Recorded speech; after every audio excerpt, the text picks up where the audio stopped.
Our Project Citizen class at Miami-Dade Studio is focusing on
Understanding these areas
Dave. Test, test, test. Test, test, test.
Who's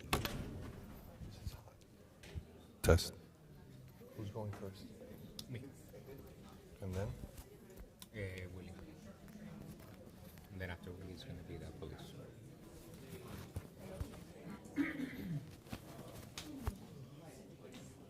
You can just put this in your pocket for now. Yeah, Trying to. this side over here. Well, you're.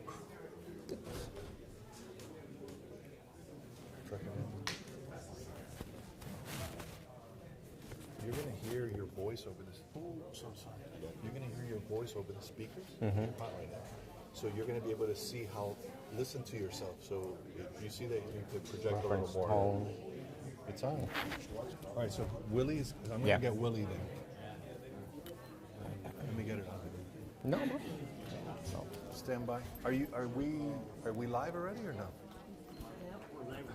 Gotcha. Hold on, Fred. Let us know so he can go live. Okay. Do we start going live? I was going to just say we're going to start in 2 minutes. Not yet. That's good.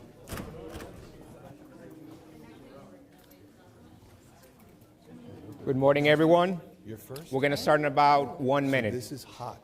So what you're saying is going to be right now. Are we ready to start? Oh. So I'm introducing this thing? Take your ID. We'll just project your voice. Sorry. Okay. You? No, we can project our voice. Yeah. I mean, if they have them. No, because we're recording this. We're recording this live. Yeah. Okay, so we don't need them. Yeah. We'll make quick switchovers. Before you go up. Okay. We'll do it here. Okay.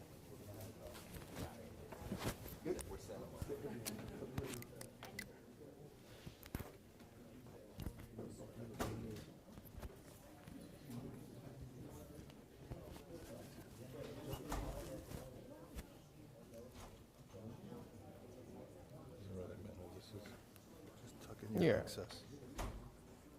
Jackets are perfect because you can hide everything on the corner.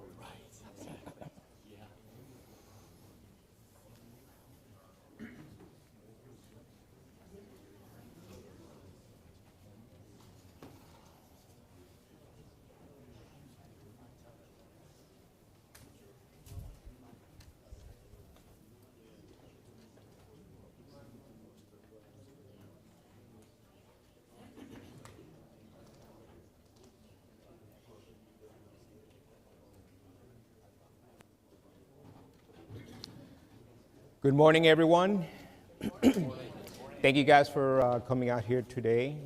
This is our event today is called A Healthy Mind Saves Lives, first responder mental health event. I'm excited that we're all here, and we're all here for the same purpose, which is to learn about first responder mental health. We started the planning for this event, I would say about maybe 4 months ago. I came upon a resolution that was passed by Senator Keith Perry in 2021 declaring May 10th Florida First Responder Mental Health Awareness Day. So when I saw that, I said, you know, we should have an event where we can come together and actually discuss all the different issues and all the different concerns surrounding the mental health of first responders. So we did that, and here we are now. The name "A Healthy Mind Saves Lives" came from an 8th grade class that I participated in doing a Q&A with them. This is a place called the Mass Academy. They're doing research on first responder mental health. And in one of the email exchanges, their signature line said, "A healthy mind saves lives." So I asked them, could we use that as a tagline? And they said, absolutely. So we thought it was a genius idea, and here we are today, and that's why we named our event that. So again, thank you guys for coming in this morning. We got food back there. We have some exciting presentations throughout the day. Hopefully everybody walks away with a different perspective on all the different things that affect the mental health of first responders. So I'd like to now introduce my Assistant Chief, Melanie Right. Ippolito. Good morning.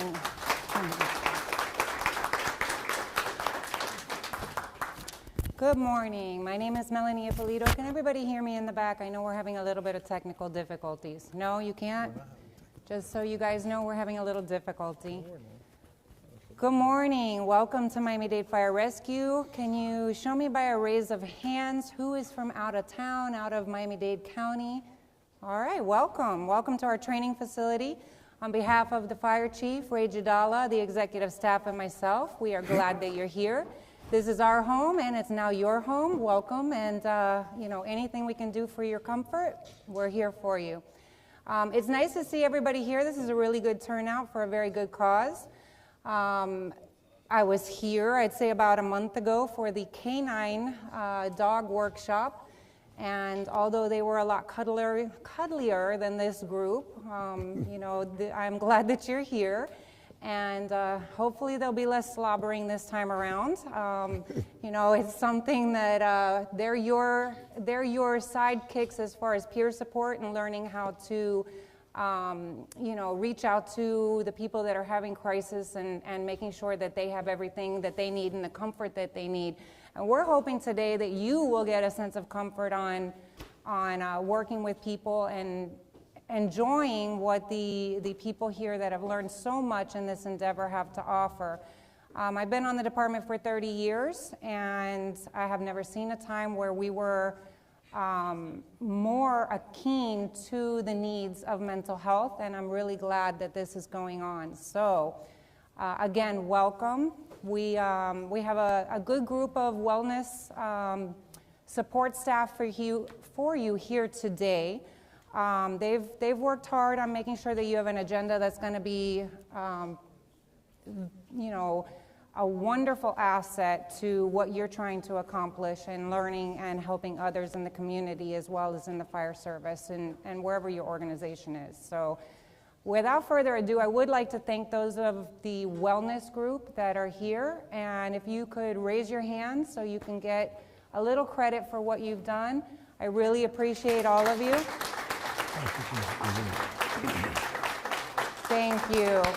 Division Chief Willie Williams is in charge of the Health and Safety Division. You probably know him. He's over here to my right, and I'm going to turn the mic over to him. Since he is the expert at this, I'm just here for support. Again, welcome to Miami-Dade Fire Rescue, and we're here for you and anything that you need. So, Chief Willie Williams. Good job. Good morning. Good morning. Good morning. So, first of all, my name is Willie Williams. I'm the Division Chief of Health and Safety. And I want to tell you this first thing. Someone said this. They said there is no level to the success that you could achieve when you don't care who gets the credit. Just think about that for a second. So, I'm here as the figurehead, but I could not have done this without support of so many people, right? And they're all there, and Chief Ippolito did an amazing job explaining who was here and who's responsible for the Employee Wellness Program. In my mind, when people do public speaking, they get really nervous. And the reason why they get nervous is because they feel like when they stand in front of people, it's got to be a performance. Every word's got to be perfect. Every part of your body language has to be precise. You have to use proper enunciation. And yeah, those things do have the place, right? They do have a time and place. But today, I took a different approach. I said, I'm just going to talk to you as human beings. Because I know everyone in this room is or has or will be facing something that's going to challenge your life. And for me, I don't ever fight philosophy. I don't ever go against people's philosophy. But for me, the two most precious commodities that you could ever have is your time and your mental health. Because your time determines the amount of life you have left. Your mental health determines the quality of life, right? So those two things are highly irreplaceable commodities. And I'm going to spend the rest of this time, since I've said that to you, just thanking you all for showing up. That's what I want to do. I would like to let you know that for me and for the people that are in my life, the highest honor is to be grateful. Gratitude. Thank you for showing up. Thank you for being here to express your concern about mental health. Thank you for serving your community. Thank you for networking, because we all have a responsibility to each other. I always say this, we have a responsibility to the people in which we serve. And there is no greater thing than to serve. Martin Luther King said, everyone can be great because everyone can serve. And I know for a fact that everyone in here, as I said earlier, are facing challenges, struggles, issues in your personal life, but you still found the energy to get here, gather the knowledge that you need to gather so that you could share your issues and help someone build a better life. Because your struggles could be someone else's survival guide. So once again, thank you very much from the bottom of my heart. I really, really appreciate it. We got a lot of good guest speakers coming up, got a lot of information to share.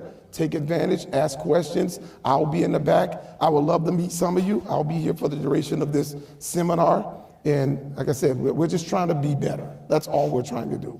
We're not trying to save everyone, because we can't, but we just try to save as many people as we can. And as long as we go on it with the intention to try to save everyone, I don't think we could do wrong. So as I said earlier, I really appreciate your time, your mental health, your mental energy, and your complete wanting to do this job. Thank you very much.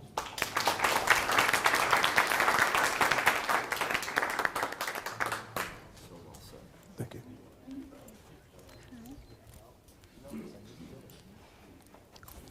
Who's next? Good morning. Can you guys hear me in the back? Yes, can you hear me? Okay, great.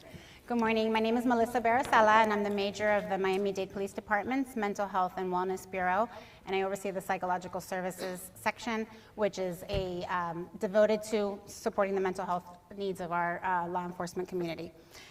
It's really unfortunate that I had to go speak before or after Chief Willie Williams. Definitely I'm not as animated or as eloquent as him or as much of a chatterbox, but I do have a few words to share. I first wanted to thank Fred DeFrias and the team here at Miami-Dade Fire Rescue for putting together this event. And you know, it's very, as you all are committed to the mental health needs of others, I think it goes without saying that this is a really important event. Having worked alongside Fred and the crew here for the past several years on various mental health initiatives, including through Surfside, you know, has been really amazing to see not only their professional journeys, but just how dedicated and committed they are to supporting the mental health of their agency and the profession as a whole. I'd like to thank the leadership too, both at Miami-Dade Fire Rescue and Miami-Dade Police Department, for supporting these programs and directing resources towards supporting the mental health needs of their employees. It's truly amazing and inspiring to me to see how far we've come over the years. It's really important to continue to have events like this and normalize discussions related to the mental health needs of our first responders. Ongoing discussions and continued support help to reduce the stigma that has commonly been associated with law enforcement and firefighters seeking help. And it's going to increase the likelihood that our first responders will seek that help when they need it. I look forward to hearing from the different presenters throughout the day, and thank you once again to everyone who worked so hard to put this event together. The Miami-Dade Police Department definitely looks forward to continued collaboration with Miami-Dade Fire Rescue centered around supporting the mental health needs of all of our first responders. Thank you.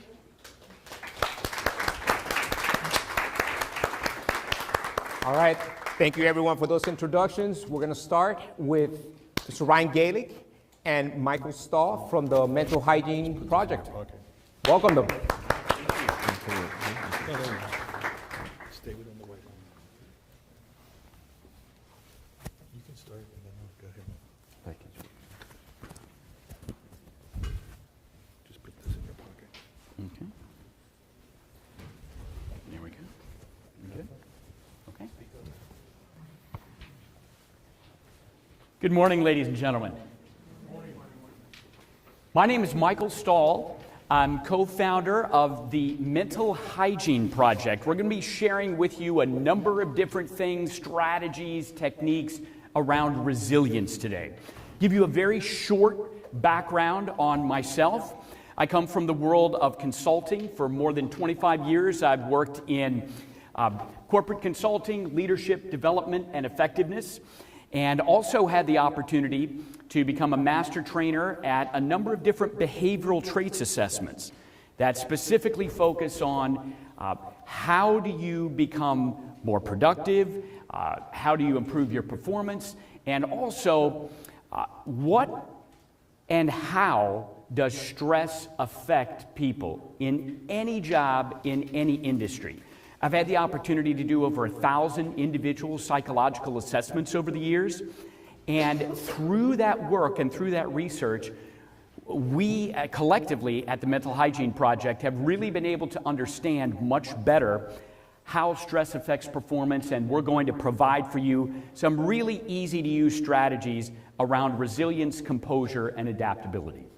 And I'm Ryan Gallick, co-founder of the Mental Hygiene Project. I come from a world of being a first responder, public safety. I did nearly 20 years as a firefighter paramedic in Central Florida before an early retirement in 2018 due to a hearing deficit. After retirement, I had what I call my silent Mayday, suicidal ideations, and went through that experience, was able to find my post-traumatic growth through that. I published a book called Silent Mayday, The Clinician's Guide to Working with First Responders. And I started working with first responders to help them become culturally competent in working with first responders. I'm also the co-founder of which I'm sure a lot of you here in South Florida know, the Firefighter Safety and Health Collaborative. I co-founded that along with Parkland Fire Rescue in 2016. And I've served on the board of directors for NAMI Greater Orlando. NAMI's the National Alliance on Mental Illness, which is the nation's largest grassroots mental health organization in the world. So today we're going to go over the power of resilience, strengthening your psychological immune system to withstand, recover, and grow. So really, the Mental Hygiene Project goes beyond just Michael and I. We have Dr. Shannon Taylor. He's an associate professor at the University of Central Florida. He helps develop some of our curriculum along with Michael and I. Also peers reviews that. In addition to, we have Claudia Swanger. She is our licensed mental health counselor who is culturally competent in working with first responders, and she also peers reviews all of our information that we share. During the pandemic, I think a lot of us had our resilience tested, and that was over and over again. And what I found is that, certainly it's part of the human experience to feel negative emotion. I think for me, I was even feeling that in a more complex way, and my mind was being managed, not by me, but by just negative thoughts. And I said, I've really got to manage my mind, otherwise my mind will begin to manage me. And so I'm going to repeat that. It's important to manage your mind, otherwise your mind may begin to manage you. And when you talk about resilience and composure and adaptability, all of us at different times in our lives experience different challenges, different adversities, and we go through things. And yet, no matter where you are, it's important to understand and to remember it's never too late to be the person you always wanted to be. And that's in every area of your life, your personal life, your professional life, your relationships, how you act and react and respond to all of the situations and circumstances in your lives. So before we go into what the Mental Hygiene Project is, I want to give you an analogy. Here's a lighter. You might be able to see the fire, right? And a lot of us have something within us that ignites us to do the things that we enjoy, the things that bring us joy, that bring us happiness. Yet sometimes there's situations in life, whether they be in our control or out of our control, that really does test our resilience. And sometimes it simply feels like we're drowning, right? And so what happens is that we're just sitting here trying to come up for air and try to come up for air. What happens is when we do, we don't have that spark anymore. We don't. So sometimes we need systems, people, talk therapy, just to simply help us out and reignite us and to inspire us. Pretty powerful. So that's really what we strive to do with people. Reignite your passion and your resilience and your composure and your adaptability. How do we do that? Well, we are an Orlando-based company, and we work through a number of different platforms and systems and methodologies, many of which we'll talk about with you today. So our goals include creating strong mental health and lower on-the-job risk, because when people are happy, healthy, and focused, there tends to be lower on-the-job risk. We also strive to create effective, inspired leaders. There's a difference between being compliant and being committed. And we really strive to create folks who are committed in every area of their lives. And that creates better balance. And that better balance leads to being driven and having resilient employees. Because really, at the end of the day, when you have resilient employees within a workforce, what happens is there is an extremely positive human and financial impact. And that's really what we're working towards with the Mental Hygiene Project. So what is resilience? We want to hear, can you go back? Yeah, thank you. What is resilience? I mean, it's such a huge buzzword today. What is it? Anybody want to give your definition of it? No worries. So according to scholars and literature, resilience is the ability to bounce back. And what does that even mean? Really, to have a baseline, have an adversity occur in your life or set of adversities, and to go back to where it was after you've gotten through that situation. The Mental Hygiene Project has a different definition other than bounce back. And that definition is the ability to withstand, recover, and grow amidst life's adversities. So why is this important? We have to learn how to withstand the event, the challenge, the circumstances of life that are sometimes out of our control. When they're in our control, that's better for us. But being able to withstand the storm, recover from it, and ultimately grow. Because again, negative situations and circumstances are part of the human experience. We are always going to, be experienced with challenges and difficulties. But being resilient is how we're able to maintain that composure and adaptability and that resilience and that optimism to get through those situations. And so today, we're really going to teach you that foundation and a concept that you may have not heard before. I don't want to give it away quite yet. But it's also important to know with the science of resilience, it's not a genetic trait. It is not. It's not, oh, well, this person is born resilient and this person is not. Resilience is derived by the way that we as individuals learn how to develop our resilience over time. So we can be trained, we can train our brain to become more resilient individuals and to experience resilient living. That's the power. So when you look at resilience in and of itself, let's talk a little bit about the outcomes of resilience. Now, there are a number of different outcomes. Dr. Shannon Taylor, who we have mentioned is a part of our team as our Director of Research and Learning, did an academic paper called The Science of Resilience. And in that research, Dr. Taylor was able to find that there are a number of outcomes specifically having to do with a person's resilience.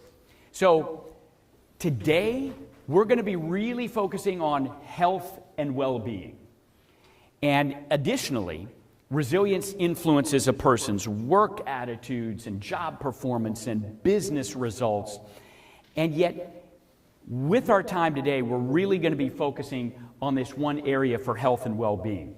So with that having been said, everyone in the room should have, you can turn this over, by the way. Hey, Mike, do you mind if I add one more thing to this health and well-being? Sure.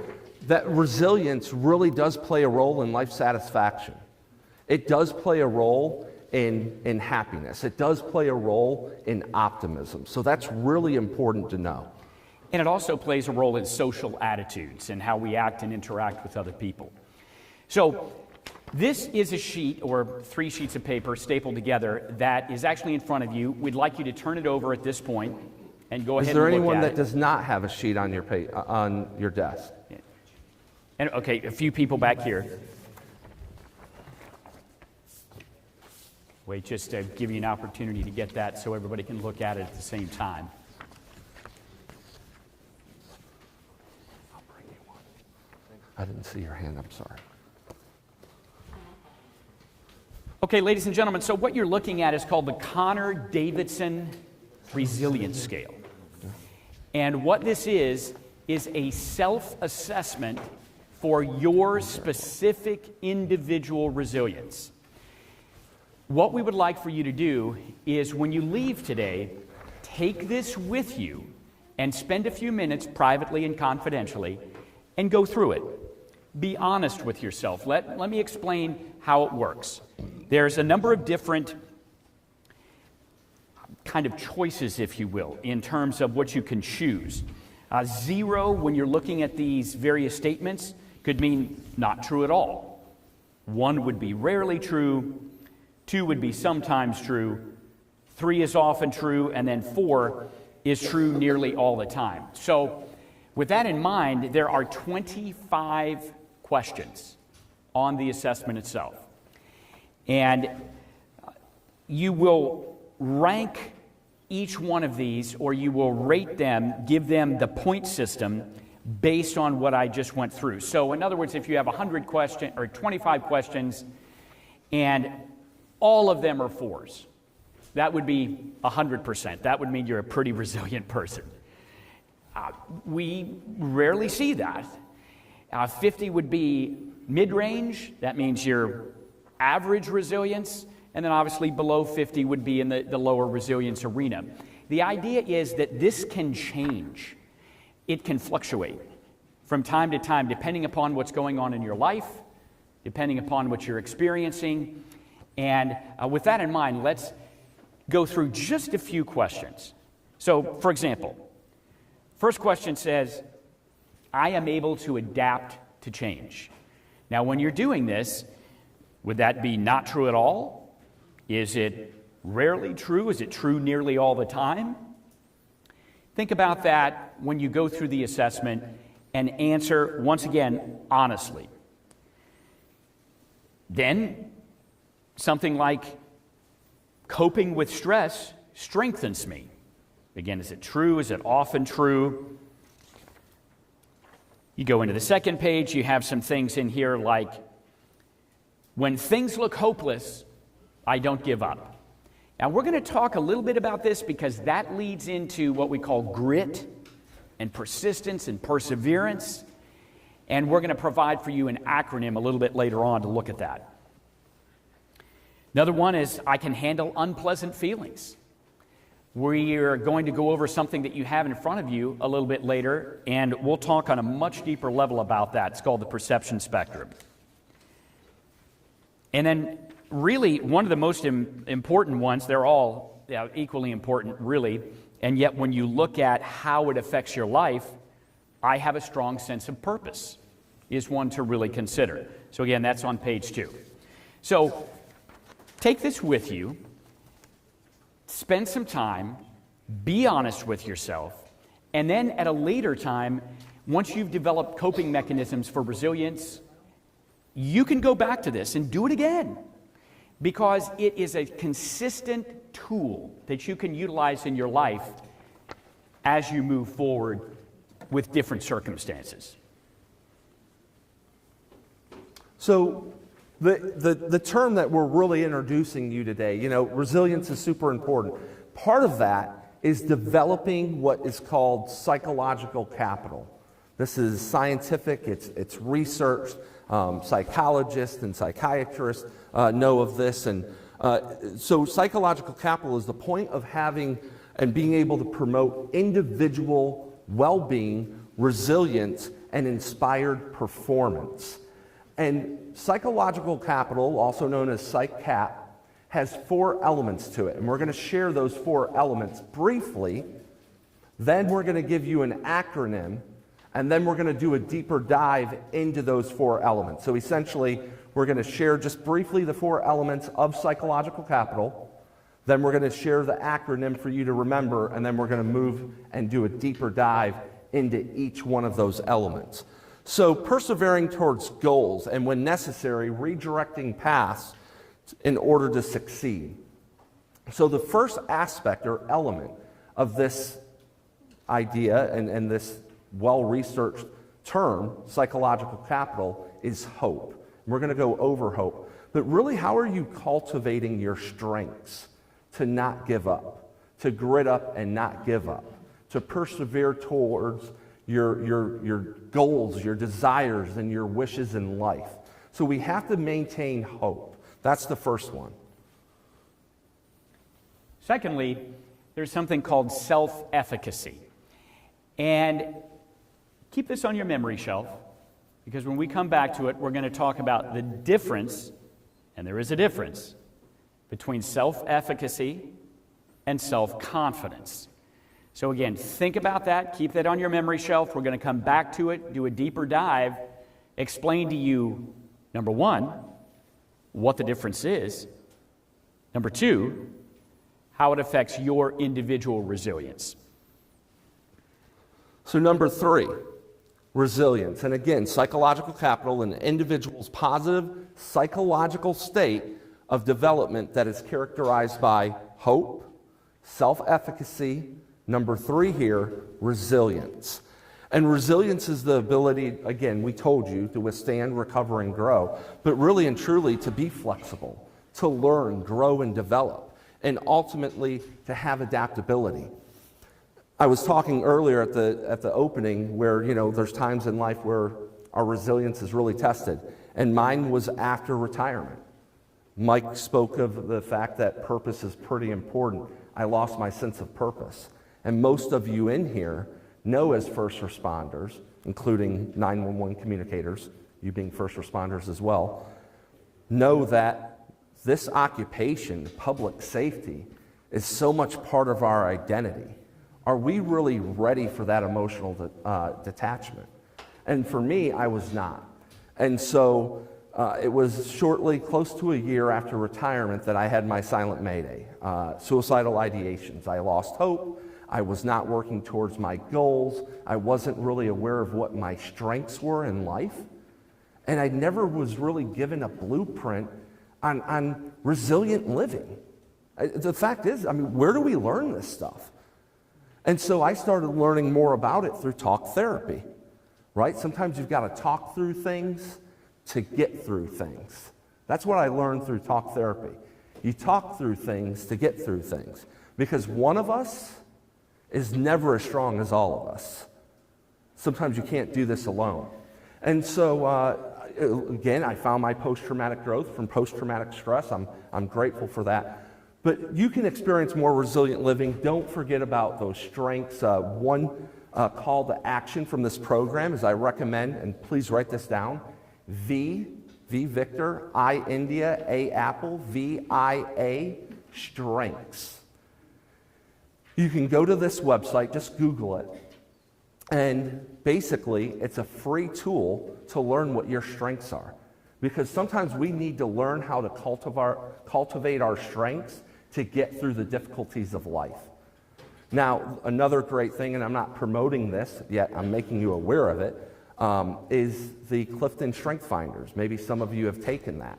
And these assessments really provide insight to who we are at our core and being able to leverage those strengths. So VIA character is a great way to learn what are your strengths, and it's free.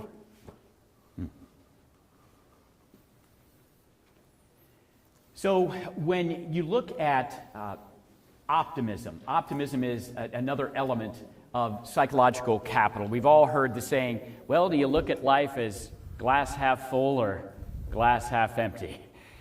And sometimes it depends on what you're going through at any given time in your life.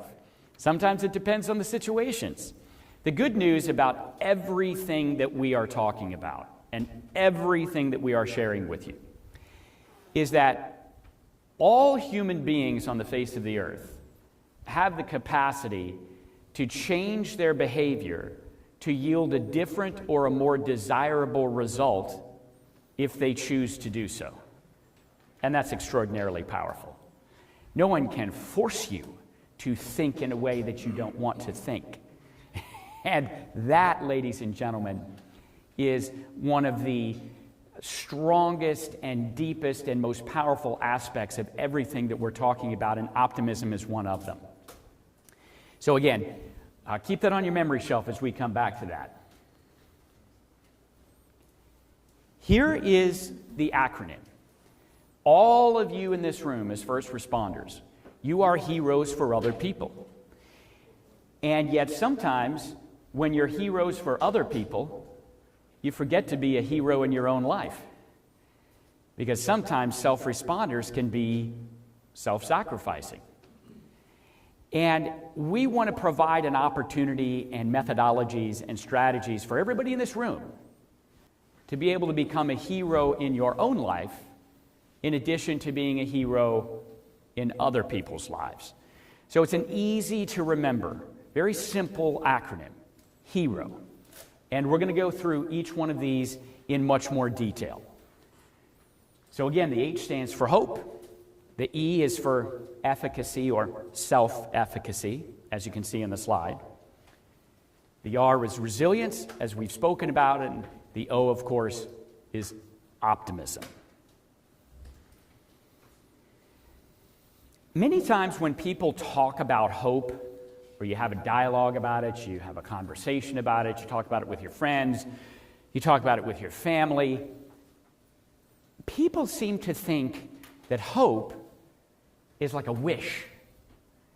Well, it's really not a wish, because if you just have a wish, that's a far off thing that you'd like to happen in your life at some point. I really wish this could happen.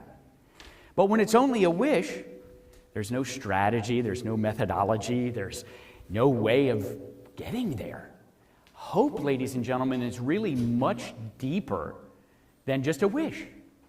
Hope is active.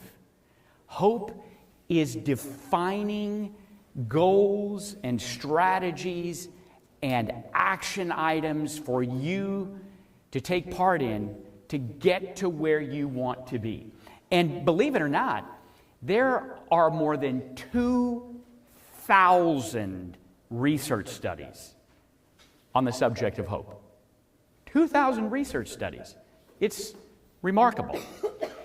And some of the research has shown in the science of hope that there are ways a person who has experienced trauma at any age, by the way, can persist and ultimately thrive.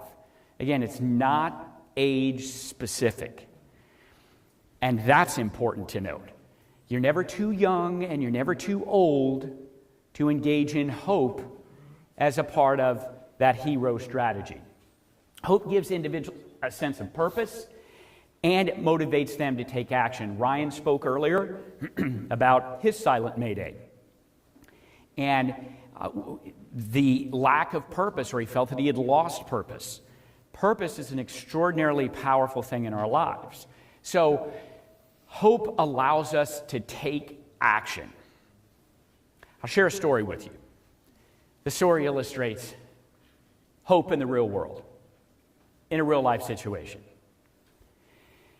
So way back in 1995, I was actually watching the Ironman triathlon. Has anybody ever seen that?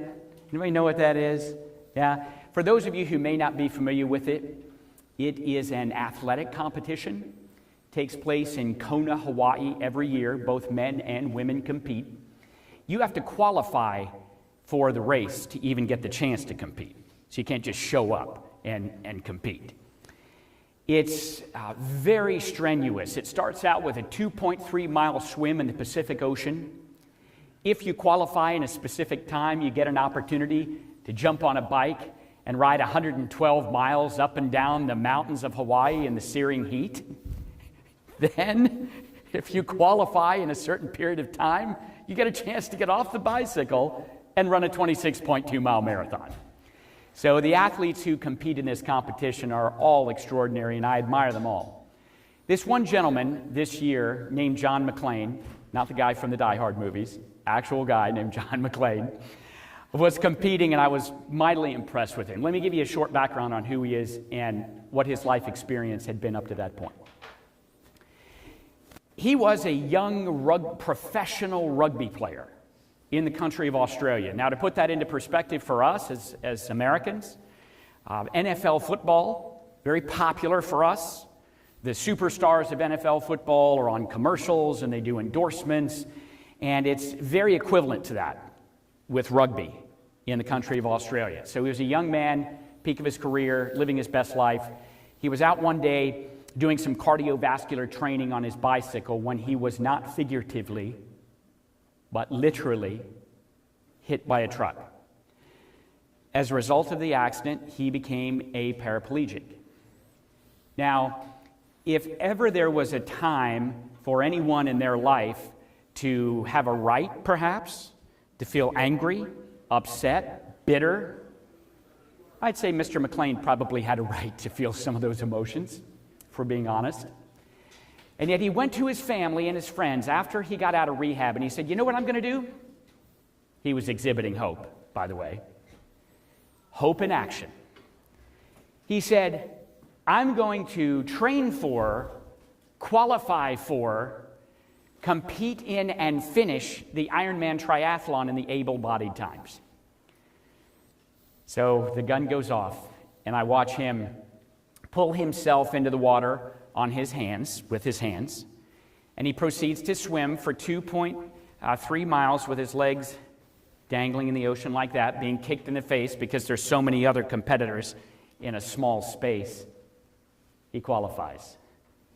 He gets out of the water, he pulls himself onto a machine. As such, he propels it with his hands and arms like this. 112 miles, he qualifies.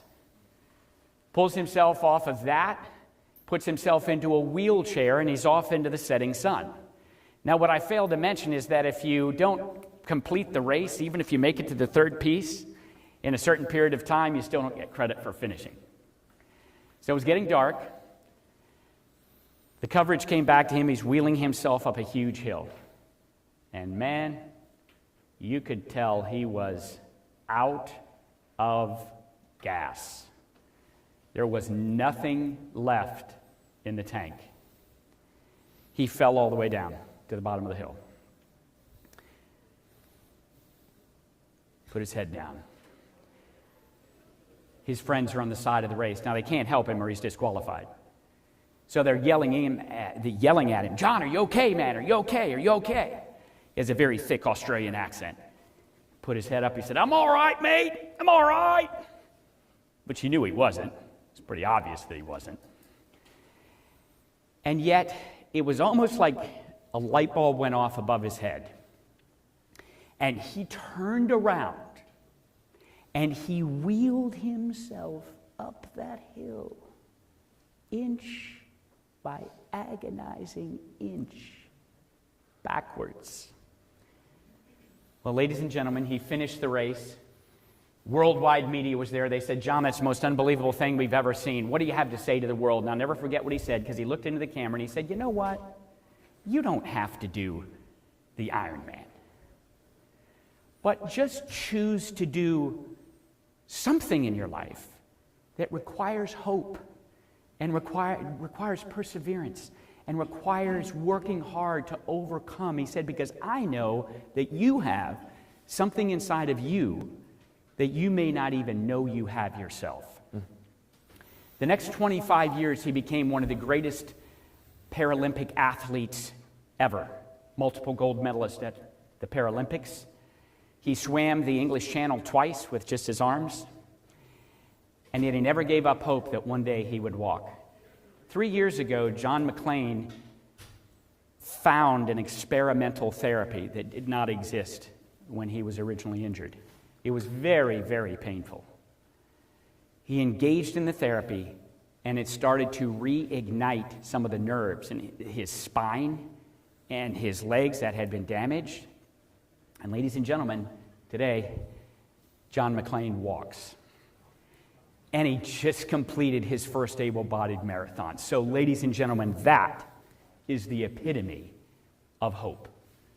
And that is hope in action. So the E, self-efficacy. That, as I said, is different than self-confidence. Why?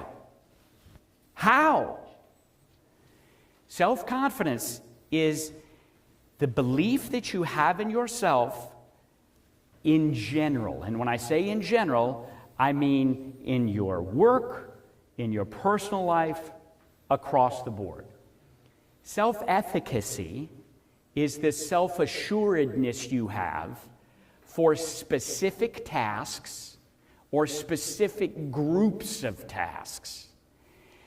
And when you can have self-efficacy, what that does is it ignites 4 different areas, because there's 4 specific elements to self-efficacy. Here they are. Number 1 is mastery experience. What does that mean? Mastery experience is the degree to which you have mastered a specific task or other tasks that may not be exactly the same, but they might be related to the task that you're trying to do. So it gives you a level of self-assuredness. Vicarious experience. How many people in here, by show of hands, have role models or mentors in your life? Absolutely. Most of us do. Role models and mentors help us grow. They help us develop. They help us be our best. They help us be more resilient. They help us have more composure and adaptability. That's what role models do. And the interesting thing is, when you talk about vicarious experience, we actually can learn and have more self-efficacy through our role models. Number 3 is social persuasion. You ever, back when you were in high school, remember a certain teacher who really helped you, was really nice to you, edified you, complimented you, lifted you up? A lot of times that makes a huge impact on people. That's social persuasion, the degree to which people can provide for you positive ways to reinforce your behavior and your self-assuredness with certain tasks. Now, ladies and gentlemen, unfortunately, social persuasion can work the other way, where it's negative, unfortunately, and not positive. And we see that in various industries. We can see that in some cases in the world of first responders.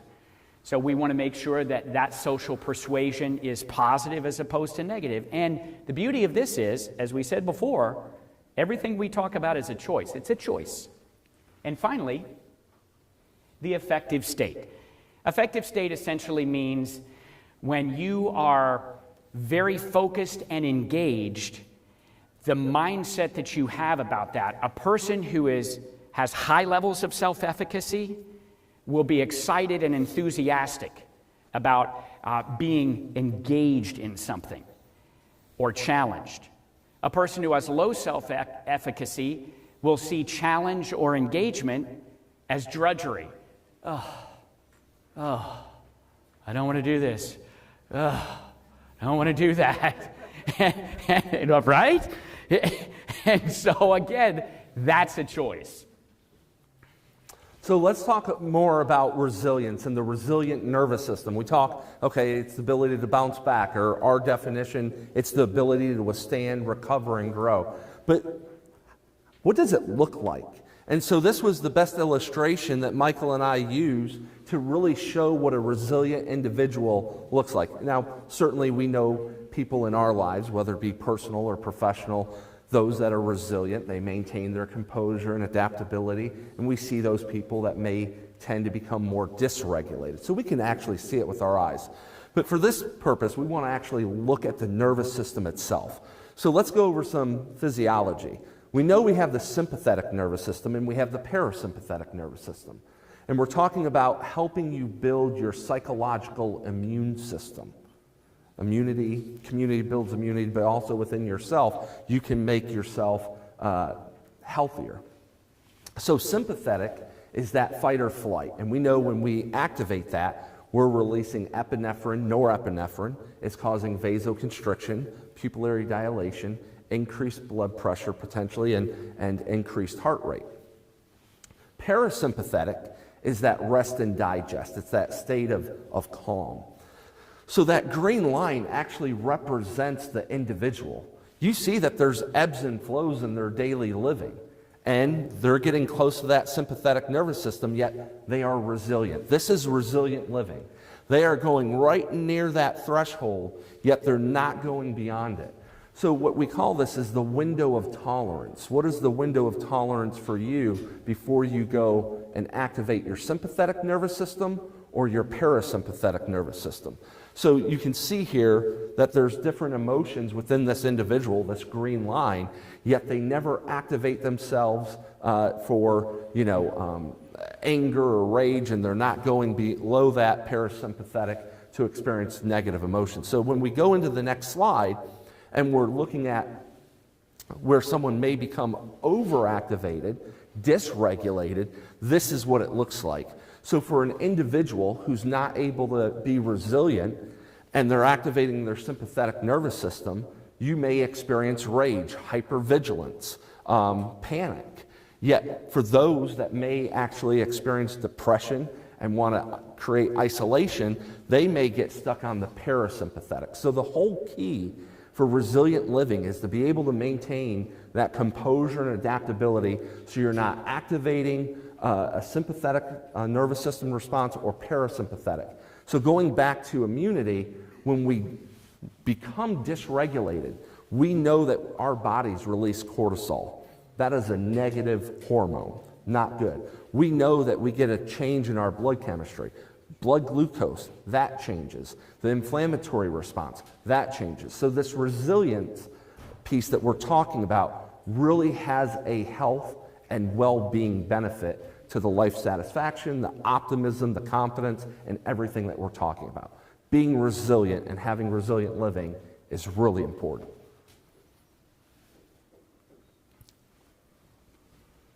So you should all have, Mike's going to go over this perception spectrum, but on your desk or table, you should all have a perception spectrum. I'll bring some in the back for those that just came in. If anyone needs them in the back, we'll get right to you. Ryan's going to jump in the back there. Please raise your hand if you don't have a perception spectrum. We want to make sure that everybody has these tools and instruments. The gentleman in the back here, thank you. I'll just give Ryan a minute to get back there and provide the tools for you.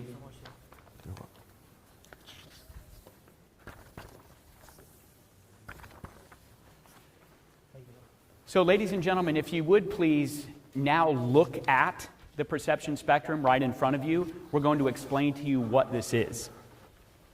There is a very famous psychologist named Dr. Martin Seligman.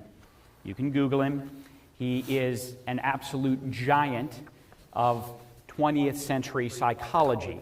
And we actually created this based on Dr. Seligman's work. So we'll give you a quick overview like we did before, and then we're going to dive in a little bit deeper. So quick overview, here we go. How many of you are familiar with the stress continuum? We know the stress continuum, okay, with the coloration. Some of you may be familiar with that, and the reason we utilize these colors is because if you're in the green, obviously being in the green is the optimal level. If you're in the red, which you can see red is on either end of the spectrum, that's not going to be as desirable, and obviously we're going to explain to you why. You also see, one more thing before we go on, very quickly, you see that there's numbers. And you see that the numbers go from -10 all the way to a +20.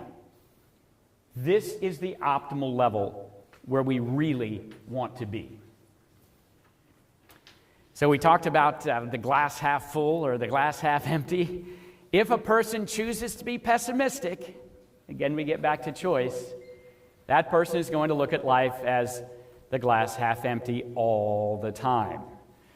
Finding fault. They are not a good finder. That person chooses to be a fault finder. What is wrong with this situation? What is wrong with this circumstance? Why is this not working? They're seeking fault.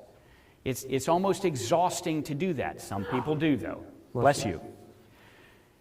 Learned helplessness is a phenomenon that Dr. Seligman discovered where any individual, and again, it doesn't matter where you grew up, where you're from, in the world, any human being on the face of the earth, when that person experiences significant amounts of discouragement, frustration, perhaps failure, Bless you. what can happen is that person learns to be helpless. They accept helplessness in their lives. They get to the point mentally inside of their mind where they throw in the towel. They throw in the metaphorical towel. Might as well not even try. What good's it going to do, right? Yeah, always going to be discouraged. Always going to be negative. Why even try? That's learned helplessness. Then we have learned optimism. The greatest thing is, and Michael said it in his quote, it's never too late to be the person you always wanted to be. The fact is that we as individuals can learn, if we're maybe a person that's experiencing, or toxic positivity, or we're more pessimistic, we can learn how to become more optimistic. It's really about shifting and reframing those negative thoughts that you have. And so learned optimism is just that, being able to shift one's thinking from negative to positive. And it requires you training your brain. Your brain has over 80 billion neurons. And through neurogenesis, those neurons are constantly being born and developed. And in the world of neuroscience, there's a phrase in relation to neuroplasticity. And it's when things fire together, they wire together. And so this whole key of learned optimism is through retraining your brain and reframing thoughts from being negative to positive, as long as you're being a truth explorer, right? Because again, we don't want to be overly optimistic here. Those wires tend to become more connected, and now it creates a habit. So the fact is, you can learn how to be more optimistic. The second thing is that we want you to really reach an area of optimal optimism. So all of these definitions are on the back of the card. On the front of the card, you can see right in the center, that's where we want you to be. Optimal level of optimism. And that's the state of where a person chooses a positive perspective that is most beneficial to their life, their relationships, without ignoring negative emotion. Why? It is part of the human experience to feel negative emotions at times. And this person that is optimally optimistic knows that. They're resilient. Yeah, this is a pretty shitty situation, but it's not going to last forever. They know that. That is maintaining hope. That is still persevering towards your goals to keep momentum. That is being resilient. That is having confidence to achieve the things that you know you can achieve in life. This psychological concept is so powerful.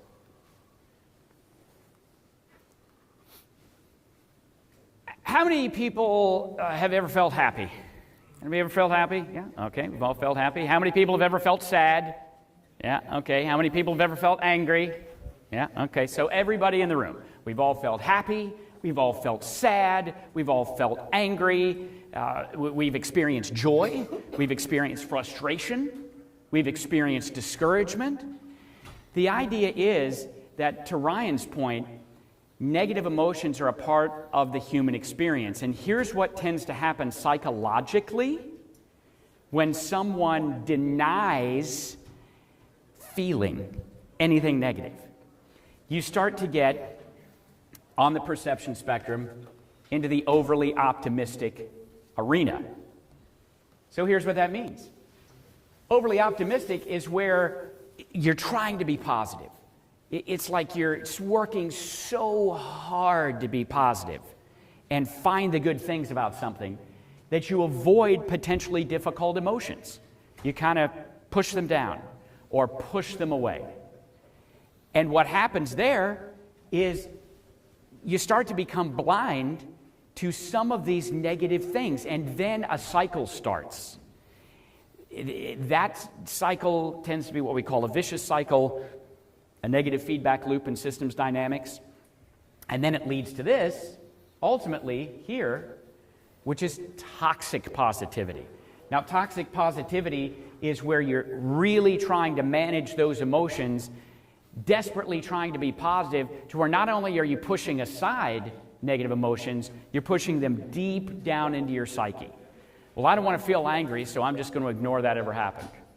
Well, I don't want to be disappointed or frustrated, so I'm just going to push that down and just ignore that ever happened.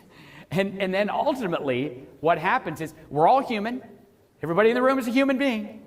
And so we have to experience emotions because, as Ryan said, it is part of the human experience. So when you push it down, over time, it's like a pressure cooker. It's bubbling up. It's bubbling up. And over time, those negative emotions are going to come out in some form or fashion in your personal life, in your relationships, maybe your spouse or significant other, with your children, with your friends, with your family, or with your colleagues and associates at work. And obviously, that's not what we want. So we really want to strive to be optimally optimistic. And yet when we have an optimal state of optimism, that doesn't mean that we don't ever feel sad. Resilient people still feel disappointment. So, write this down. 3 aspects to behavioral change. Please write it down. Here they are. Number 1, self-awareness. Number 2, self-reflection. Number 3, self-management. Number 1 was self-awareness. Number 2, self-reflection. Number 3, self-management. Self-awareness is becoming aware of your emotions, understanding where you're at any given moment. Self-reflection is allowing yourself to reflect on those emotions and thinking about situations where you say, hey, here's what I said, and here's what I did, and here's what I could have said and could have done to yield a different or more desirable result. And that leads to better self-management at the point of contact, meaning that you choose to manage your emotions. So we're going to kind of speed up. We got about 3 to 4 minutes left. So Michael and I were really proud to share this. This is called Psychological Empowerment 360, Discover the Power of Resilience, Optimism, and Hope, Psychological Capital. And this is our award-winning 18-segment online training program. And last year in October, we were awarded by EMS World this award. So we're very honored by it. We're going to just show you a couple. Understanding these areas and working to balance them out will help you and your organization to be more healthy and engaged. When you look at these 13 different areas that make up the wheel of wellness, none of them are greater than the others. And we encourage you to be honest with yourself when graphing your own personal wheel of wellness. You can see on the outside of the wheel, it says satisfaction, and in the center of the wheel, it says dissatisfaction. So take a pen and plot the point in which area you feel you are between satisfaction and dissatisfaction. In some form or fashion, by the time you have completed. So we had a 2-minute clip, but again, we just got the signal that we needed to wrap up. So we want to tell you about the Mental Hygiene University. That's training that builds a healthier tomorrow. When we work with organizations, it's really important that we go in and that there's longevity. Resilience training typically is a one and done, and we know that it's not a destination. It's a trip and a journey to be traveled. So we help travel with our clients in developing a ready and resilient workforce. We're a premier training institute that provides a lot of different training and leadership development, psychological empowerment, so a lot of different programs that we have within the university. And so we'll just do a quick review. Things we've gone over with you today in our time include defining resilience and the outcomes of resilience. We provided you the Connor Davidson Resilience Assessment. We talked about the importance of psychological capital. We shared with you the perception spectrum and also the 3 aspects of behavioral change. We really appreciate your time today, and we hope that everybody in here is able to walk away with a few nuggets. And with just about a minute left, if you have any quick questions based on what we've talked about. Any questions? We have brochures and that, so if you need anything, please see us at lunch. Thank you all so much. Thank you so much. Appreciate it. Thank you.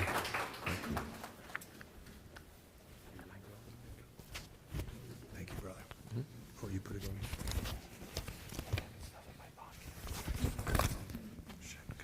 Thank you, Mike and Ryan from the Mental Hygiene Project. Thank you. Where the next presentation is going to be at 10:10.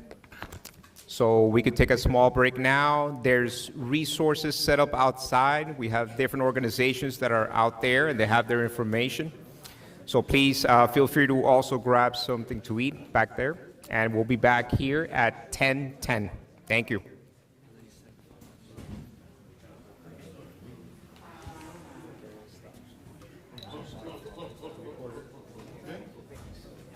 That's it?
Yeah, we're all in this together. All right.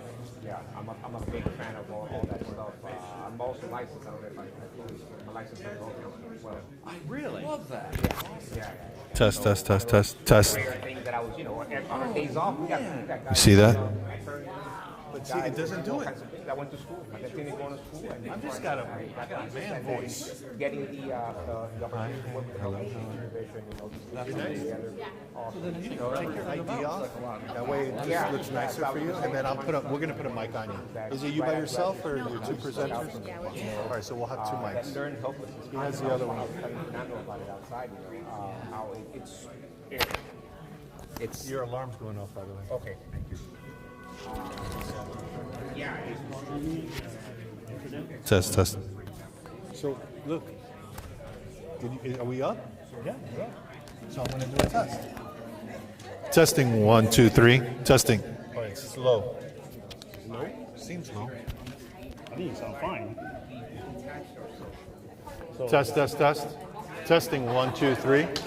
Go back there, see. It's hard. Testing 1, 2, 3. Threats.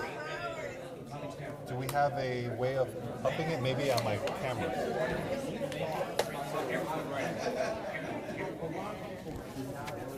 Test.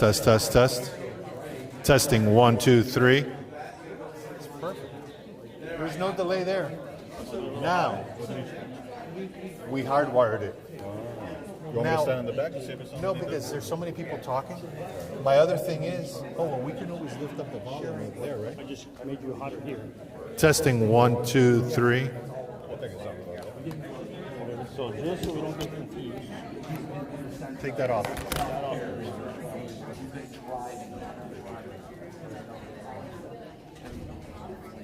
This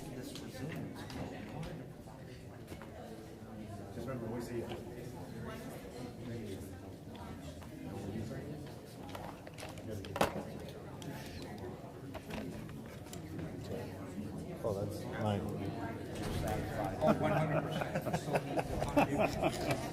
You funny guy. Gotta be fast, bro. You You gotta funny be fast. guy. You funny guy.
Can't go? Do this to clear out stuck poop fast. Fiber helps you poop, right? Nope. According to New York's top gut doctor, fiber just adds bulk and weight to poop. And that might sound like a good thing, but it's a lot like adding more cars to a traffic jam. Not to mention, the extra bulk from fiber can cause stuck poop to pile up and stretch out the bowels, which makes it harder to poop in the future. This creates a vicious cycle where stuck poop gets more poop to get stuck. And the longer poop sits in the colon, the more it compacts and dries out like a belly full of concrete. Eventually, it gets to the point where it's almost impossible to poop because there's so much stuck, dry poop clogging things up. At that point, doctors may try prescribing laxatives, but it's usually too little, too late. That's why some hospitals have special vacuums to remove stuck poop. But in more serious cases, doctors will simply resort to a gloved hand and a bucket. So, if you still believe that people with healthy digestive systems simply eat fiber all the time, they don't.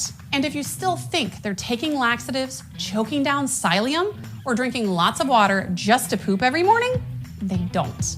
That's not the way to unclog stuck poop. There's an easier way. And it's called the 7-second poop trick, created by Dr. Our Project Citizen class at Miami-Dade Studio is focusing on improving the mental health of first responders.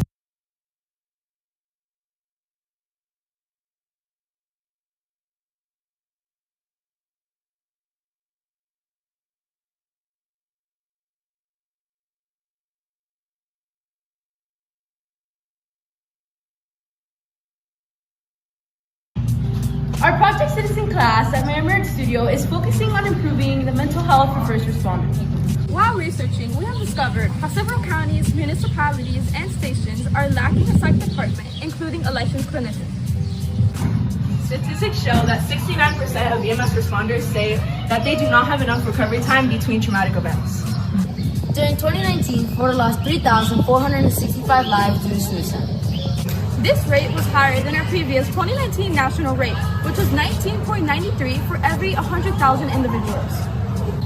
Recently, we made a survey asking questions like, do you believe that first responders' mental health has an impact on the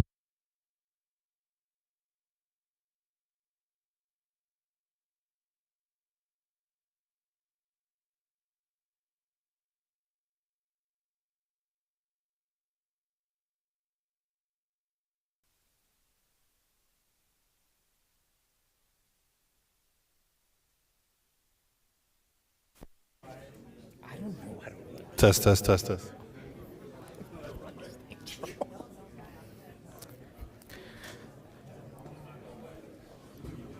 Okay, so we're gonna watch a video from the Mass Project Citizen. This is the middle school that I was telling you guys about, where I got the name A Healthy Mind Saves Lives.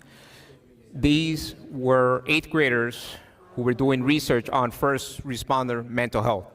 So it's about 4 minutes long. We'll play this video, and then we'll jump into the presentation, the substance abuse presentation.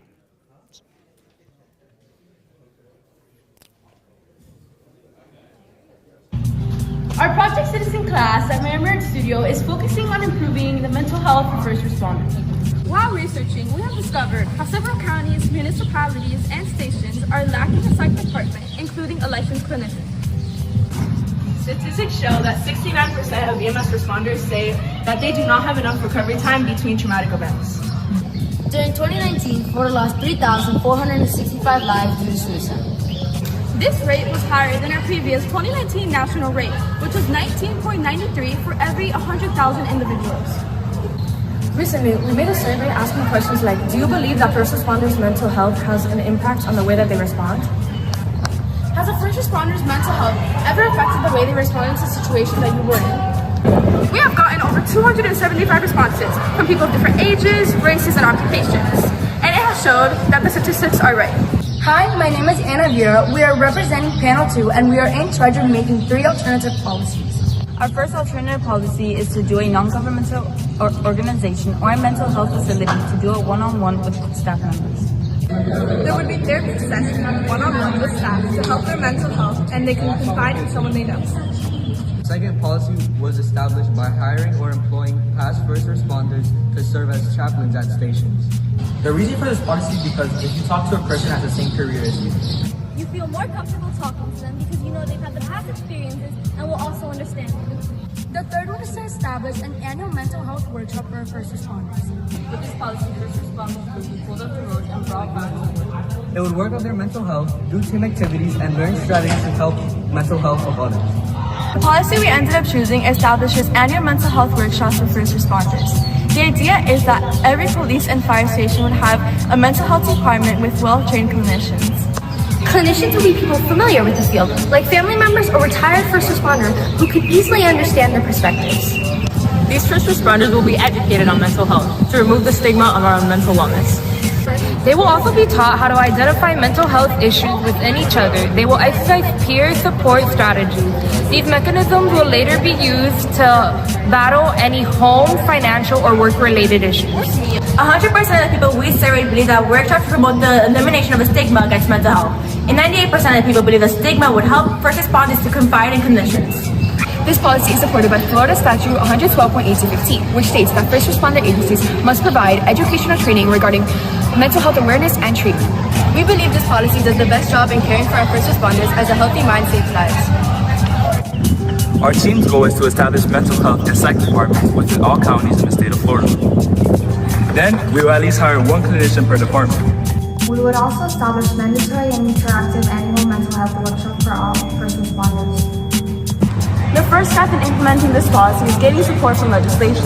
We started out by reaching out to first responders such as paramedics, firefighters, and police officers to introduce our idea and determine if the policy would actually make a difference. We also reach out to House members and state senators through email explaining our policy and try to get more people on board. We also explained our policy on Instagram. To make sure we all had the support we needed, we even created 3 different surveys so that people other than first responders felt this was an important issue to be dealt with. The last step was to receive many letters of recommendation and creating a petition to get as many signatures as we can to prove the importance of our cause. Right now, like Officer Munoz said, we have our psychological services bureau for the officers. It's interesting because we never, I hate to say for the officers, I feel like our psychological services bureau is here for everyone, regardless, no one is going to get turned down whether you're an officer or not, right?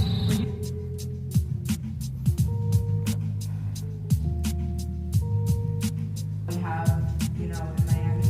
Do you think there's any specific groups of people that would disagree with this policy or disagree with what we're doing?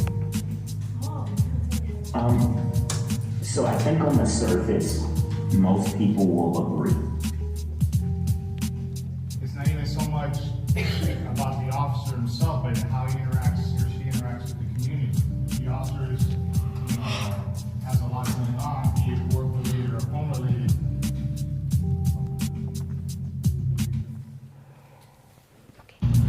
Our Project Citizen class at Miami-Dade Studio is focusing.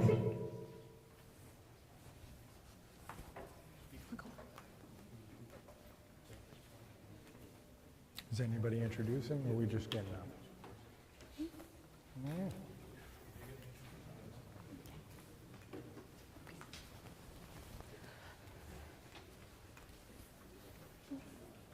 How do we get to our... Okay, well, good morning, everyone. We are about to start a presentation that is very near and dear to our hearts. We're strong advocates for this, and hopefully after today, you guys can take some of this and maybe apply it or just learn something or bring just more awareness. So we're here to talk about substance abuse, the first responder, and just recovery with those 2 realms. So let's first begin by introducing ourselves. So my name is Abdi Pacheco. I am one of the police counselors and licensed therapists with the Miami-Dade Police Department's Mental Health and Services Bureau Psychological Services Section. What I do in my role is provide individual counseling, couples counseling, and one of the most fulfilling parts of my role is hosting and supporting our substance abuse support group for our sworn personnel. And here we have my colleague, Jason, who is going to introduce himself as well. Hi, everybody. My name is Jason Blasi, and it's an honor to be here. It's really an honor to see people out here that care about mental health. I'm a 23-year member of Miami-Dade Fire Rescue.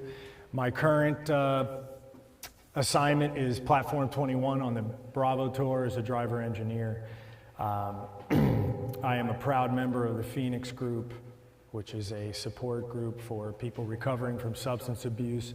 I am in my 5th year of recovery from addiction and alcoholism. I don't say that for the accolades, but it's a wonderful thing. And I'm here as a living testimony to the process of recovery from substance abuse.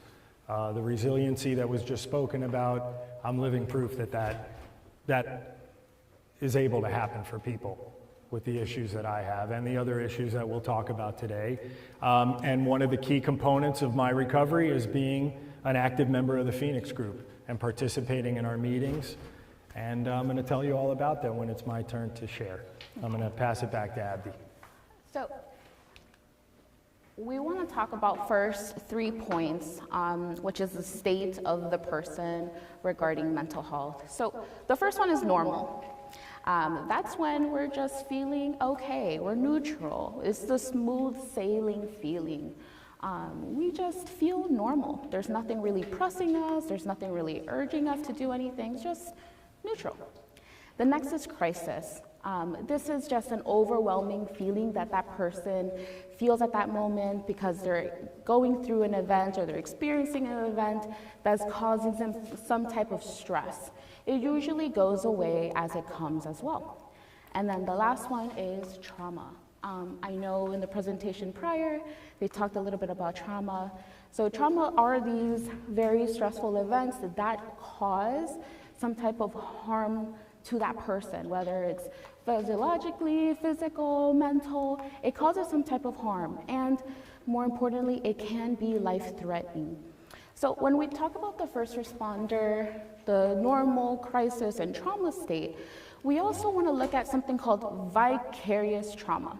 So the first responder, whether it's fire, police, corrections, they are constantly responding to a crisis. Maybe not their own, but a crisis, right? They're the person conducting CPR to a toddler that just drowned. They're the ones who's saving folks in a car accident that could either be fatal or is going up in flames. So they're constantly responding to a crisis.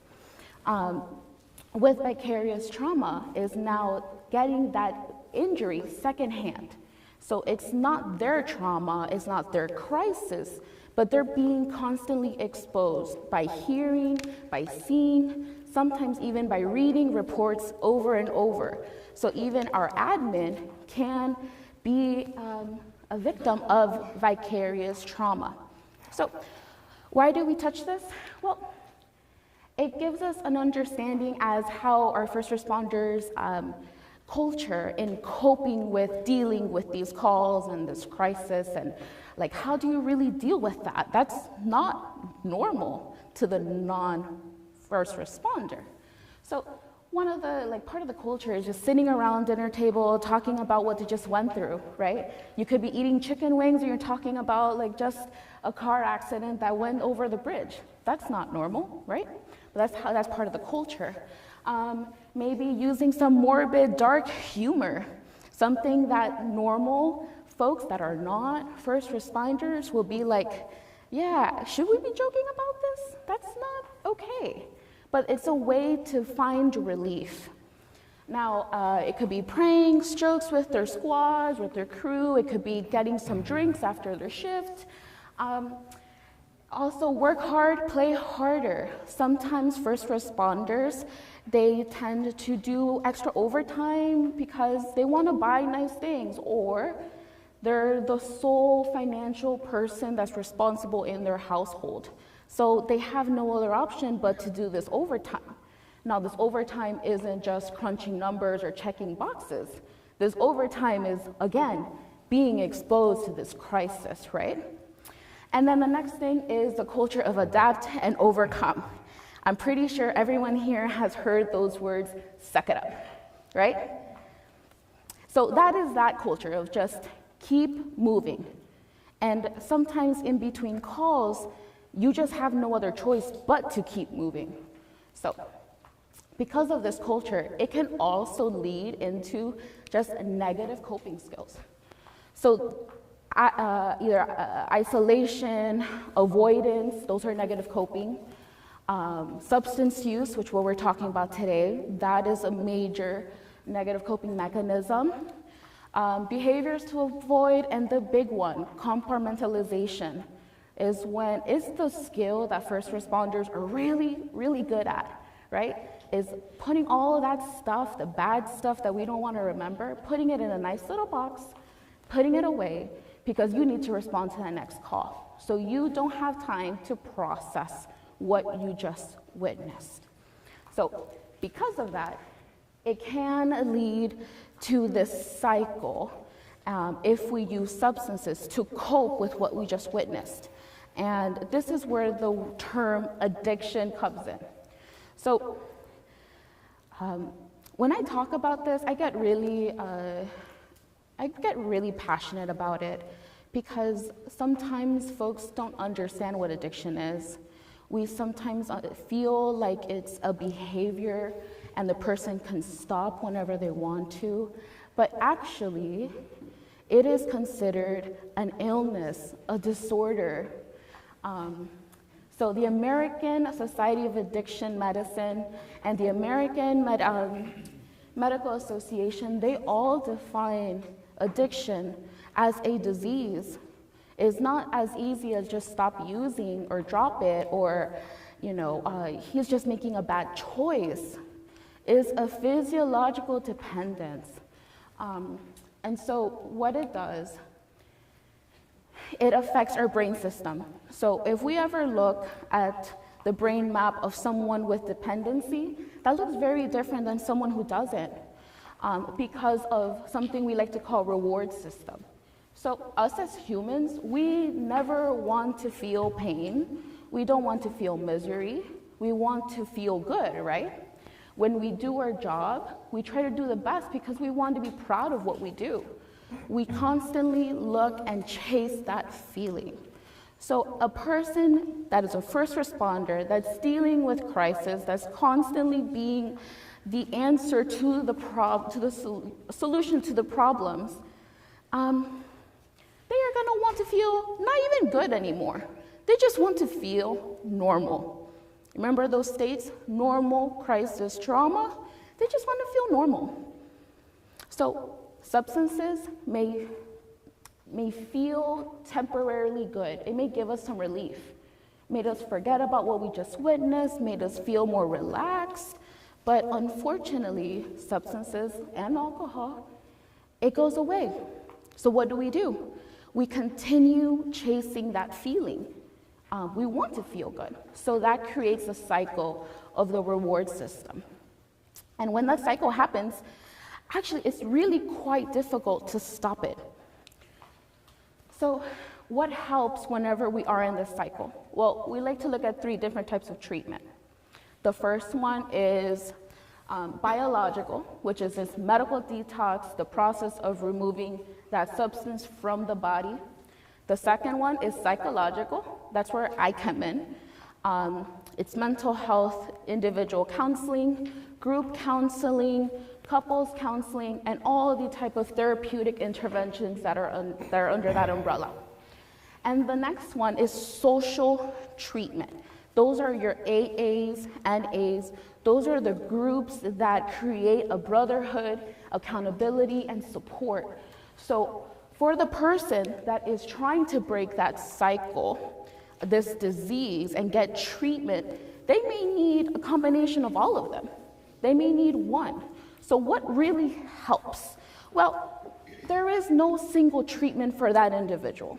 That person is going to find their own unique path to recovery, and that's important to know. because sometimes we think that they have to do this and do this and do this, and they are okay. And that's not true. They need to find their own process of recovery, okay?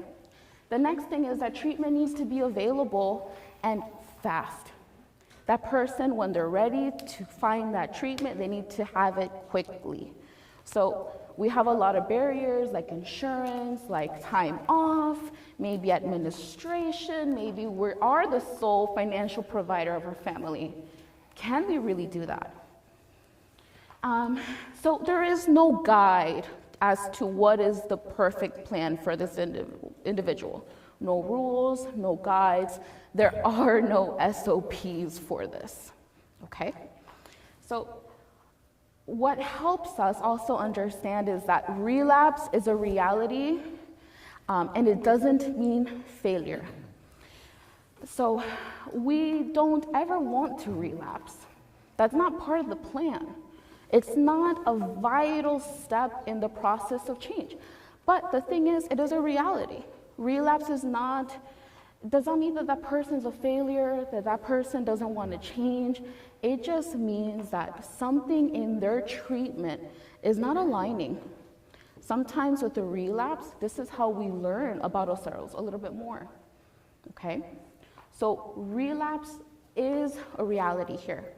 Now, because addiction is a disorder, is an illness, we also, and not only that, it's a chronic illness, the rate of relapse can be high. But guess what? It's almost as high as someone following treatment for another chronic disease, such as asthma, diabetes, hypertension. Those folks, asthma, diabetes, hypertension, they have a 40 to 60% that they're gonna relapse in their treatment. So it's not that the person with addiction is, failing. What do we tell that person with asthma who couldn't continue their treatment? They're failing too? No, right? So what we want is to support. We want to be understanding and educate ourselves about addiction. Okay. So I'm going to show a video of my colleague here, Jason, who is going to share a little bit about their process of being a first responder, dealing with substance use, and his recovery process. So it's a YouTube.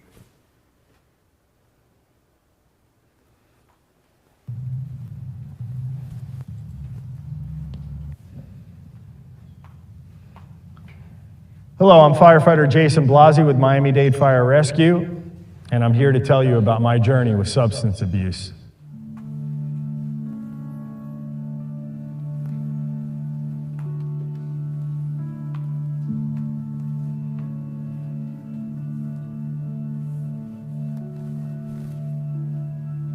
My substance abuse started a long time ago, before I ever even was on the job. I remember taking my first, drug in my teens, drinking my first beer in my teens. And I never drank like normal people did. I always looked forward to the next one before I was finished with the first one. And I always felt like more of it was going to make it better.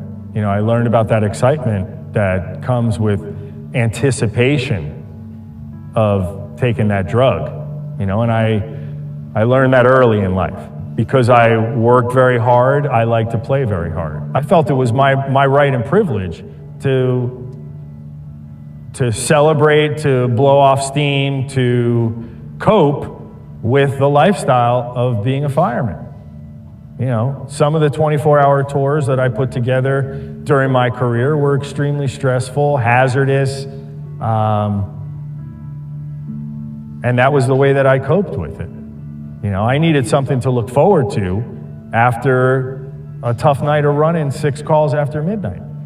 My alcohol and substance abuse affected my family greatly, especially my wife, and my parents and my siblings, and my extended family. When I was in the grips of my disease, I wasn't present, and I would do a lot of stuff to protect my disease. I wasn't available emotionally. I would withhold affection because I felt so terrible about myself.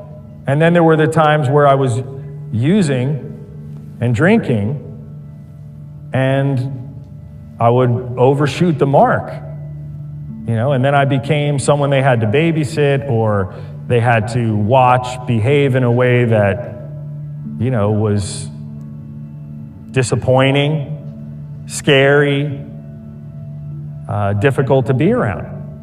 My daughter could tell that her dad wasn't as emotionally available as he could be. My daughter also heard the arguing between her mother and father, and I'm sure she saw the concern and the terror at times that her mother went through dealing with her father, who was drunk or high. My alcoholism and substance abuse affected my relationship with my coworkers greatly. I've had relationships that were completely strained and cut off because of my unavailability to be a friend on the job, to be a good coworker, because I'm protecting my disease, or I'm in the grips of my disease, and not the person that I should be, not the fireman that I'm capable of being. Those feelings inside of falling short of the mark on a daily basis at work were extremely difficult to deal with, and that caused more using and drinking to deal with those feelings. And the more I tried to hide it, the more I separated myself from my coworkers, and the worse I felt inside.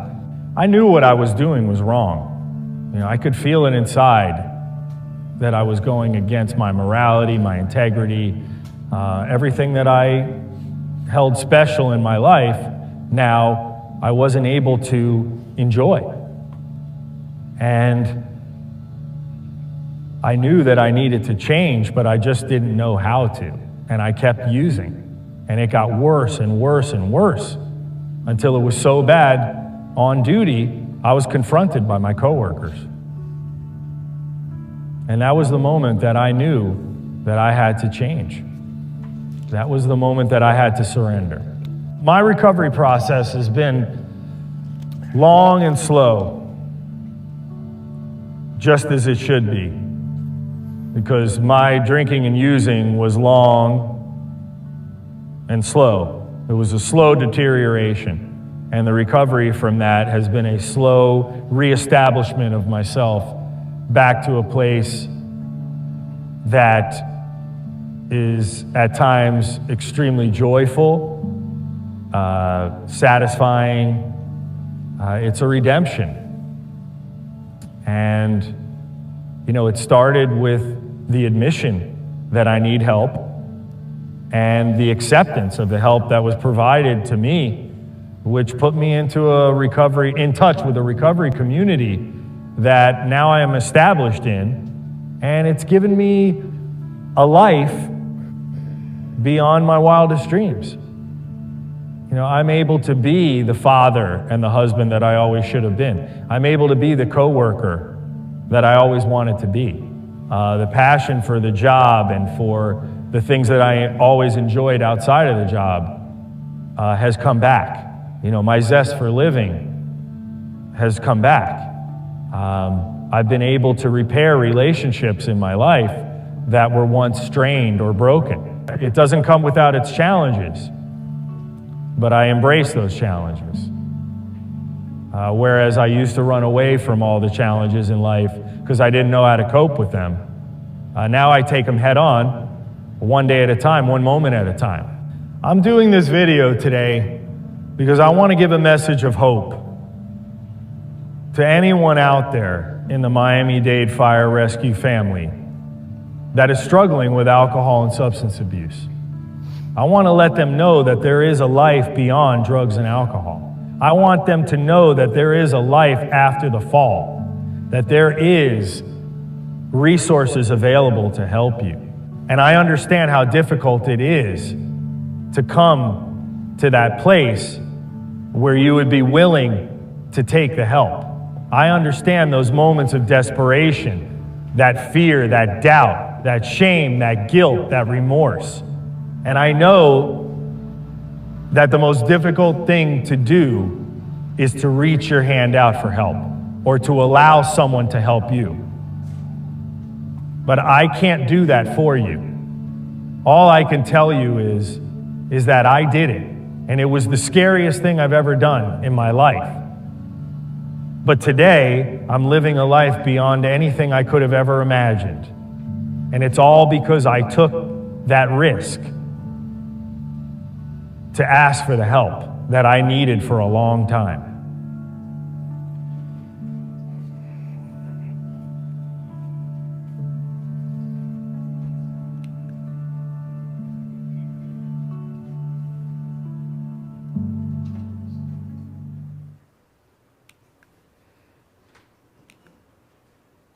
Well, anyways, we'll get that under control.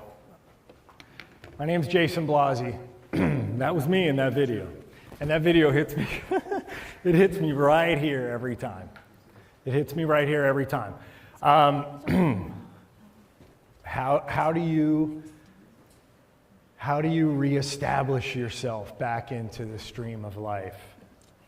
You know, my last days of drinking and using were very public. You know, there's a lot of stigma about substance abuse, a lot, you know, and what I've come to understand is the mental illness that I suffer from is very much on display and out there for judgment and public consumption. You know, and not everybody's seeing it through the lens of somebody who's been through it, and they don't have to. But I have to take ownership of it. I have to take ownership of it. So I'm here today to talk to you about the Phoenix Group. You know, I got involved in recovery after I realized that I needed help, and I went away to treatment again. And I realized that I needed my people. You know, I had to have people that were just like me. And I came to find out that in my fire department, we're having a little substance abuse crisis. You know, and there were people that were returning from 30-day treatments and relapsing immediately, and they're reaching out for help from our peer support team, our chaplaincy, our union. We had and still have and will have individuals that go to their annual physical and test positive.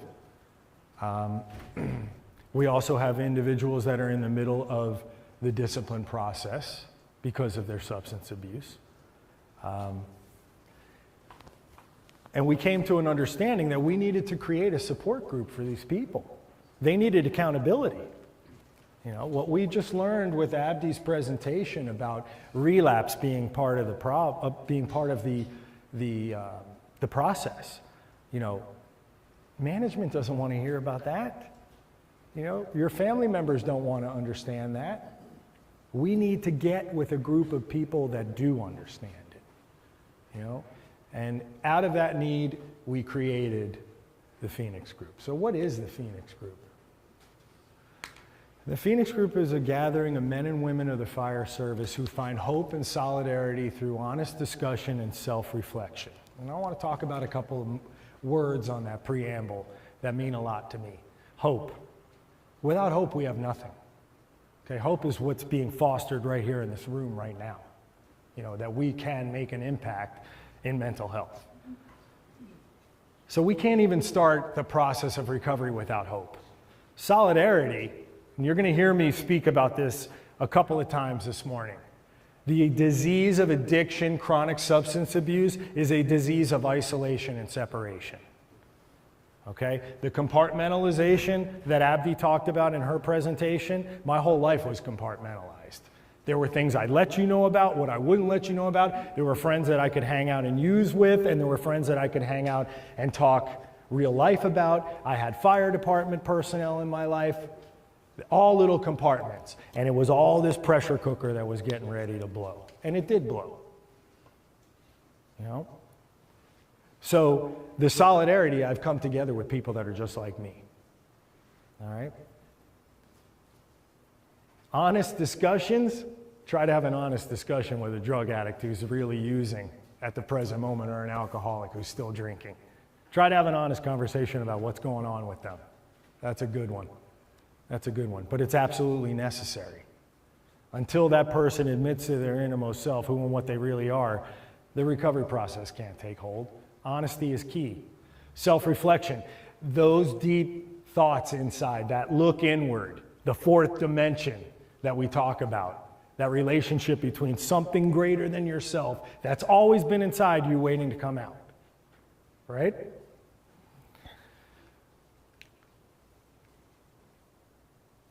Confidentiality, it's key. It's key. People's personal business is their personal business. Their work business is their work business. I said there's people that are involved in the disciplinary process, they're involved in family court, they're involved in the justice system. But that doesn't mean I got to keep a lid on this and I can't share anything with anybody. You know, the Phoenix Group is a confidential meeting. We are not affiliated with any fire department. I don't report back to the chief of who and what I saw there. I don't report back to the union about who and what I saw there. It's between me and my brothers and sisters in the meeting, and that's understood. And if they don't understand it, we take them around back and take care of it, you know? No. Seriously, we understand. We understand. You know? Vulnerability. Fire service, vulnerability, law enforcement, vulnerability, government worker, vulnerability. There's no room for that. There's no room to be vulnerable. If I do that, I'm going to be taken advantage of. I'm going to be seen as weak. I'm not going to be an effective leader. All those myths are dispelled when we finally get honest and open about who we really are and what we're going through. You know, it's amazing that it's taking a mental health crisis in our jobs and in this world for people to finally say it's okay to be who and what I really am. You know? It's absolutely imperative for the recovery process to take hold to be vulnerable. I cannot be this guy that's been adapting and overcoming, sucking it up, and figuring it out on my own way and recover. You know, Einstein said it best. You cannot solve the problem with the same mind that created the problem. How do I open up the perspective of my mind? I have to be amongst other people and allow them into my life. That compartmentalization that we as first responders know so well is what stops the recovery process from happening. I need to empty out those compartments. I need to discover the things in them that don't work anymore, and I got to discard them. Okay? That's what happens in these meetings. Yeah. The therapeutic value of one alike. And I heard that from my friend Eric DeArmas, who's a captain with the Miami-Dade Fire, Miami-Dade. He wishes he was with Miami-Dade, but he works for the city. Okay? He's a proud member of the Phoenix Group. He was sitting outside greeting people on the way in here, and I love that man. And he's sitting right there. Thank you for everything. The therapeutic value of one alike. You know, that vulnerability can only come when I'm feeling comfortable that I'm amongst my people. Well, we take it to another layer in the Phoenix Group. Everybody there is in the fire service. So we know the lingo, we know the lifestyle, we know the pitfalls, we understand the negative coping mechanisms, we know the hard schedule on our families. We get the challenges that someone in recovery is going to have to overcome. So you found your people. You are home, as they say in the recovery world. You are truly home. You know, I express those things in the video of family life that is not going as well as it could. Maybe it's even destroyed. Work life, falling short of the mark on a daily basis, having that guilt, shame, and remorse of not being the man that I always could have been, once was. Maybe I'm on Monday, but I'm not on Thursday. Those feelings need to be processed and let out.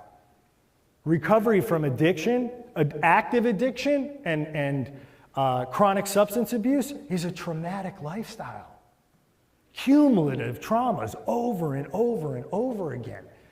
As you're going to hear later on, and you heard earlier in the first presentation, if you don't process those traumas, they're with you.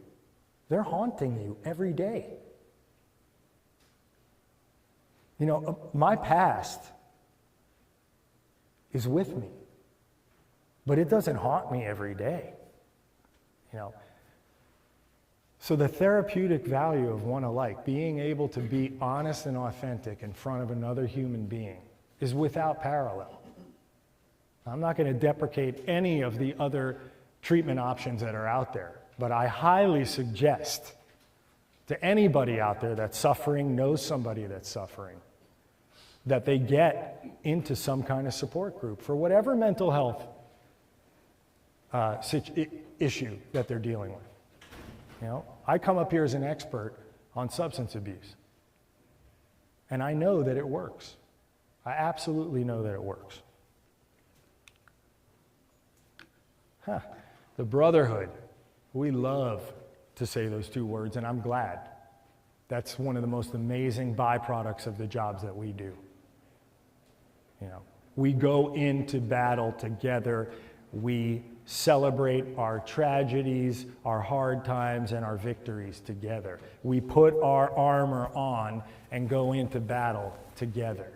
That galvanizes a bond between human beings that is so special. That's why we do the jobs that we do. That's a big part of why we do it. And that's one of the greatest aspects of what we do. Well, the coming together to battle the disease of addiction, we put our armor on. We go into battle with each other. We talk about our trials and tribulations and the hurdles that we need to surmount and how we do it. And we celebrate our victories. We celebrate our victories with each other. And that brings us together in a brotherhood that, man, you know, I'm going to try to keep it together here and not cry about it. It's that beautiful. It's absolutely that beautiful. And it's available to anybody that's willing to try. Demystify, well, first let me speak about sharing our experience, strength, and hope. That's how we're building this brotherhood. At each meeting, you know, we start off with a moment of silence, and then we move into a brief check-in from the members, and then we find a topic from what everybody shared, and we go around the room. And you know, new people are coming into the meeting, and man, the process of recovery from all the things that I described in the video and what's been laid out so beautifully by my colleague, the process of recovering from that is not easy. You know, processing all of that trauma from living that lifestyle, all that guilt, shame, and remorse, it's not easy. But when you see other people sharing honestly and openly about how they're doing it, the process that they're involved in, giving their experience freely, it demystifies it. You know, you go from a place of not knowing to having a clue. And then it starts to become a working part of your language. It starts to become a working part of the way that you carry yourself out in the world. Promoting of community and a sense of belonging. I said it earlier and I will say it again. The disease of chronic substance abuse and addiction is a disease of separation. I am separated from the version of myself that I once was, could be, and would like to be. I'm separated from my fellow human being.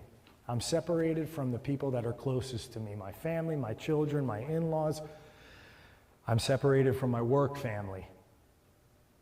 I've got all of these things, all these compartments that I can't share with them. coming to this meeting and being vulnerable and being honest and emptying out those compartments creates that sense of belonging. It gives me the positive reinforcement to be vulnerable. And then I can take that home with me. I can take that into the firehouse with me. I can take that into my community with me. Accountability. And the addict and the alcoholic, the chronic substance abuser needs a lot of accountability. Because this disease is cunning, baffling, and powerful. It doesn't take any vacations, and it's extremely patient. You know, in the 14 years that I struggled on the job with my substance abuse, I had many months of adapting and overcoming and not taking that drink. Many months. But I would always come back to what I was familiar with. I would always circle back to the things that I was comfortable with. I didn't have an accountability system in place because I hadn't gotten into that vulnerable spot yet where I could be accountable to anybody. In our meetings, we create that. I feel a sense of duty to come to my meeting every Thursday. I feel a sense of duty to stay clean and sober so that I have a message of recovery to bring to that meeting. And then I feel a sense of duty to my fellow human being to not be a menace to society anymore, to not be a detriment to my workforce anymore, to not be a liability. And I don't want to take any chance. And I also signed a contract with lots of different JBs on it that say if I do this, I'm fired. If I do that, I'm fired. If I do this, I'm fired. And I'd like to tell you that accountability is enough to keep people clean and sober. Well, I could tell you right now that in the last year, I've watched 2 people get fired who put their initials on those lines and circled back around to what they were familiar with, and they lost it all. So this thing ends up 3 ways: jails, institutions, and death. Okay? It is a disease. It does kill. It kills families, it kills dreams, it kills aspirations, it kills the love and adoration of your family and your loved ones. The worst thing it does is it kills you inside. If it doesn't physically kill you, it will spiritually beat you down to a place where you wish you were dead. That's the stigma that I'm talking about. That stigma of I'm less than, I'm not worthy, I can't hack it, I don't have what it takes, I shouldn't be on the job. That guy, gal is a piece of, and you could fill in the blank. We decrease that stigma, we dispel those myths in our meeting. Members become happily and usefully whole. That's all I ever wanted anytime I screwed the top off a bottle. That's all I wanted, was it all to shut off and be happily and usefully whole. Right? Everything makes sense. The pressures of the job, the things that I don't agree with, the state of the world, my daughter's not doing what I think she should be doing, whatever's irritating, making me restless, that was my solution until it wasn't my solution anymore. My new solution is being an active member of the Phoenix Group. My new solution is coming and talking honestly and openly about who and what I really am. That humility is a beautiful thing. And the more of it that we foster in the mental health community, the more that we foster that in the first responder community, the better off we're going to be. And we're not going to lose anything when we do that. We're not going to lose our mission. We are not going to lose our effectiveness. In fact, it's going to be a 180 where we are going to become stronger, more resilient. We love to throw these terms around. We're our brother's keeper, we're responsible for each other, we're resilient. Well, are we? Are we? How do we carry ourselves out in the real world? I want to give you so much props for coming here today and getting the awareness. You know, that's the beginning. That's the beginning. And together we go out into the real world and we do what happens in this meeting, decreasing the stigma. That's what's keeping people in the shadows. That's what's killing people. So I'm going to bring my colleague Abdi back out here. Okay. Got a couple more.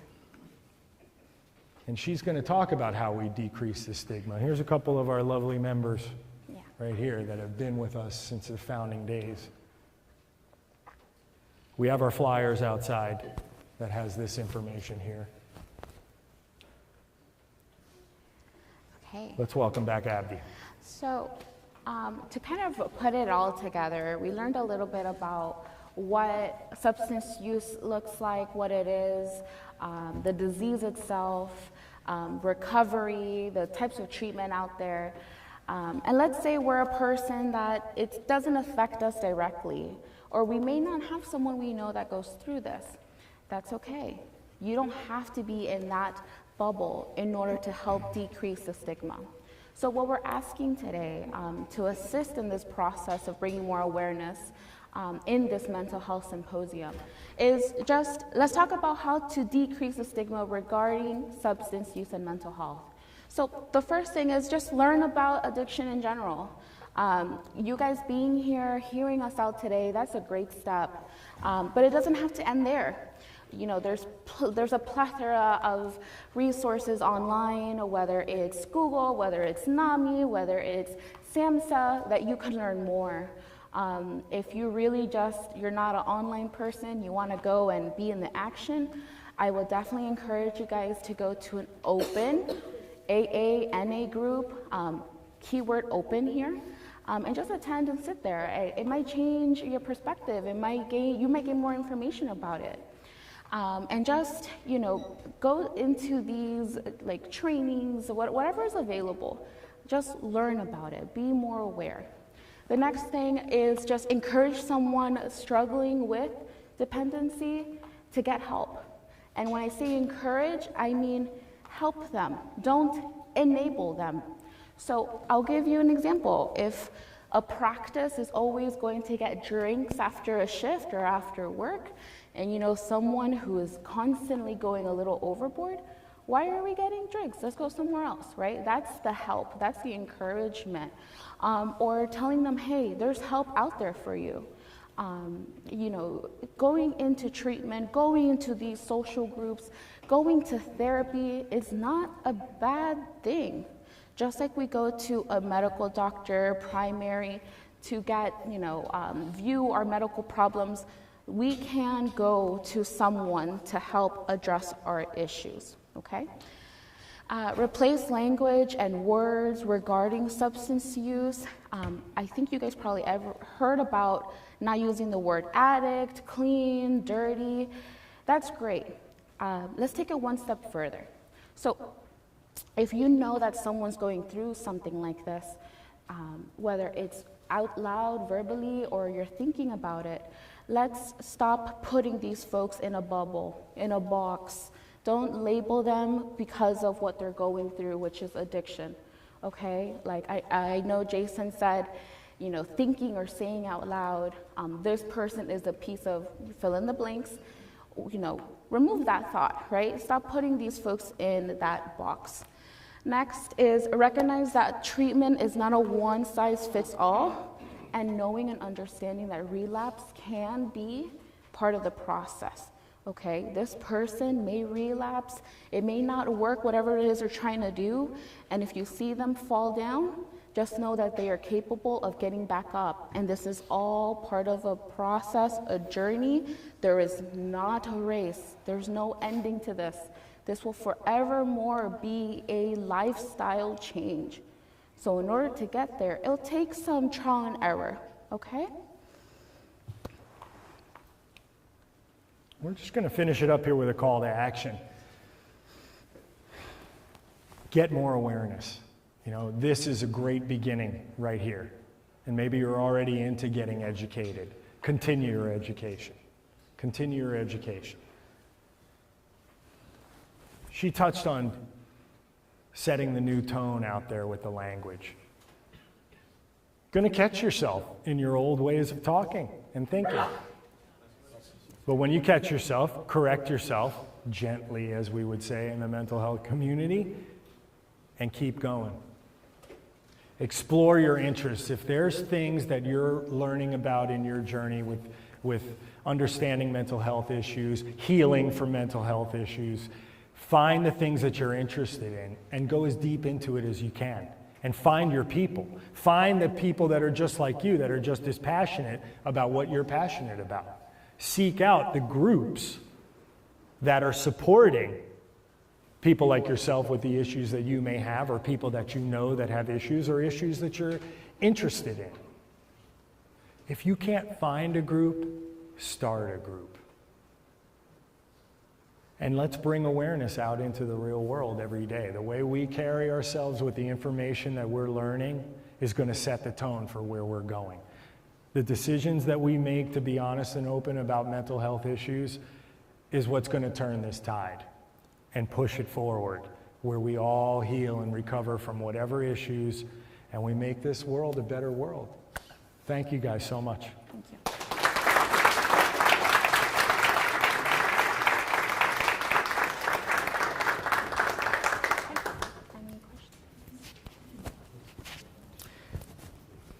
Okay, guys, our next presenter will come on at 11:15. So we got a break now.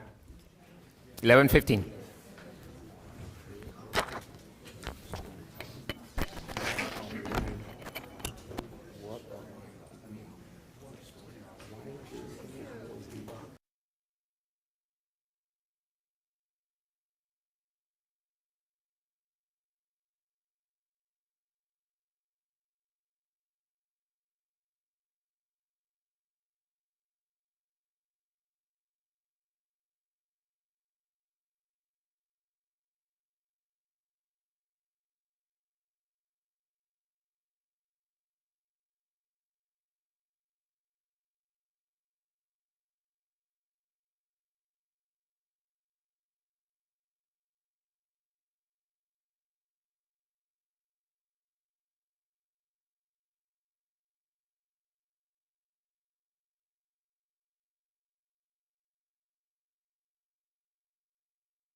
Okay, guys, we're gonna get started here.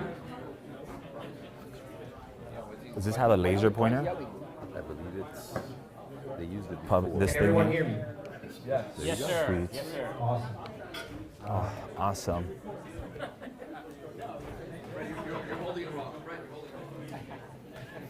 Two hands. All right. So our next presenter is going to be discussing sleep issues and first responders. So here he is, Jazz Marrero. Right, there you go. Thank you, thank you, thank you, thank you, thank you, thank you, thank you, thank you, thank you. Mic check. All right. Can you guys hear me good in the back? Yes. All right, awesome. Good morning, everybody. First of all, I just wanted to thank Fred, Chief Cantella, Chief Williams, Health and Safety Division, and all of our command staff for putting this stuff together and having all these great speakers here. I'm going to be talking about sleep. In the course of it, I hope I don't put you guys to sleep. But if you do, I won't be offended because, as you'll see, it's actually really good for you.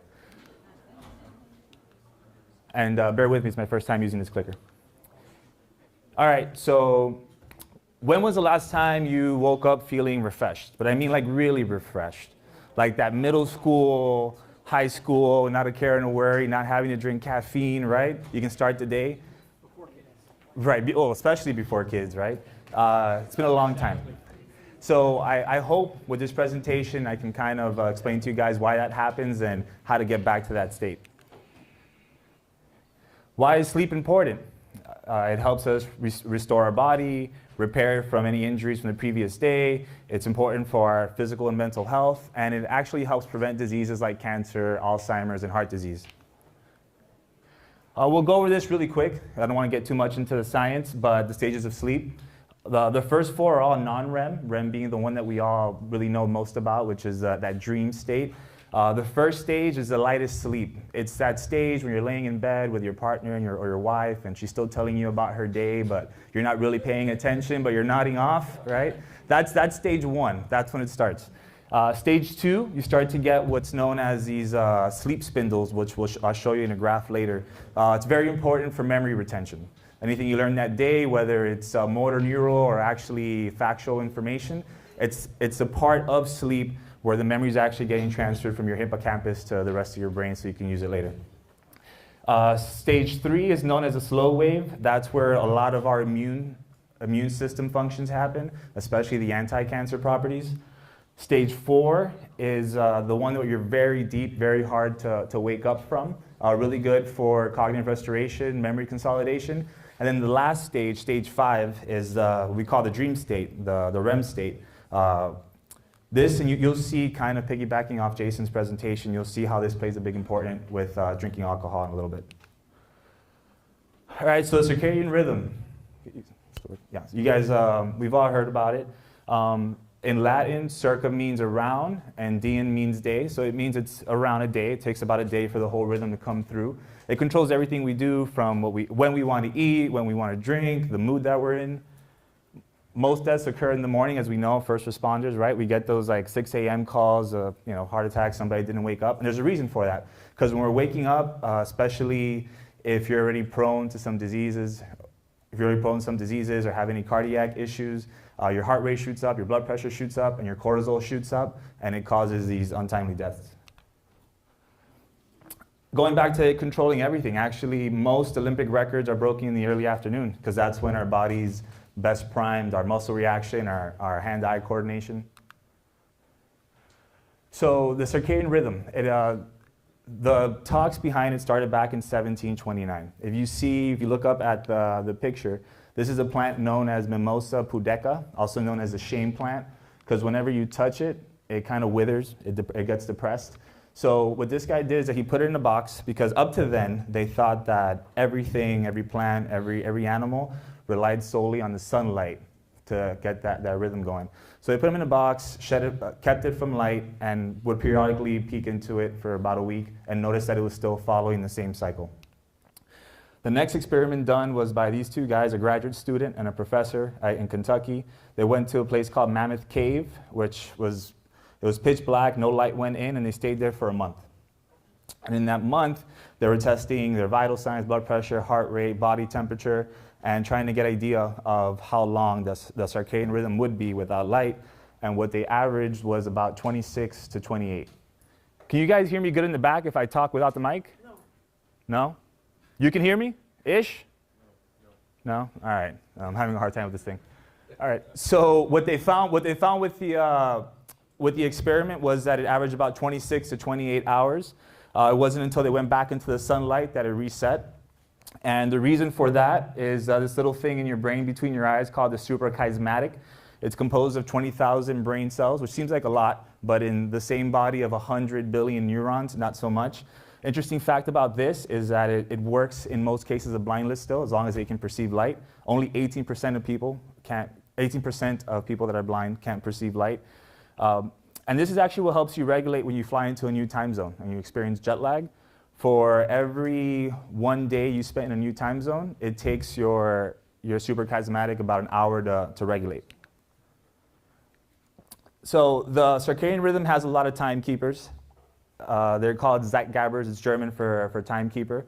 From body temperature, physical activity, amount of light and time of exposure, food intake. These are all the things that cues our bodies throughout the day to release different hormones and stuff to get the sleep cycle going.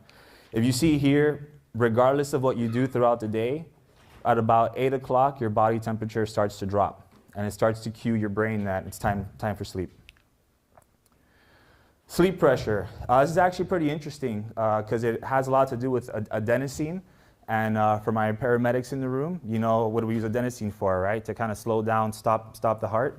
So it does the same thing to other neurons in our body throughout the day. It accumulates and it slows down impulses. To the point where when you get to nighttime and you build up that sleep pressure, your body knows that it's time to sleep and it starts releasing melatonin. The issue with adenosine is that it has a very similar chemical makeup to caffeine, as you can see here. And they both work on the receptor sites the same way. They look the same, kind of like that key and lock receptor site mechanism. And as you drink caffeine throughout the day, it blocks those receptor sites so the adenosine doesn't attach to it. And then the adenosine is still accumulating throughout the day. And when the caffeine finally gets washed out, then the adenosine comes back in and you feel that crash that we tend to get in the mid-afternoon after drinking coffee. Coffee or caffeine has a half-life of about 7 to 8 hours. So that means in the typical cup of coffee has about 50 milligrams, I'd say. So even if you have a cup of coffee at 3 p.m. and you're not feeling energized anymore by night, it's still in your system and it can affect your sleep. This I actually added this morning because I read the study and I thought it was pretty interesting. I hadn't heard about it till now. They found in a study that they did last year, they found that drinking between 400 to 600 milligrams of caffeine a day can actually increase the risk of getting dementia or having a stroke. So getting into sleep and memory. In the non-REM stages where we have the sleep spindles forming, throughout the day the memories will kind of accumulate here in the hippocampus, and then at night it'll break it up, fragment it, and send it up to the neocortex for you to be able to use it after. This is actually a little cool experiment that they did in MIT. Inadvertently, it turned into a sleep experiment. What they were trying to do was being able to track where a rat was in the maze without being able to see it, just based off of the neurons that was firing at what points of the maze. And it turned into them discovering a little bit about REM sleep.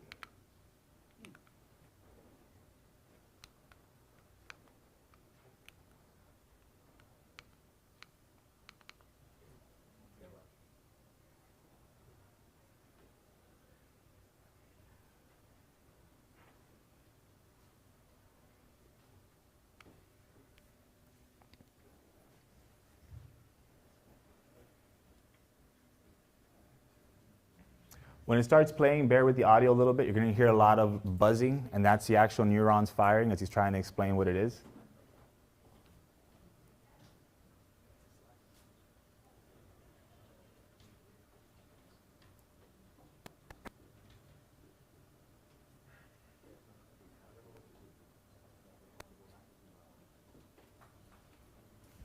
We'll go on if it's not playing. Yeah, all right, guys, sorry. But I'll explain the experiment either way. So they had these probes hooked up on the rat. They had it going through a maze, and they could see through a camera on top all the different places it was going and the specific neurons that were firing. And then when the rat went back to rest, he started hearing that same signal being played over and over again at almost a rate of 10 times faster. And when he looked up at the computer, he realized that those little areas in the map of the maze were firing as if the rat's brain was actually fragmenting the memories and storing it so that next time it would go into the maze, it knew where to go if it had any issues.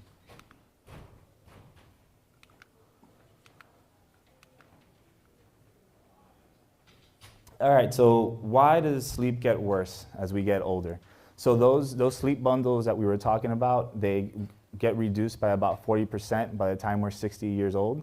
And by the time you hit about 70, you've lost about 80 or 90% of your NREM sleep. Sleep and physical exhaustion. If you're an athlete, if you're trying to work out, if you're trying to compete, if you're trying to get things done, the best thing you can do is actually try to get a full night's rest the night before, because it's been proven that it'll increase your time to exhaustion by about 10 to 30%. Also, if you're trying to lose weight, if you're on a diet, if you're doing like keto or any of that stuff, you'll end up losing more muscle mass than fat mass if you're not sleeping well. All right, so this is interesting, sleep and Alzheimer's. So one of the main components of Alzheimer's are these little proteins called beta amyloid proteins, and they tend to kind of stick together and clump up in that little area near the hippocampus right behind it, which we know affects memory. Now, the interesting thing about the way it relates to sleep is that while we sleep, specifically in those first 4 stages, your brain starts to detoxify itself. There's these things called glia cells, and they kind of surround the rest of the neurons in your brain. And when you go into those stages of sleep, they shrink to about 60% to allow more room to get rid of all that toxic waste. Think of skyscrapers in New York City and being able to shrink them down to a minimal size so that garbage trucks can come in the roadways and clear everything out. This is a video too, which it's not going to try that one. No, that's all right. What you had here in the video is on the left, you had a rat, this is a close-up of its brain, that was in non-REM sleep, and a rat that his sleep was disturbed. And it shows they inject a dye, and they show how more effective the brain is at getting rid of it. Sleep and cardiac disease, this is a big one. In 2011, they studied about 500,000 men and women from 8 different countries all over the world. And they found that poor sleep was related with a 45% increase of fatal and non-fatal coronary heart disease. And another study that the Japanese did with about 2,300 males over a 14-year period, they found that sleeping less than 6 hours a night was associated with 3 times the risk of a heart attack. And here's a little explanation of why. So up here, you can see the interior lumen of an artery. And even if you don't suffer from blood pressure issues, when your blood pressure raises in the middle of the night when you're having bad sleep, it could cause these little microscopic tiny nicks in the vessels. And if growth hormone isn't released, which it's released in one of the stages of sleep, it's not able to repair it before plaque comes and starts to build up.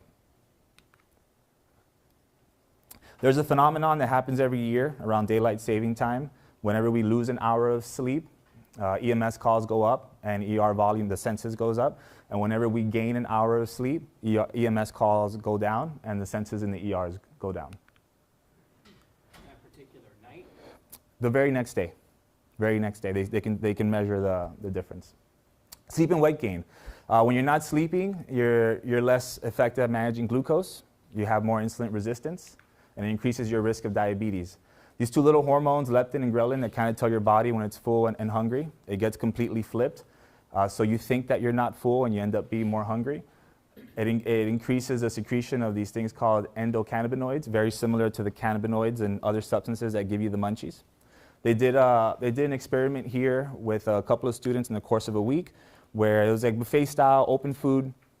And so they had the options to eat whatever they wanted every day. Towards the end of the week, they sleep deprived them, and they saw that on average, they ate about 300 calories more a day. Sleep and diabetes. They did a similar study where they deprived people down to about 4 hours of sleep a night and saw that they were 40% less effective at absorbing the glucose. If they would have measured their blood the following week, it would have showed as they were pre-diabetic. Sleep in the reproductive system. This is something we're seeing a lot in the fire department and with police officers. Testosterone issues with men. They're plummeting, and they think that a big part of it is because of our sleep schedules. You see about 30% reduction of sperm count in men, and roughly about the same with their total testosterone levels.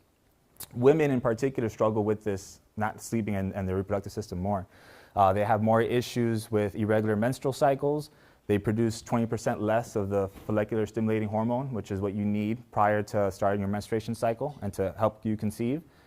And you're more likely, if you're pregnant, to have a miscarriage in the first trimester if you're sleeping six or less hours a night. Sleep in the immune system. They did this other study where they inoculated the flu vaccine into a little nasal spray, and they sprayed it in 2 control groups, one that was sleeping well and one that wasn't, basically.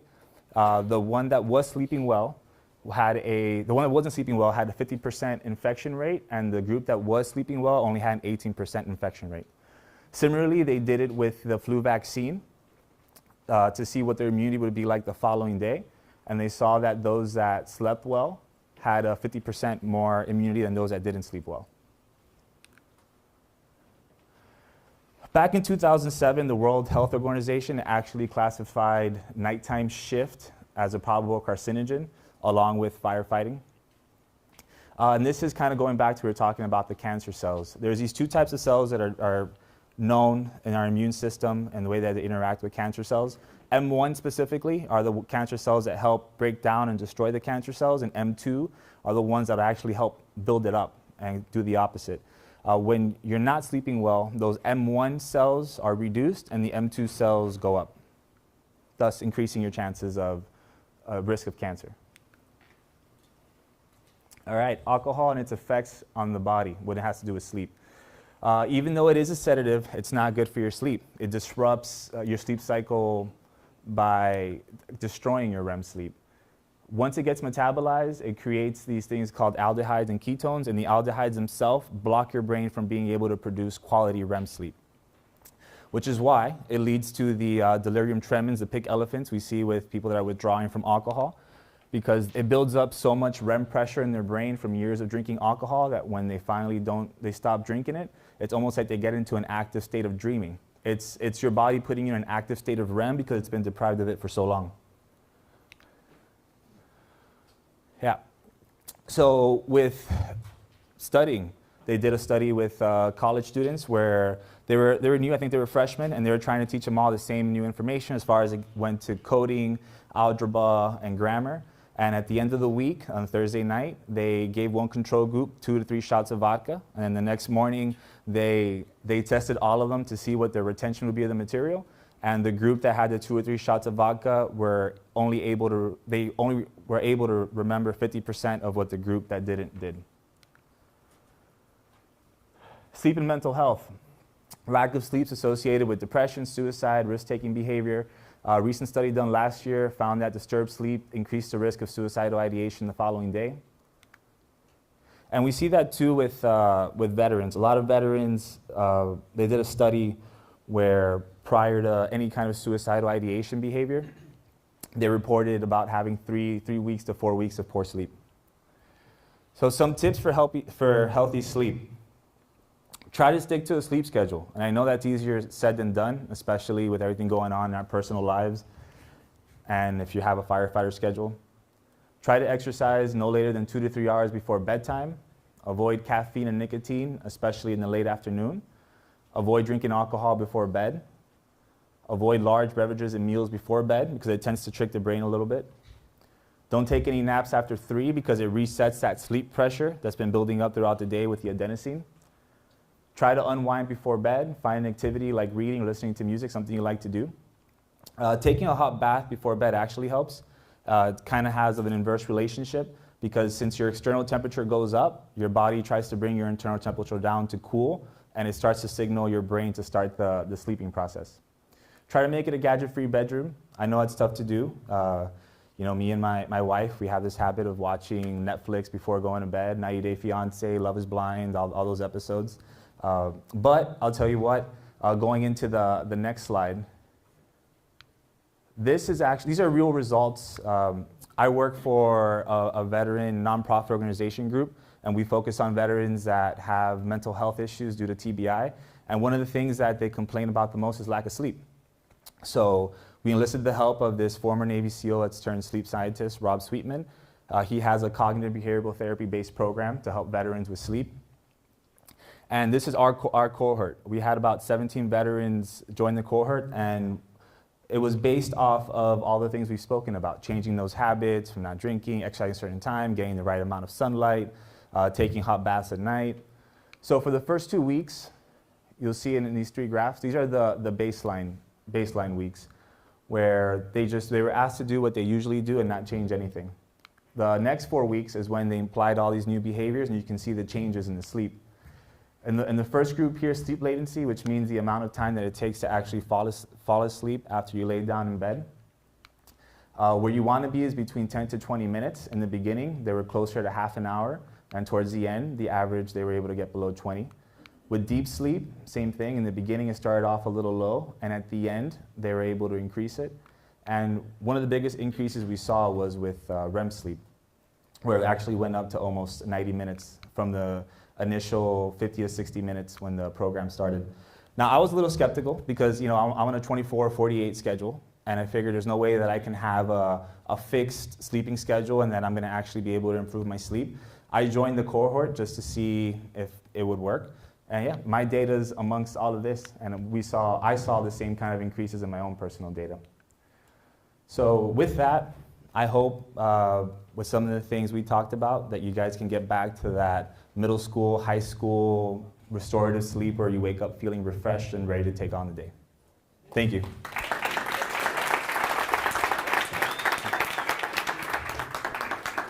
Thank you, Daz. We're actually a little bit ahead of schedule, so we still have the presenters that have presented so far. So if anyone has any questions for them, we got Mike and Ryan from the Mental Health Project. We got Abby and we got Jason Blasi outside also that I can bring them back in. If we have any general questions or we want to get any sort of discussions going now, we have a few minutes before we break for lunch. For those of you that are interested, we are hosting also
I'll give her two options. 23, 24. Yep. At 1 o'clock. Work for you? Yep. Or you want it 10?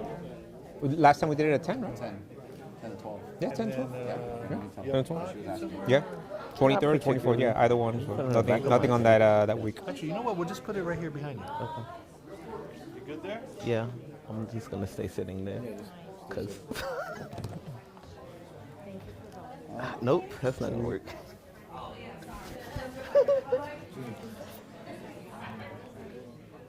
You're sharing a mic. I don't think we can share with this one.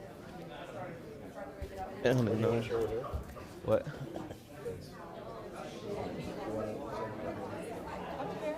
Either one. Does it have to be within the light?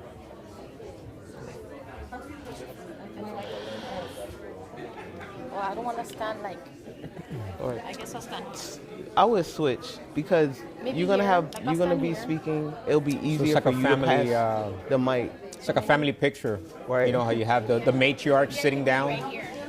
Yeah, because the queen sitting down. Yes. You know everybody kind of around her, like we all pay homage to the queen. You know.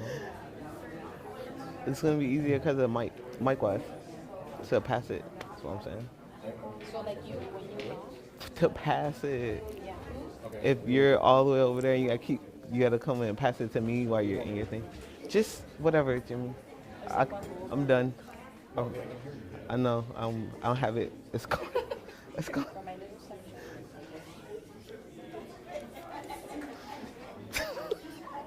Trying to sit appropriately, but I can't.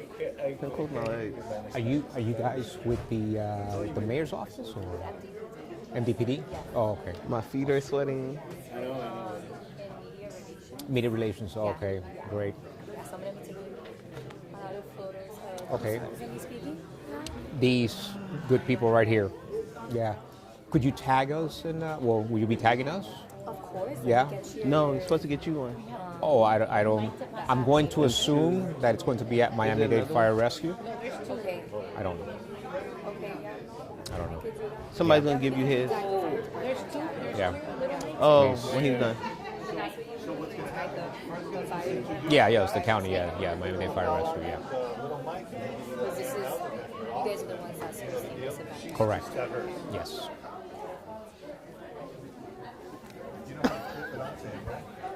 You're gonna go like this, and then clip it on his shirt. On his shirt. As close as possible, right? Right there. Okay. Very good. You can put it in his pocket. Sounds good. Let us know so we can turn the live stream. Sorry. So Yeah. these are for Ellie. Okay. When we were talking about this, and she's a sergeant, retired sergeant from Tallahassee Police Department. Okay. She has 3 volumes, but I'm giving him 2. Okay. So this is stories from village first responders, from cops, firefighters, dispatchers, forensic, and victims. Okay. And she writes about their story, about beyond what has motivated them, what has been with them. So No, told them I know you're talking about. No. Okay, and I told them that I was featured on chapter No. 15. Oh, wow. Is that you on the beach? Because her hair I don't is have my blonde, glasses. right? It looks like you're on the I beach. mean, laying down on the Heroes Walk of Life Oh, okay. Okay. in Daytona. That is On the awesome. Apple Institute, there's a Heroes Walk of Life, and the I can't- plaque that you see here, and she writes about it here. Okay. They created that. Everybody that started. It's gone. I'll give these to Jazz. So the guy with the green shirt, that's his partner now. Yeah. He knows he's here, Yeah. but I asked, well, who you want me to give it to? He goes, give it to Fred, because I owe him his helmet. Oh, okay. Yes. Yeah. My hat. Yeah. Okay. Perfect. Yes. This is Now I him. have He something wanted me over to him. sign it, so I had to go. I didn't want to get my copies. I actually bought him a copy. Okay. Cool. So these 2 are from him. Okay. One is volume 1 and volume 2. Should I put you on your desk? No, I got it. I'll remember. I'll put it next to my phone right now. I promise you. They're not gonna get lost. Don't worry. Right here. Okay.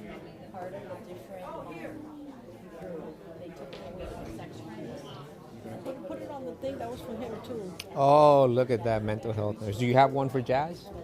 Is he a nurse? Yeah, absolutely. He's the same thing. Like he's studying what Elio is already. Mental health nurse. Yes. Am I smiling? No, I don't have one for Jazz. No. You have the rest of them. It's somewhere in there? Yeah. Oh, okay. This is from my batch. Okay. That I had taken out when I got the books. Okay. Getting I'll make heartburn. sure that Elliot gets it. Yeah, you have one. I'll look for one for him. We'll do. Angie, who has Imani today? Chapter 18.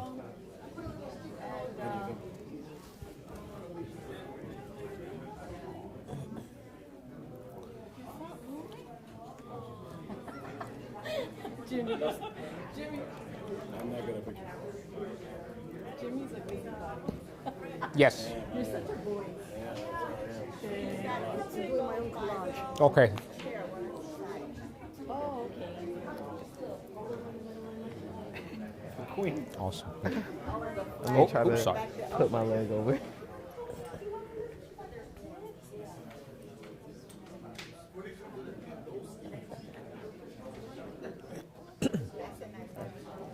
Thank you. Okay, we're going to get started here.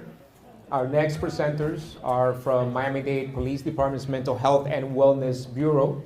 They're going to be discussing family dynamics and first responders. So let's welcome them. Thank you, guys. Thank you.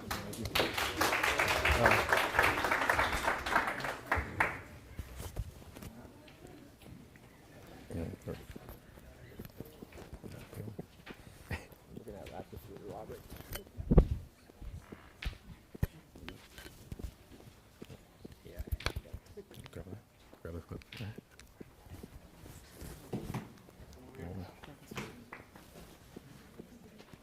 You got it? Good afternoon, everyone. Can you hear me? Yes. All right. My name is Jimmy San Martin. I'm a licensed marriage and family therapist. I've been with the department about 16 years, but I don't want to start there. I want to start why I got into this profession. My father worked for 31 years as a Miami-Dade police officer. So I got to see the impact of the job, you know, with my mother and with me as his son. It took a lot out of him, but we didn't understand it. Sometimes we even chalk it up to him just being him. You know, you make excuses. You just had a bad day. You didn't know what was going on. So I went into the police department 16 years ago as a public service aide, dead set to be a police officer. That's what I wanted to do. That was my mission. As I was doing that, I noticed that a lot of my friends were talking to me after calls. A lot of my police officer friends were talking to me after calls, but they wouldn't talk to anybody else. They only talked to me. To the point where I even tell them, like, why don't you guys go to psych services? You know, because psych services is not what it is today. A lot of times it wasn't seen positively like it is today. It was really negative, and you'll be like, no, I can't go there. I'm not crazy. I'm not a 43. So with that being said, I was like, I need to change something. And I remember going home and telling my wife, I think I'm needed somewhere else. As much as I would like to be a police officer to honor my father, there's somewhere else I need to be. So that being said, I got my degree. And ever since then, I've joined the Mental Health and Wellness Bureau. It used to be called Psych Services. And it's been a blessing. And we're going to talk about the impact today of the family, not only for the officer, but also the family. Because officers go through trauma, but so does your family. Because they have to support you when you go home. And sometimes we can't detach. If you notice about these two pictures I picked, look at the two pictures. You see the firefighter and the police officer, but they're also the things we forget. They're family. They're people. They're more than just a profession. But sometimes it's hard to take off this uniform when you go home. That personality stays, and it can impact your family. So we're going to go over that today. Thank you.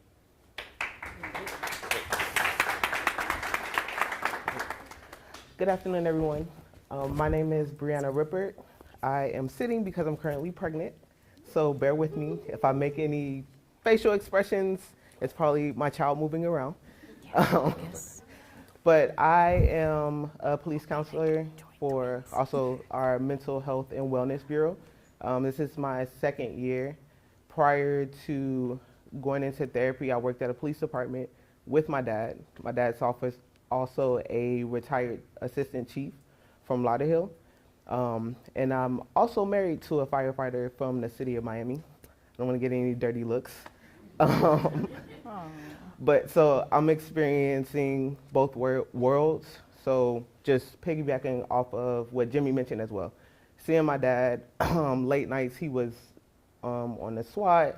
So we would see him on the news a lot, and being concerned about that, I see how it affected not only me, but my brother as well, how busy he might have been, and as far as like maybe getting called out to certain things. And a lot of times time gets lost, and it's not his fault, right? Because he's working to provide.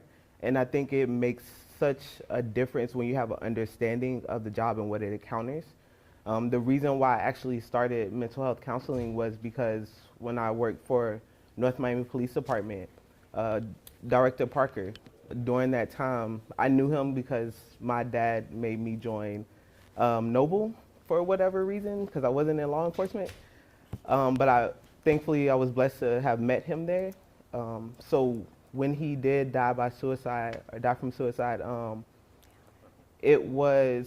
I saw emotions from my dad that I hadn't seen before. I also saw him not talking about it, and that was concerning. I got a chance to talk to our chief at the present time, and he talked about the mask that they have to wear. You know, that like they can't show emotions, they don't have time to process, like they have to keep pushing forward. And for me, seeing how you watch that happen and you feel like you can't do anything about it, or you don't have an understanding about it, and not being able to help them made me want to become a counselor so that I can help officers and first responders and their families as well, because I think that's equally as important. And with my husband being a firefighter, I also see that side as well. There's a lot of similarities, even though I know there's like a rift between the two at times. There's a lot of similarities of how they deal with things, don't deal with things. Thinking about the shift hours, I know that's kind of different, but just whether you're getting called out, being on 24-hour shifts, like all those things play a part in how you react to your family as well, the time that you spend, the way that you talk to them. So I think I'm excited for us to be able to present this, because I think it's also important to get both perspectives. Thank you. Thank you. Thank you, Bree. Good afternoon, everyone. My name is Susie Garcia, and I'm also with Mental Health and Wellness Services Bureau Psychological Services Section. I'm one of the licensed clinical social workers on staff, and it really is a privilege to be able to serve those that protect, the first responders, just recently a Miami-Dade Fire Rescue as well. This topic, when we were brainstorming on who was going to present what, I was compelled to also be part of the group in presenting, because this topic is very near and dear to my heart. I am married to a law enforcement officer with Miami-Dade Police Department. He's been on the department for 28 years, which is about the time that we've been together, because when I met him, he was aspiring to become a police officer. So I could honestly say, not to go into my part of the presentation, but that I've been with him through many chapters in his career, being, a police officer trainee, and then the different phases, as a probationary officer, and being able to work by his side at times. In my current position as a police counselor supervisor, we do respond to call-outs, and he's had assignments at times throughout his career where he's also been at the same call-out, which is unique. I could recall one of our anniversaries, we had plans to go and have dinner, and that night I got called out, and so did he. So we were like waving at each other across the scene saying happy anniversary, but it's a lifestyle for us. And I didn't really realize, I was so accustomed to it, I didn't realize how much I could relate to the police culture, if you will, until I became a police counselor. And prior to that, I was I was a Miami-Dade Police victim advocate.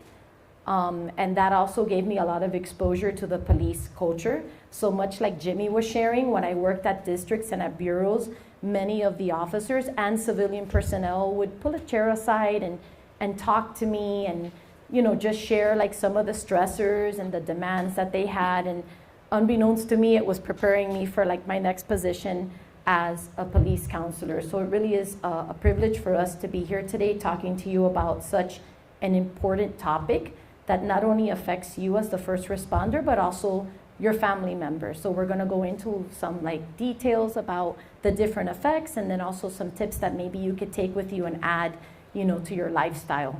Thank you.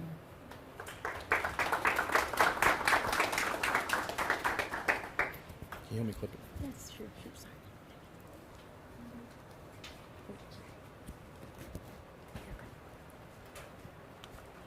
All right, so let's start off with the basic thing. What's a family? A family is a group of two or more people define themselves as related by bond, blood, marriage, and a bond. We've learned over the years that families can extend. It just doesn't have to be parents, adopted parents, children, but also aunts, uncles, grandparents, neighbors, friends, church members, co-workers, squad mates, platoon mates, and also pets. I've learned that recently. Pets are a really, really big deal. Right, Abdi? Very, very big deal. But family is important. And how do we define family? Sometimes we don't know how to relate to our families when you do this profession. I notice a lot of times people, there's certain things you do as first responders and go home with that you don't want to talk about. And certain stresses that you have that you don't want to talk about. But you bottle that up. And you don't really say anything, and who really takes the brunt of it, no matter what, is your family.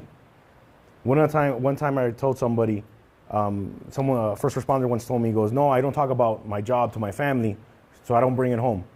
And I told him, no, your family can be affected if you don't talk about it. If it affects your behavior, your family's going to be affected by it.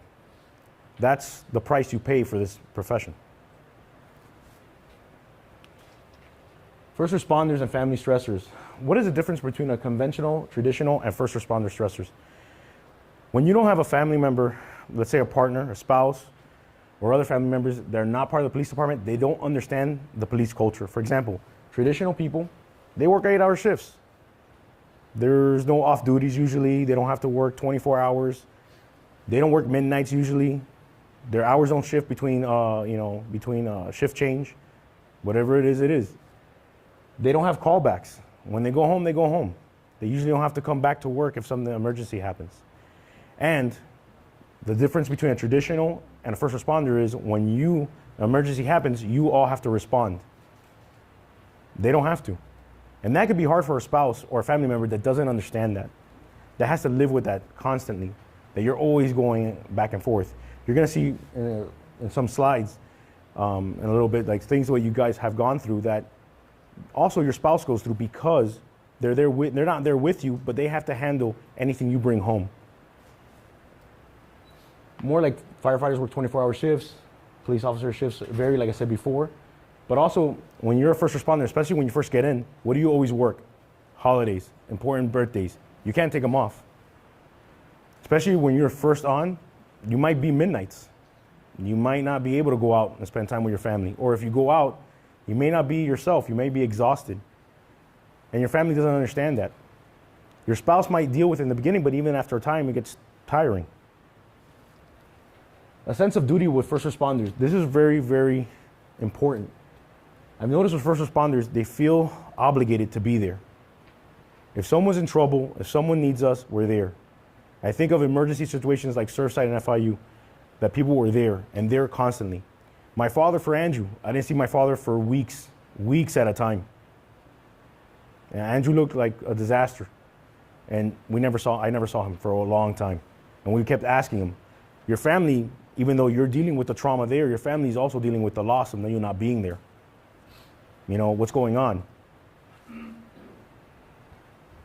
For first responders also, there's an emotional, physical, and spiritual impact. After a while, I think Abdi said it best, where sometimes you say jokes that are a little morbid. You start to lose that sense of morality. Sometimes even you lose that sense of spirituality. Does God really exist if I see nothing but negativity all the time? You even will start questioning family members when they talk about positive things because of experiences, because of things you've seen. And that's something also you take home to your family.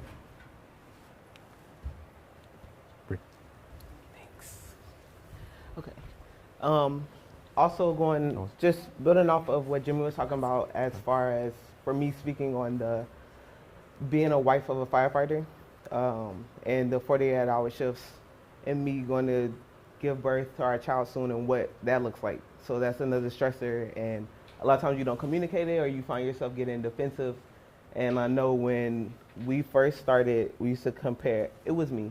I'm not gonna put it on my husband.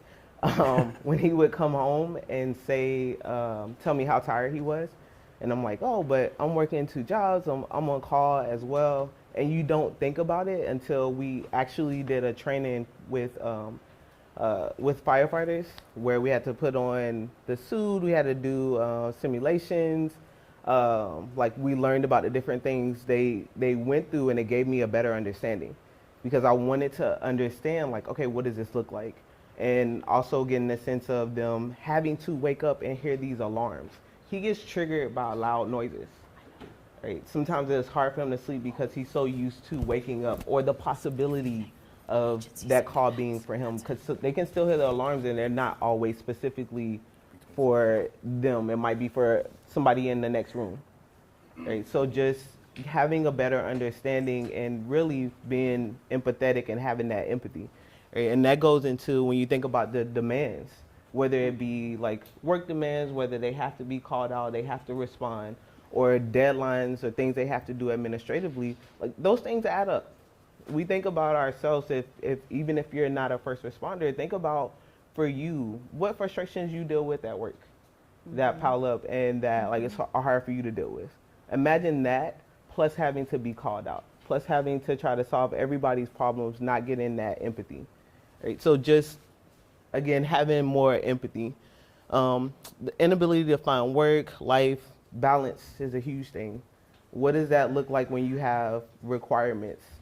Right? What does that look like versus being a first responder versus, you know, not being a first responder?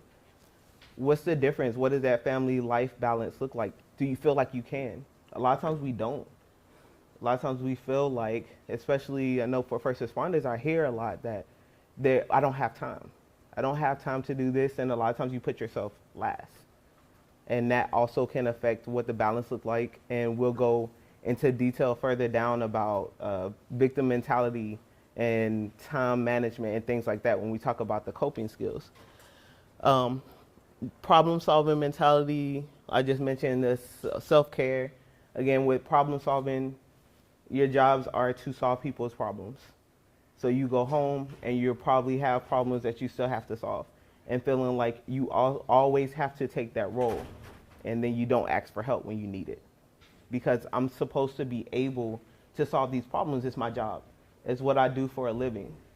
But it's okay for you to need help because, like Jimmy mentioned in the beginning, whether you're a first responder or not, and that's your duty, you're also a human being as well. And sometimes it's easy to forget that when you are put on that pedestal of a hero, which you are, but you're also human. Mm-hmm. So who is also taking care of you, and are you allowing that to happen? For going into more of self-care, the emotional unavailability, being disconnected, maybe repressing your feelings, that fear of danger, the suck it up mentality. You hear it, it's been talked about as far as like, again, having to push through, but we have to tell ourselves that it's okay for us not to be okay. And that goes for everybody.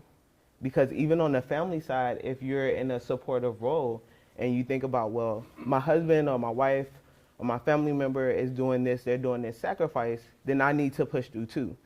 And then nobody's communicating. And then that can lead to other problems. And again, if you're not taking care of yourself, if you're not accessing your emotions, all that stuff, if you're not okay, you can't help other people. As much as we are able to compartmentalize, it was mentioned before in the previous presentation that stuff doesn't go anywhere. It stays there with you. It's going to show at some point in different ways, whether it be at work or home. So definitely paying attention to that. Compassion fatigue, repeated exposure to critical and traumatic incidents. If you think about, I don't know about for everybody else, but after a while, if I'm talking to people for long periods of time after a long day, sometimes you don't even want to talk to anybody, right? If you're a first responder and you're dealing with people who don't care about you all the time, who won't say thank you, or who are yelling and screaming at you or cursing at you, and you're just trying to help them, after a while that can kind of get old, and you have that compassion fatigue. You don't want to be bothered, and sometimes that shows in your personal life as well. So it's important for us, again, that's when that self-care part comes in, where you have to take care of yourself, where you got to kind of figure out ways to refresh yourself and allow family and friends to be able to help you as well. Okay. I just to add on to the demands of this role in being a first responder, and how there's also like that ripple effect on your family members.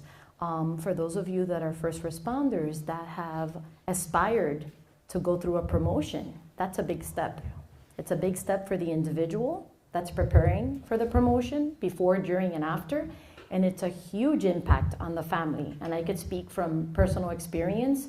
When my husband was, preparing to go through the ranks in his career as a law enforcement officer, there were times where we had to sit down as a family. Brianna and I were talking about this the other day because her husband is aspiring to become a lieutenant for the fire department.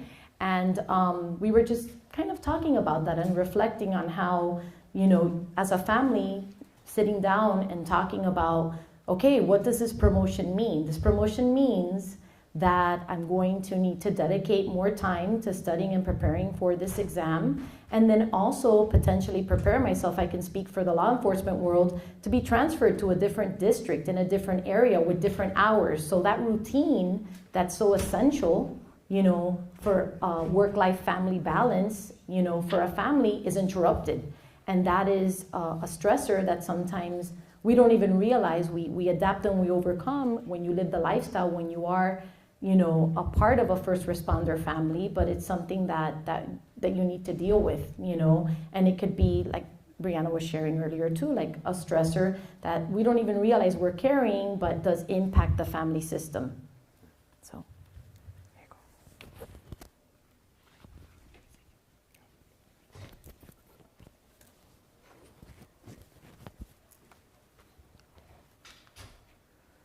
So, like I said earlier, when you see these images, what pops into your mind, or what do you see?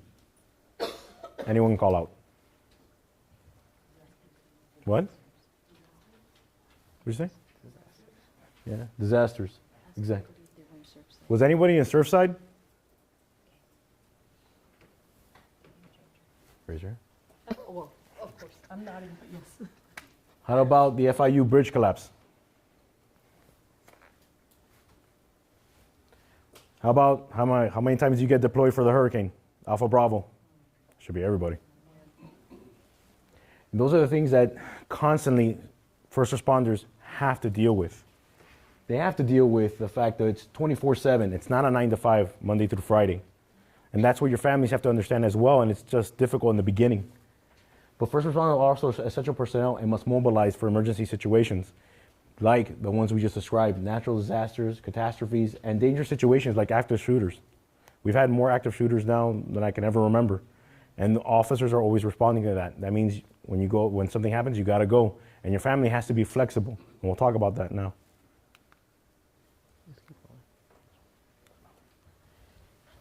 So we're both going to talk about that healthy balance between work and family life. So setting boundaries, right? What does that look like, and what are boundaries? A lot of times when we think about setting boundaries, we think that we're just setting it for other people. Saying no and telling people, no, I can't do this. Again, if you're in that role of first responder and you're used to always being on call, or you're used to always having to respond or always having to problem solve, that can be hard. And it can also be hard to explain that to your family as well, who are looking for you to be there. Just like when Jimmy was talking about his dad, and his dad, not seeing his dad for weeks, right? And how they felt about that versus, it was a responsibility for him. So sometimes we have to set boundaries, not only with other people, but with ourselves. What are we constantly saying yes to that we might need to start saying no? What are the things that we're constantly doing that are more harmful to us, that we've become so used to, that we need to tell ourselves no? Whether it's constantly being available for everybody at all times, right? Not making time, or constantly telling yourself that I can't. I can't make time for this, I can't do this, or I can't do that. Right? Build routines and being productive. Like, it's important for you, again, if we go back to, and I'll skip down to, it's not here, it's in a victim mentality. I'm gonna tie that in to this. Let's just say like you're used to being on call, or you know there's a possibility that you're gonna get called out. Let's say for law enforcement, when it's short staffed, whether it be with police officers or maybe even communications, and there's a possibility that you're probably gonna get mandated. Right? A lot of times you might get in that mindset of, why should I even plan if it's always interrupted, and there's that possibility that I'm gonna get called out. You become a victim to your job. You become a victim to life. We should set routines regardless. Yes, there is that possibility, but it's you taking back control. Only thing that we have control over is ourselves, right? And sometimes we need to remind ourselves of that. And how do you do that?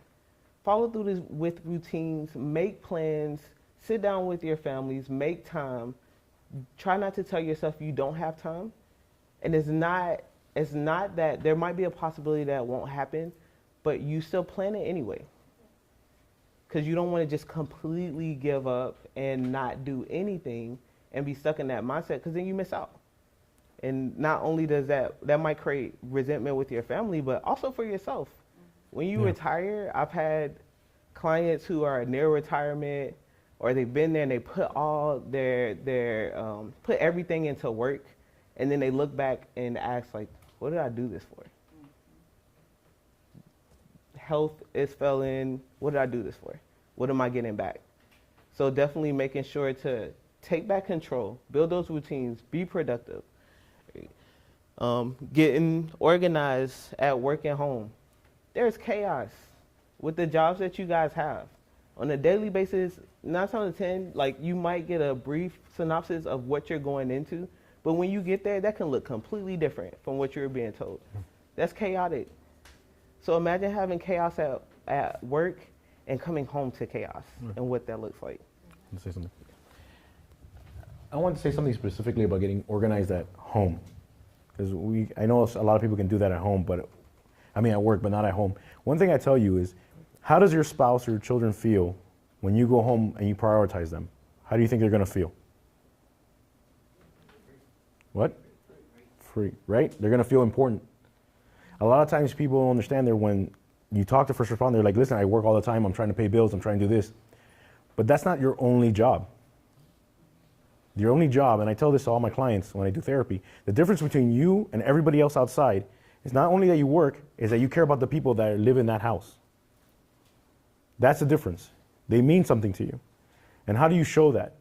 It's not just by buying things, it's not just by going to work, but also dedicating time to them. When you prioritize someone, that means they feel heard, they feel important, they feel like they matter. Oh, I forgot about this.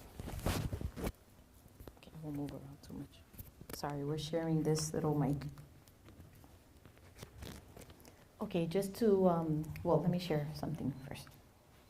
Does anyone want to guess how old this little guy is right here? He's going to be 18 next month.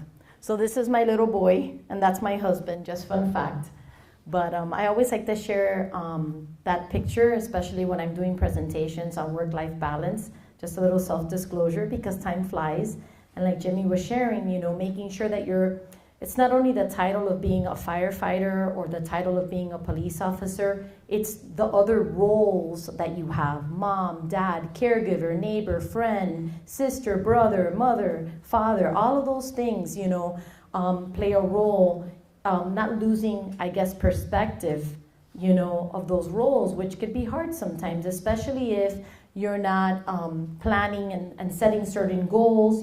Time management is key. Maybe I know in couples therapy, one of the things I suggest is keeping a shared calendar, because many times, both of your schedules, even if your spouse isn't in law enforcement or in a job that requires on-call or, shift work, it's hard sometimes to plan, because we could only plan so much. I'm speaking for myself and the other clinicians I work with. we can only plan so much, but there's so many things that happen that are unexpected. So how do you plan for the unexpected? And then how do you do that to also incorporate balancing, making sure that you're not neglecting your other roles in life? So Jimmy will go more into like the different suggestions in a different slide, but setting up that schedule and time management is key, and also, you know, maybe setting aside some time for like a couple's hour or a date night or story time with your child, or setting a date, you know, if you're a caregiver, you know, to visit that loved one, or even like respite time where you're just alone. You know, I could tell you as a working mother, at first I thought it was a little odd, but there were times that I really embraced like that alone time. Even if it was just going to Publix by myself to do the groceries, I'm like, yes, I'm by myself for a little while, but disconnecting and kind of switching gears, you know, so you are not spreading yourself, like Brianna was saying, so thin that then you don't have anything to give. Okay, just something to consider.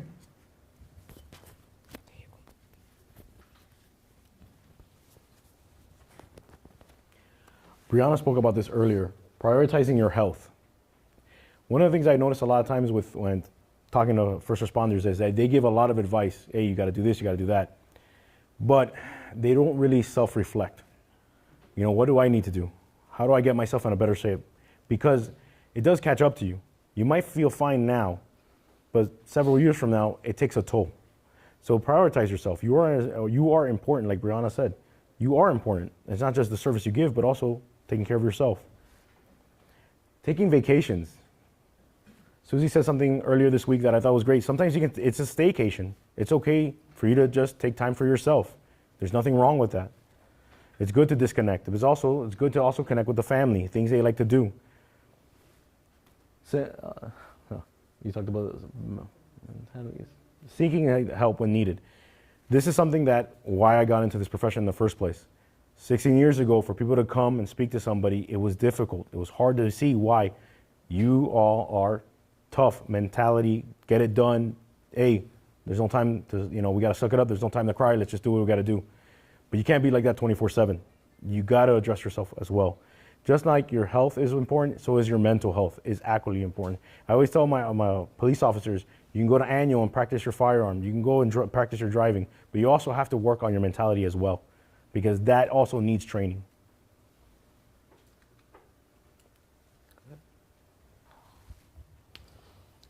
Some healthy family outlets, exercising, going out for walks, playing.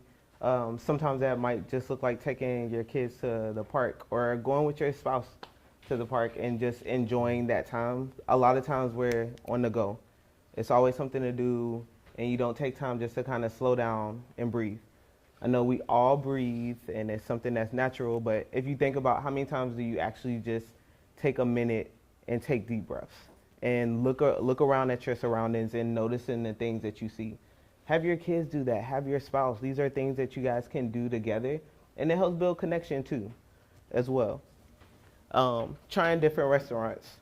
So I'm not good with decision making, and so my husband constantly keeps trying to put it on me for whatever reason. It ends nowhere. So what we did, anytime we see like a new restaurant we like, whether it be on like social media or somebody told us about it, we have a jar and we put the different restaurants in a jar so that when it comes time, if neither one of us have any idea what we want to eat, we'll pick from that. So it makes it easy.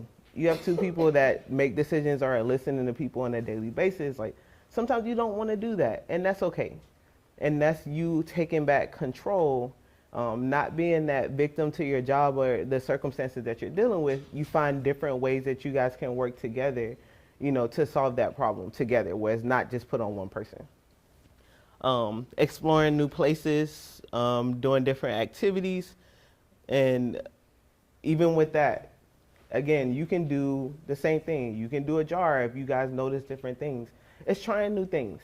They have books that have like different adventures that you can do that maybe you haven't thought of.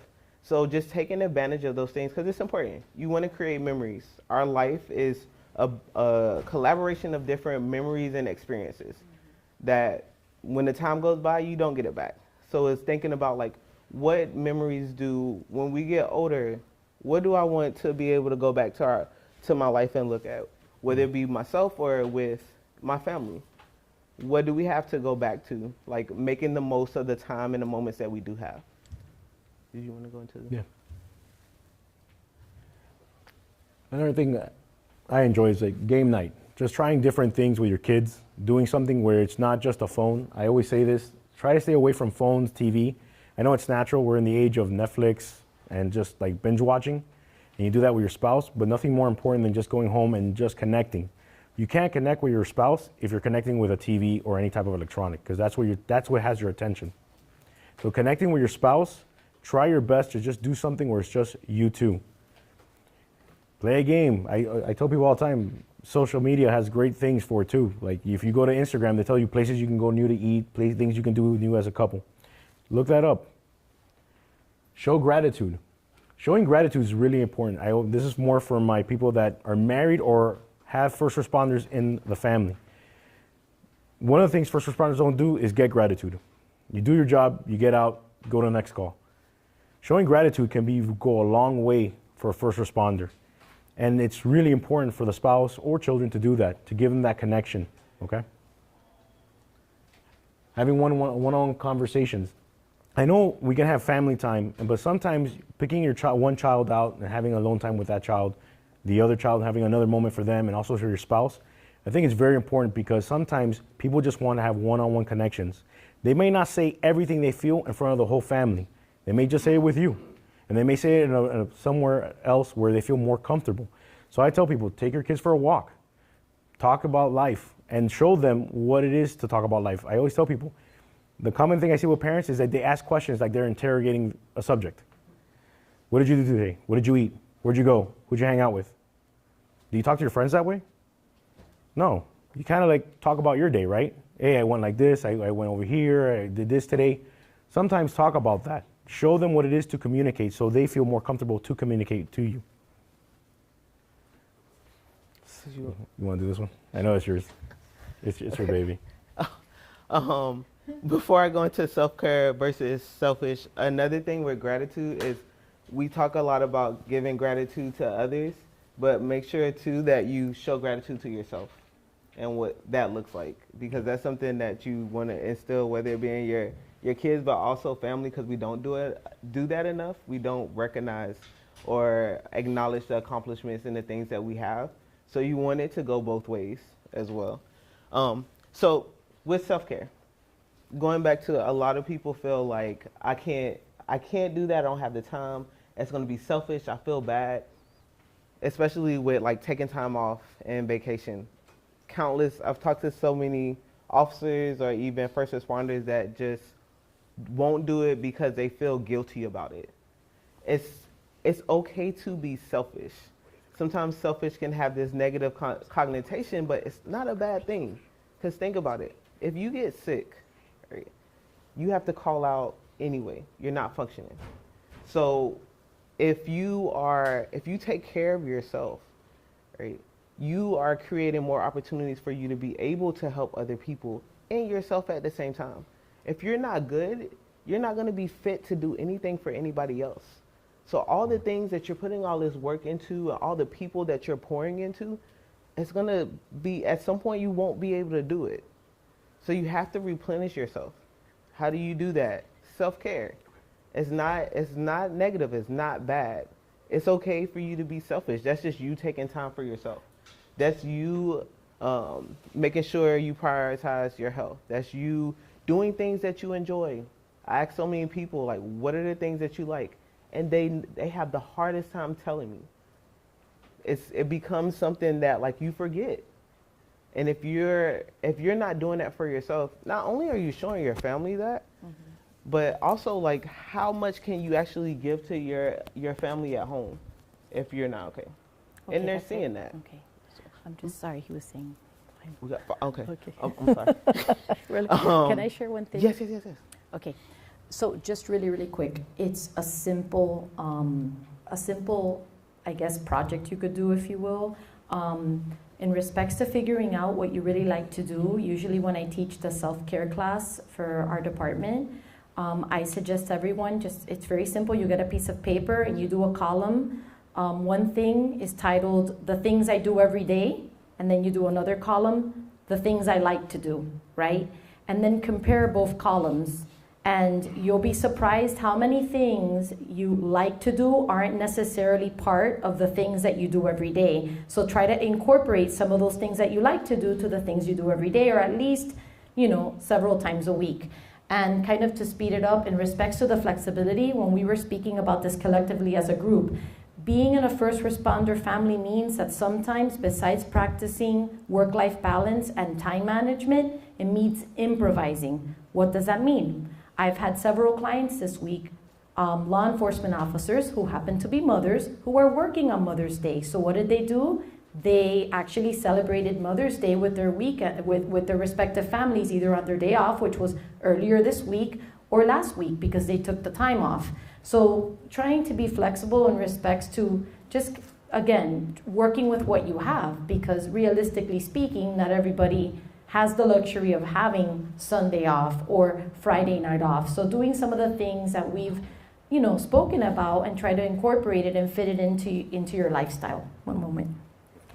Oh, breathe. Yes. Yeah.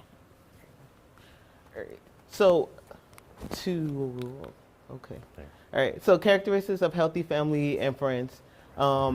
Being aware of your choices, your decision, your consequences, having that effective communication, active listening. A lot of times we listen to respond.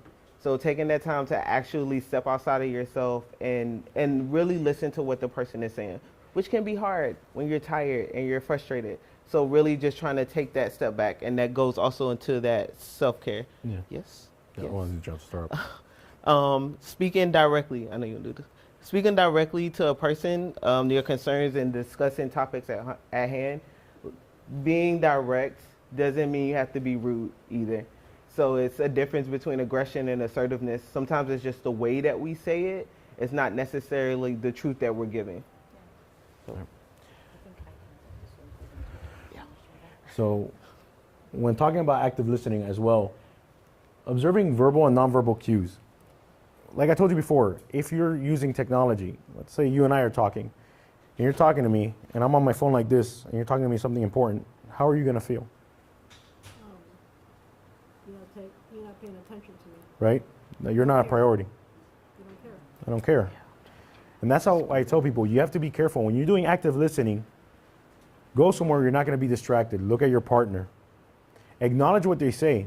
One of the things I notice is with a lot of first responders is that they try to defend. I try to defend my actions. Well, you don't spend time with me. Well, it's because I'm working all the time. I tell people, when you have that, don't engage with that. You go, you don't spend time with me. You're right. You need a lot. It sounds like you need a lot of attention right now, and I'm not giving it to you. It's different now that I'm addressing her emotions than just telling her, and a defense. I gotta protect myself. One thing I always say to all my couples, your couple, your spouse is not an opponent. They're your partner. If you're talking to your spouse and you sound like an opponent, you're doing something wrong. They have to be your partner. You can't talk to your partner by cutting them down, insulting them. You have to address what they feel. That's what makes you different from everybody else. You care about what they feel. So the way to do that is also with gentle startups. Using I statements. I statements are very, very powerful. So when you talk to someone, you say, I feel I'm not heard. You don't say, you don't listen to me. It's different when you say that to somebody. What happens is that when I say, you don't listen to me, now you're thinking of a defense. It makes you defensive. It feels like you're being attacked. You're not worried about my emotions anymore. You're not worried about what I'm talking about. You're worrying about how you're feeling. So one thing I want you to leave here today with me is the fact that use I statements. Talk about what you feel. Talk about, because what you feel is very important, but also the situation. Don't discredit your partner or their character. So they said speaking directly, yes, stay on topic. This is not the moment to be a defense attorney and grab everything from the person's past to use it to win an argument. When you do that, that's why I tell people, you're using that person as an opponent. You're trying to win an argument. You're not trying to connect with them and get to a better place, which is a job of a partner. Next is be clear and concise. when you talk about certain situations, don't attack the person's character. Don't talk about what they did wrong. Talk about what you need. There's a difference. When you talk about what you need, now your partner knows where to get to. They're not worried about their deficiencies as a partner, but what I need to do better to make you feel more important. Take responsibility.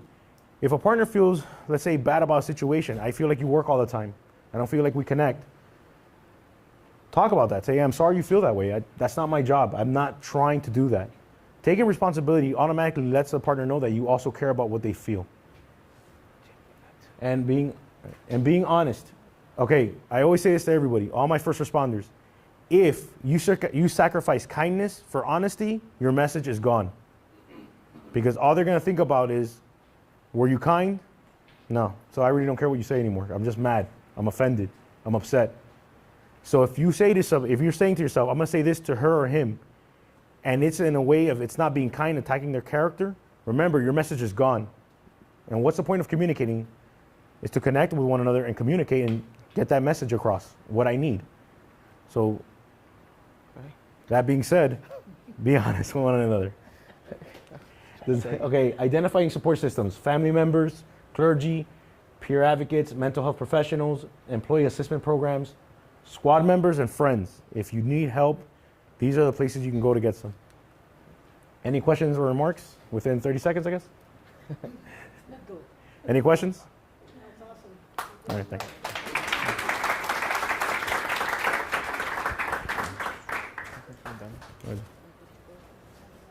That's our information. Thank you, guys. Yes, this is their information up here. Thank you, guys. Thank you. Thank you. We're going to take a short 10-minute break. When we come back, we're going to have Henry Rodriguez, and she will be discussing EMDR therapy, which is eye movement desensitization and reprocessing therapy. That's going to be at 2 p.m. Thank you. Sorry for the... No, don't worry about it. Oh, you have it? Don't worry. It brought me and Susie closer. There you go. That was hilarious. Thank you, guys.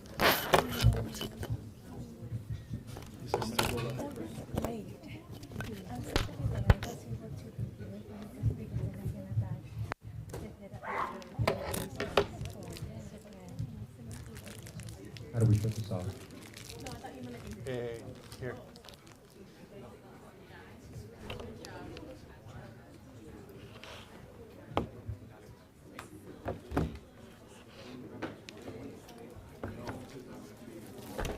Did you get your PowerPoint? I think so, yes. Hopefully we got to get it up. Hey, Fred. Yeah, I mean, he knew. Sí, pero we have to figure out how to get it onto that. Okay. Sí, porque esto es... Una cosa es saber y otra es hacer, ¿verdad? Exacto. Exacto. Yo tengo que... Lo digo por experiencia. Hey, right. So, lo que... Te voy a poner un micrófono, pero este es para live stream. Este no tiene que... Pero the other one is para que ellos te van acá. So, don't worry about it, but I'll get you before you go up there. Okay. Tú sola.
All right.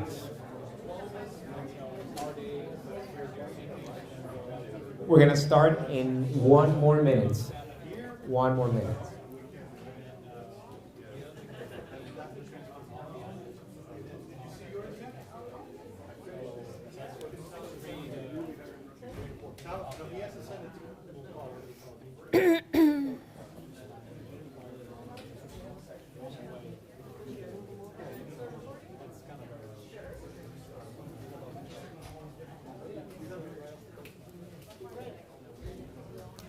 Okay.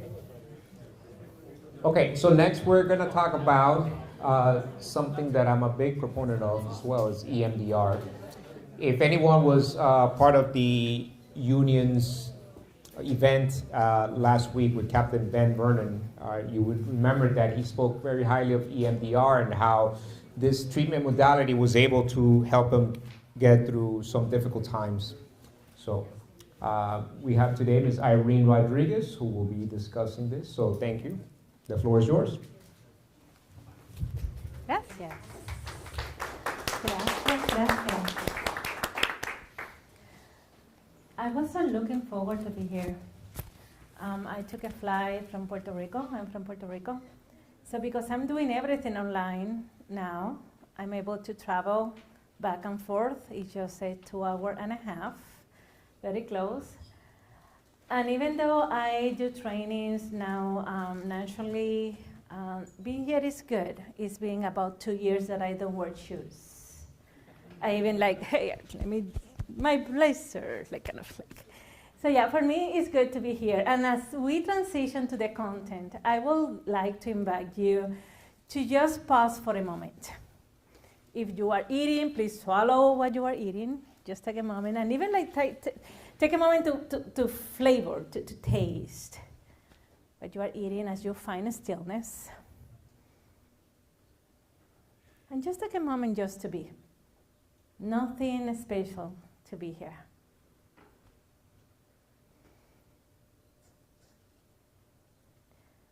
And notice how that feels. How is that when you breathe in and when you breathe out?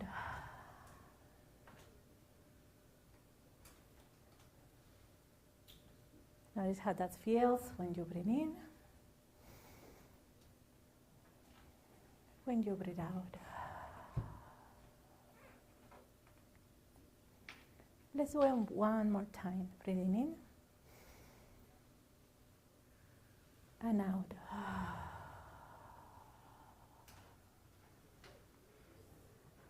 And from here, the invitation is just to look around the room. Noticing whatever you are noticing with intention. Noticing objects, shapes, colors.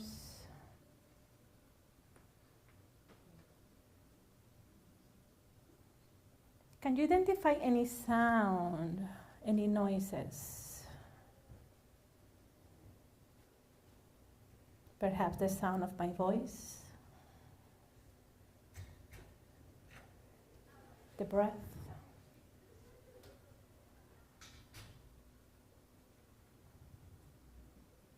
Can you take a moment just to touch anything that you have around? Maybe the paper, even, lovely. Even like touching your hands. Yeah, just take a moment just to touch something. If you have some drinks, feeling the temperature of the drink.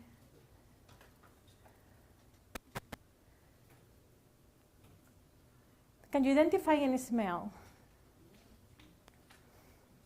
Maybe still some food smell. Maybe you went to the bathroom, the soap.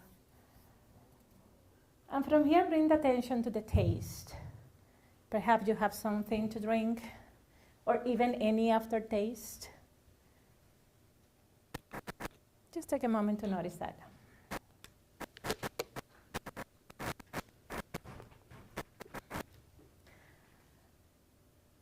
What you are noticing as you put all of that together, what is happening? What you discover? what you perhaps learn about yourself.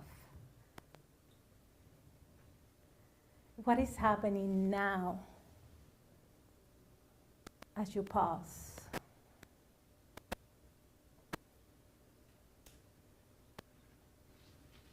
What is happening now is one of the instructions that we repeatedly invite our clients, patients, while doing EMDR therapy. Was so happy to be able to be present to the whole previous presentation, because all of those things are needed. But at times, doesn't matter how much we try to self-care, doesn't matter how much try to have fun, relax, just let go things, it's not possible. But the good news is that they are help, okay? Help because it's not something that is wrong, it's not that is something wrong with you, it's that because of the work that you do, you've been wounded. And we are going to talk a little bit about that, and then we are going to do some practicing, okay? So we are going to have some actions. Okay, so my name is Arim Rodriguez, o Irene Rodríguez, como dice mi abuela. Mi madre diría, y mercado, porque tú tienes madre. So Irene Rodriguez Mercado. Oops, oh, I turned it off, okay. So I'm a licensed mental health counselor in the state of Florida. I'm also trainer of EMDR therapy, and I teach about compassion fatigue, vicarious trauma, specifically working with therapists. So therapists that help, I help the helpers, okay? So this is a little bit about my background. And because we have not much time, I would like to then perhaps having a common definition about wound, about trauma. So when you listen the word trauma, how does that sound for you? What is the first thing that comes to your mind? Trauma. Injury. Mm-hmm. The what? Oh, sorry, here. Trauma. Pain? Yeah. But what happened with emotional pain? Can we see emotional pain? We can feel it. Can you see it? No. And what happened very often when we feel emotional pain? What we do? Avoiding, putting down, suck it up. Isn't it? Anger or sadness? Yes, because when we put things down, when we avoid, those symptoms have to come out in some way. And those are the symptoms that we see.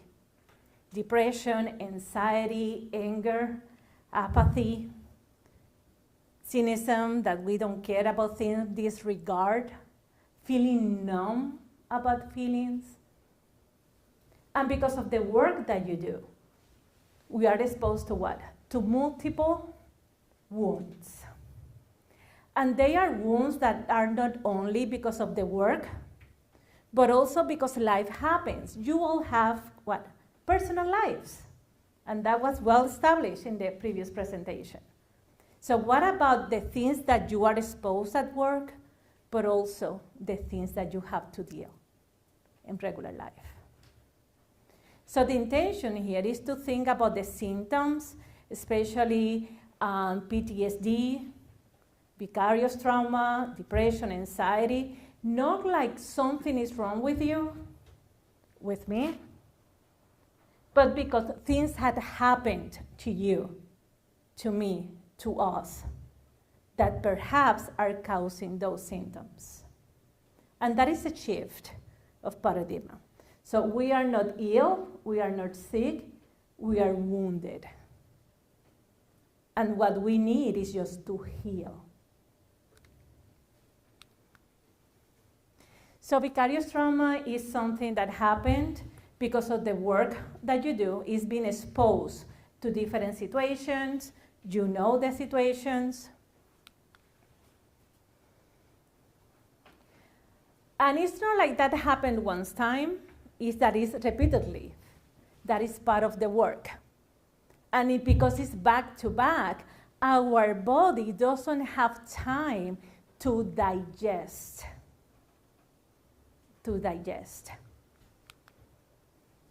So this is all that I know about neurobiology. This is our brain. Let's pretend that this is our brain, our hand. This part of the hand is the first part of the brain that is developed. The name is, we call it reptilian brain or reptile brain. And it's the part that is in charge of everything that is responsive, reactive, breath. So every time that you are conscious about your breath, you are using this part. You are aware that you are using that part. Reproduction, heartbeats is very reactive. And it's the part of the brain that is in charge of the dissociation and freeze response. The other part of the brain is this one, and it's the limbic system. This is the part of the brain that actually let us know that we are in danger. Things happen, this part of the brain gets activated with the amygdala, and it's the one that is in charge of flight, fight response. Have you seen that in action? Can you identify when those things happen? We are not in control. We are what? Reacting to the danger. When the danger happened, our brain has the intrinsic capacity to adapt the information, to integrate the information, and that is where the neocortex, this part of the brain, the one that I'm trying to use right now, the thinking process. Okay, here is everything on time, the rational thinking. When the event is so hard, is so intensive, our brain may not have the ability to process the information. And part of the memory, part of the incident get trapped in the limbic system.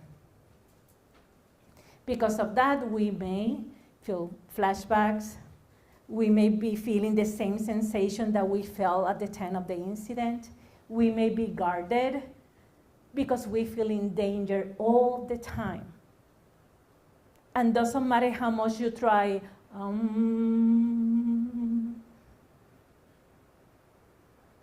your body is not going to feel safe. Even though you know that you are safe enough, your body feels guarded. Our brain is the same as the digestive system. When we eat, our stomach has the capacity to digest the food, absorb what we need, and what we don't need it get eliminated. The brain is the same. Get the information, the incident, absorb what they need, and what is not needed, get what? Archive or eliminated for later use if we need it. Okay, but if the information is not integrated, then we are going to have the symptoms, PTSD symptoms. So EMDR is a therapy that was developed, actually discovered in 1989 by a doctor named Francine Shapiro, and was discovered by accident. The story says that she was walking on the park, and she noticed that as she was walking, part of her thoughts, disturbing thoughts, started to decrease. Everything was upsetting started to decrease. And because she was already a researcher, she started then to pay attention to what happened, and then started to do it with intention. And noticed that the eyes were moving like back and forth, right and left, as the symptoms were decreasing. Then she started to do it with intention. With colleagues, say, hey, let's try this. Think about something that is upsetting. And then they start to do the eye movement. And notice that whatever was the memory upsetting started to decrease the disturbance. Later, they keep trying, and then they discovered that it's not the eye movement, it's actually the right and left stimulation. Right and left stimulation. So this is what I'm going to invite you to do now. See if you can find, love it. See if you can find your left hand.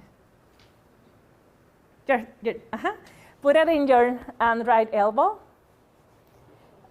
shoulder, and then the right in your left shoulder.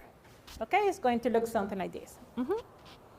And from here, find a position that feels comfortable to you. Yeah, you may need to play around, moving around. And from here, I'm going to invite you just to tap right and left, very slow. Some tapping, unos toquecitos, tapping. Right and left, very slow. Good. And from here, you may pause. Take a breath. Good. What are you noticing?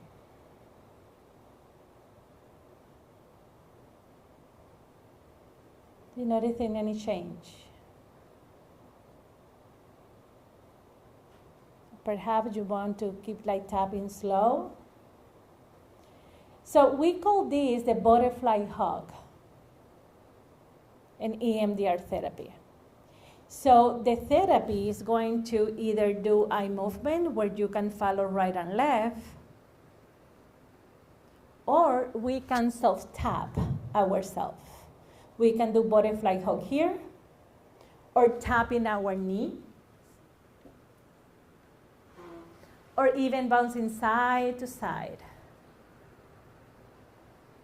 So the invitation is anytime that you feel that you are having a moment that you feel good enough. Maybe you are driving and you see a nice sunset, okay? Or you are at home and you are like listening to music or listening to the laughter of your children, okay? Playing with your puppy, something that feels pleasant. You can add that slow tapping, right and left. And what we are doing, we are connecting both the three parts of the brain, and we are enhancing those sensations. Enhancing sensation that if we don't pay attention, we may miss that opportunity to reinforce positive memories, positive sensation in our body. Because the bad things that happens, they what? They stay. They stay. But the positive things, we have to be intentional. So EMDR is not only for trauma resolution, but it's also to enhance, to reinforce good things that are in our life, just right now. Just right now. We can notice if anything feels adaptive, we can add the slow tapping. Slow tapping. So what EMDR does,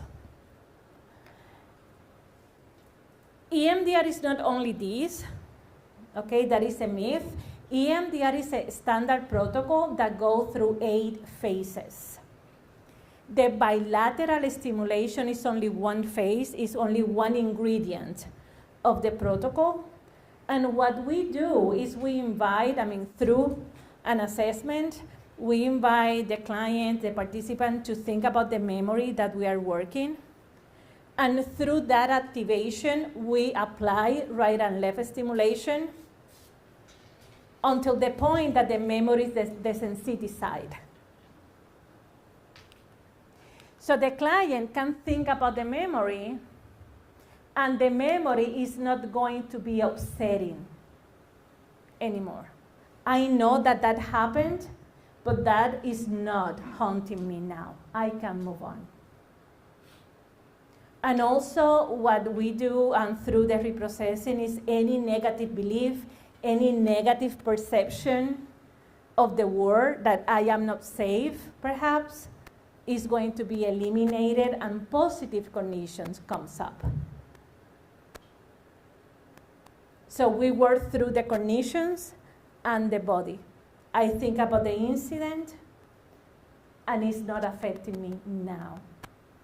Now. So here just the 8 phases. If you want to learn or even find an EMDR therapist, you can go to emdr.org, and through the zip code you can find, my recommendation is find a certified EMDR therapist. Okay, I'm pretty sure that Fred also can give you my information if you need any referral. I will be happy to do so. Okay, so would you like to try one exercise? Yes? Okay, so try to find whatever is the stimulation that works for you. Maybe the tapping, your shoulders, or your knee. Take a moment to notice which one feels more comfortable. Okay, and from here you can pause. Okay, that is the one that you are going to use. You can switch. If that is not working, you can then switch to the other one. It's all well. Okay, so from here I'm going to invite you to take a breath.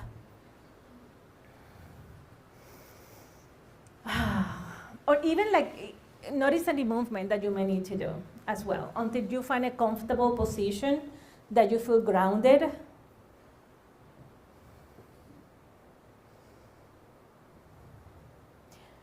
And take a moment just to scan your body, noticing any sensation, feelings.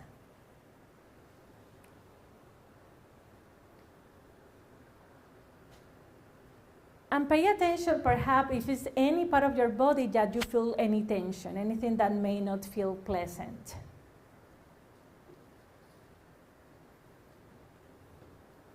And if you feel relaxed, chill as a cucumber, just think about a time that perhaps you feel tension, where you usually feel tension in your body.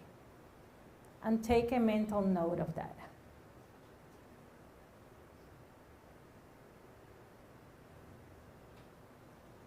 And from here, I'm going to invite you to think that a light, a really bright light, may be forming over your head or above of you and your feet, whatever works for you.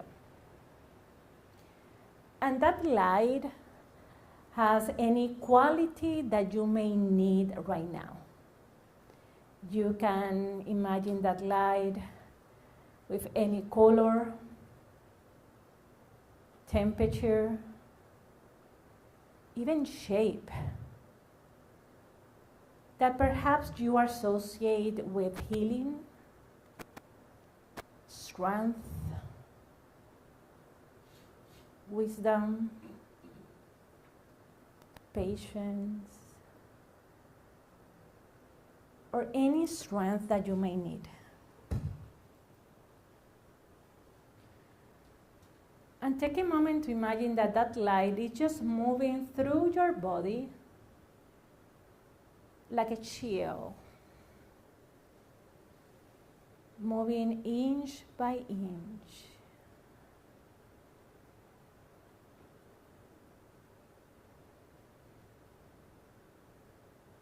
Providing you with those qualities that you may need.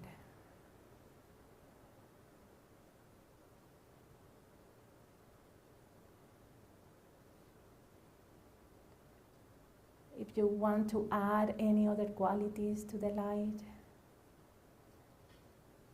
any sense, any smell, sound.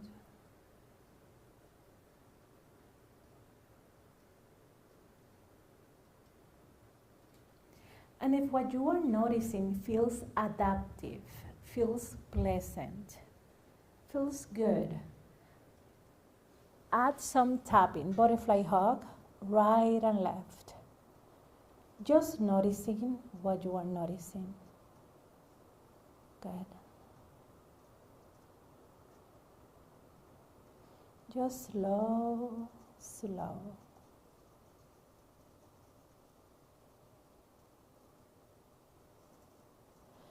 And from here you may pause, take a breath.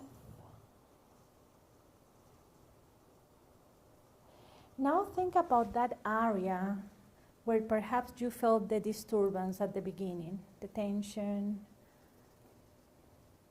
and bring that part to your attention for a moment. Do you notice any difference? And if the tension is still there, or is anything that doesn't feel pleasant, the invitation is to take a deep breath and imagine that that light is becoming so bright,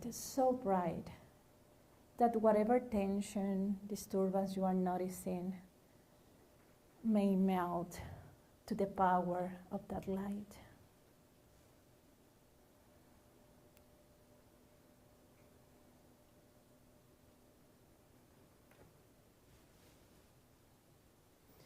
What you are noticing feels pleasant. Take a breath. And you may add another set of slow tapping. Just noticing what you are noticing.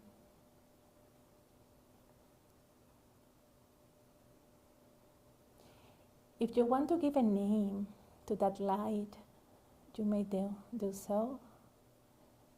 And repeat that name in your mind as you are tapping. And know that you can recall this experience any time that you need it.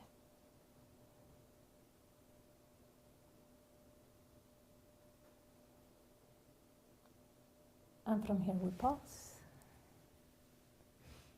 Take a breath.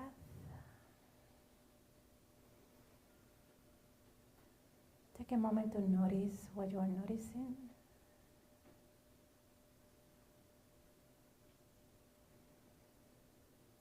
And if you have your eyes closed, very slowly open your eyes. Transitioning, allowing yourself to reorient yourself to the space. Looking around, that time is off. Looking around. And notice if you need to do any stretch. Come on, come on. I know. Yeah.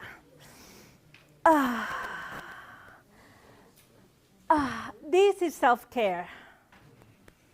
And if you can add some sound to that stretch,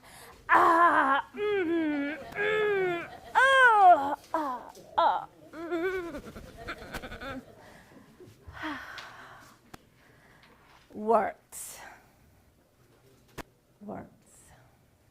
Why? Because it's brain. We are animals. We are not here all the time. We need to honor the needs of our body. Our body needs to rest. We need to stretch. We need to shake. When we do that, we help the nervous system to release tension so we can keep doing the work that we do, that you do. Good? Okay, thank you. Sam, put that on yourself.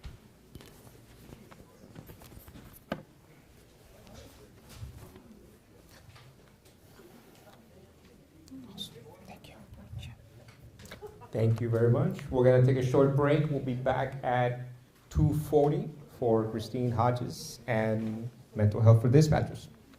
Thank you.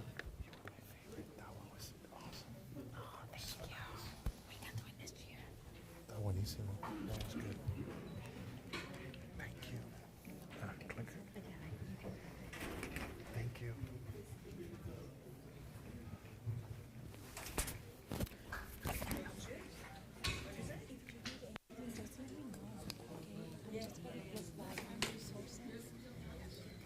so much. That was Oh, really my good. pleasure. Yes, please. You said, okay, perfect. What time does this end? 350 will be our last break. 50? Up to 350, yeah. Is it okay if I start driving back home from now? Actually, it makes me feel very uncomfortable that you leave. Just can't. Of course. Yeah, because I gotta go back to Broward County. No problem, no problem. Commercial Boulevard. Yeah, there's a lot of traffic.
here you go. And then this one, I'll turn it on when we're ready to go. And then just kind of keep it, like around here. That way they can pick you up. You'll hear when you'll see their faces if you're speaking low. Yeah, all right. All right.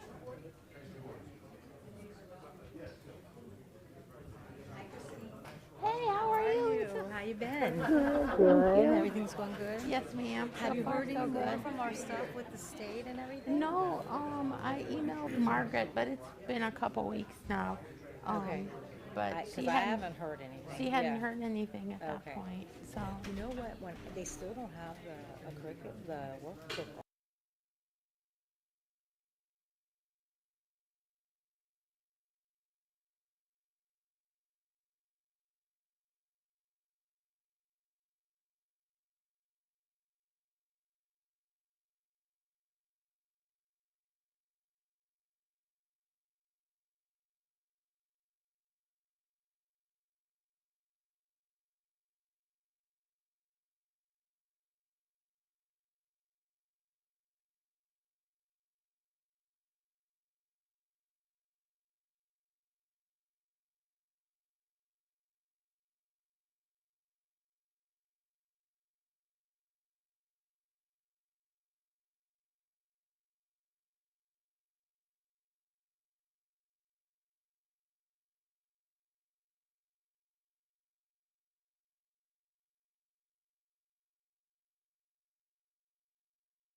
Okay.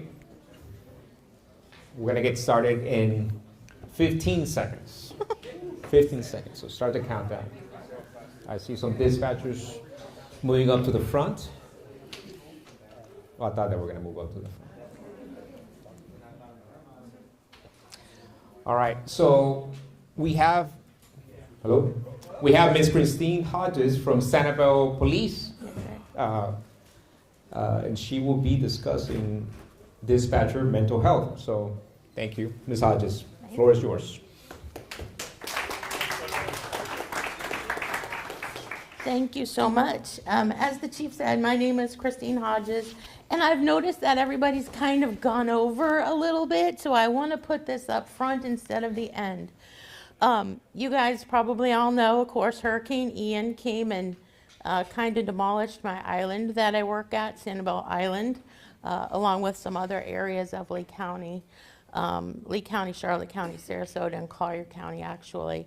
So in my community, in my city of Sanibel, we are a barrier island, so our police department took a pretty good walloping. The first floor got washed away and stuff, so never would have guessed that the only bridge on and off the island would have been compromised in 6 different locations. So we didn't have a way to get back and forth. So they had to be creative with barges and moving first responders, police and fire back. But one of the spectacular things that happened was the community of first responders that we encountered. It was huge, and I'll tell you, a large part came from Dade County. So we had folks from Miami-Dade Police Department, Miami-Dade Fire Rescue. We had peer support. We had telecommunications emergency response task force. We were very well taken care of and very well supported. So a humongous thank you to all of you here, Miami-Dade and our surrounding areas here. Thank you so much. We appreciate you. So, Chris Hodges, Sanibel Police Department Communications Supervisor.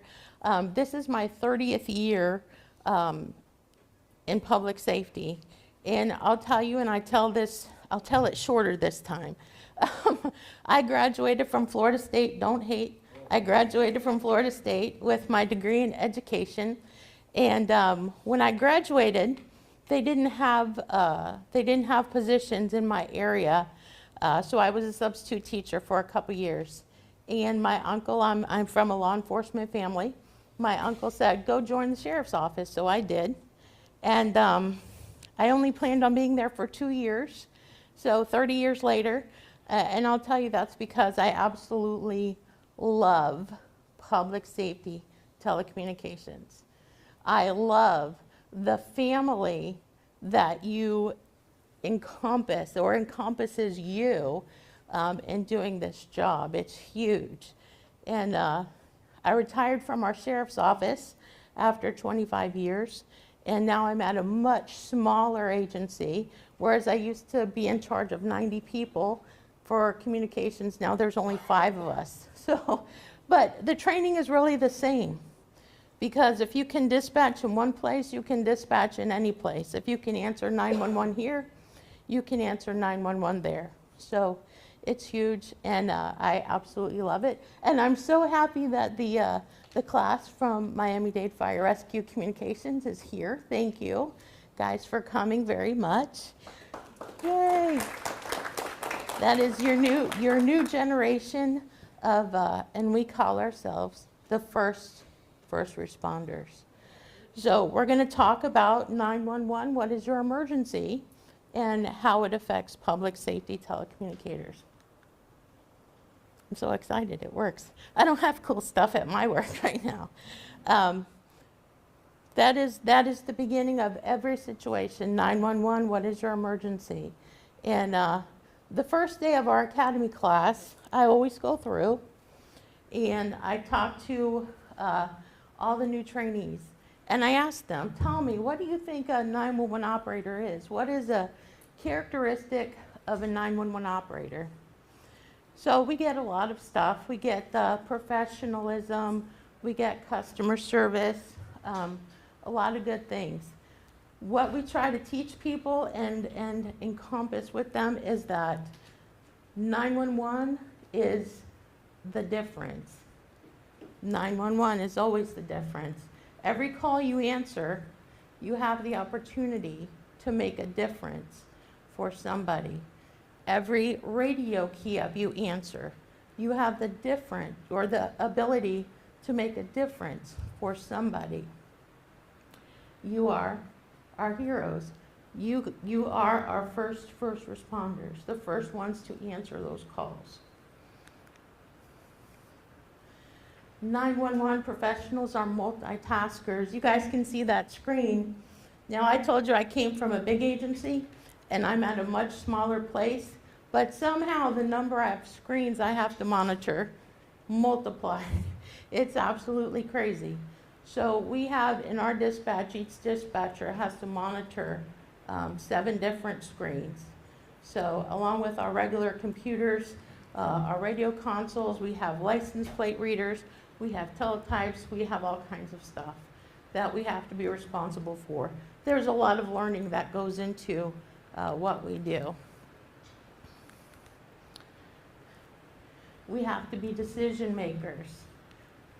When you come into 911, I'll tell you, I tell most of the new folks that when you come in there, if you're not a type A personality yet, by the time you're finished training, you will be a type A personality because you don't want the answer in a second, you want it 10 seconds ago. So you have to be that decision maker.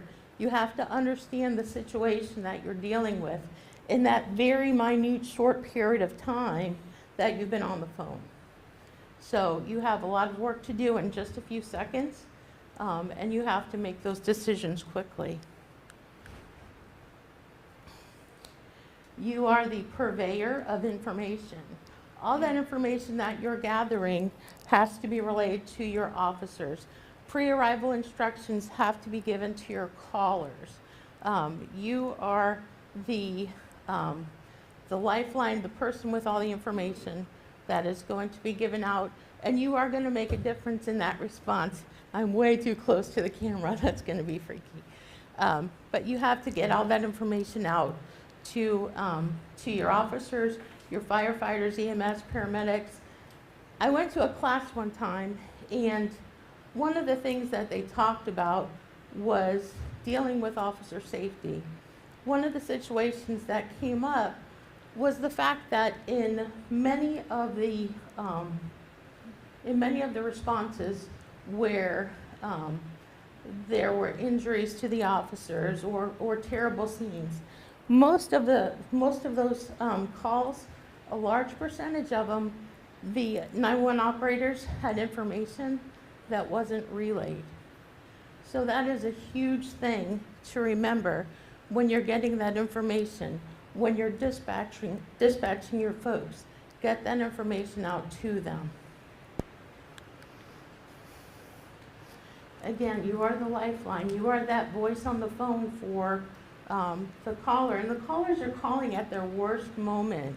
There is nothing, or there has never been a time that I've had somebody call to say, have a nice day, or thank you. They're calling at their very worst moment. Their baby's in the pool, they've been involved in a car accident, just horrible things. And we listen to that over and over and over. The calls are the same, large agency, small agency, the call volume obviously is different. So when you have all of these calls coming in at the same time, you have to remember you need to prioritize. You need to understand what's going on. You need to communicate with your coworkers. You need to rely on each other because this is a huge team now. We have to get that information out to everybody. You are the lifeline. You are on the phone until our folks get on scene. So you have to stay with that person throughout. Aside from that, aside from what we are at our jobs, we are also, as we talked about several times through the presentations, we are all children, we're parents, we're brothers, we're sisters, nieces, nephews, caretakers. Some of us take care of elderly parents.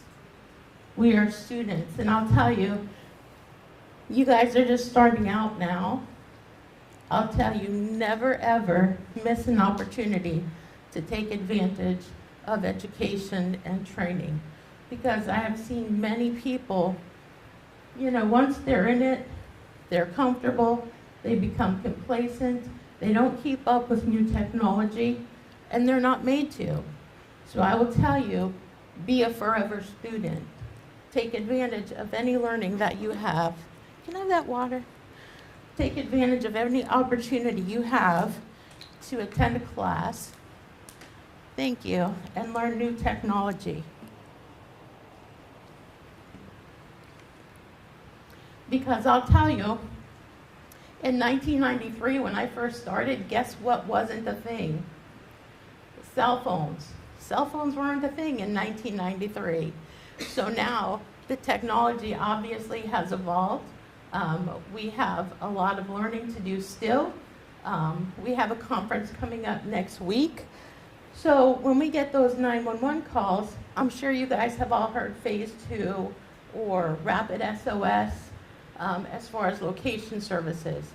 So we've narrowed the location down in a lot of cases to 100 meters or 326 feet. So that's on the flat surface. So now you guys are going to start to get training on the altitude of calls. So there's always going to be more information coming out, which is especially important here in Miami-Dade, because the Z coordinate will then tell you the height of a call. So you have your XY for your ground, and then you're going to be getting that Z location to help your responders get to those locations and know which floor inside of a building they're going to be responding to. So that is huge. Technology is always evolving. I'll tell you the biggest stress that I have encountered at work are those folks who are not up to date on stuff. Those folks that have become complacent. And you guys have heard complacency kills. So make sure that you are forever a student and you're constantly learning your craft. So that's on the surface of our jobs. Like I said, we are all so much more than our uniforms. And again, coming from a law enforcement family, you know, half of the folks, when it came time for the holidays, half of the folks were talking in 10 codes. The other half was upset because they didn't know what we were talking about. So always remember that, you know, there's some things that you would share, as you guys were all saying very well, some things you would share with your family members, some things you want to shield them from. But ultimately, I am a 30-year result of compartmentalizing many things. And Natalie Duran, my best friend, she had me go with her to a mental health presentation a couple weeks ago. And that was actually the very first time after almost 7 months of the hurricane and dealing with stuff from the hurricane that I talked about the hurricane. And I tell you, I was kind of a mess for a couple days actually. But you're going to encounter stuff, you know, unexpected stuff, things that come up. You need to make sure that you have some outlet to be able to speak to somebody. Here in Miami, I'm like totally in awe. I'm absolutely in awe of the mental health services you guys have here. I mean, absolutely. My counterparts on the West Coast, you know, we send people off to places to go talk to somebody. You guys are spectacular and have incredible opportunities for self-care here. So make sure, you know, make sure that you're using those opportunities. They're incredible. We end up as 911 operators. In my center, we were displaced for almost 7 months. So because the storm took out the first floor of our building, so all the officers ended up moving upstairs. Our technology was destroyed. 7 months, you know, there's probably in our agency like 40 people in our agency. It's very small. Small agency, big family. You know, that's just how we go. We have a very tight staff. We're friends, And the dispatcher's missing from that scene. After 7 months of not being there, and 7 months of our officers not having people to go talk to go vent to have dinner with, we came back. 3 weeks tomorrow, we'll be back to the agency. We went back, and it was probably an emotional wreck that was going on that we walked into. So things are just kind of finally starting to maybe calm down a little bit there, because that relationship between your responders and dispatch is huge. You know, some people, shoot, I married a deputy, so how you doing? We're not married anymore, though. So there's that. But, you know, you become friends with people. You share experiences. You have somebody to talk to. Just make sure that you give your family your time, your dedication, as you guys were talking about, with the communication and such.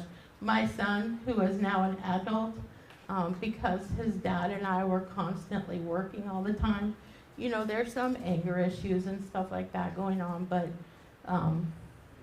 you kind of miss holidays, like you guys said. You miss holidays, you miss birthdays, all that kind of stuff. So that is part of the dispatch life as well. And this is what our dispatchers are called. So every year, you know, there's the recognition for the law, the fire, the EMS. There's also Public Safety Telecommunications Week, which was a couple weeks ago. The telecommunications folks are called the thin gold line. And we are normally the voice that is heard, but the people who are never seen. So we're a voice on the radio, we're a voice on the telephone.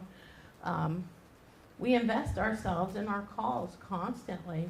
You know, we get those calls from people who are hysterical, who are looking for direction, who are looking for somebody to help them give CPR, or somebody to help get the family member out of the car or out of the burning building, or stop the bleeding of a gunshot wound.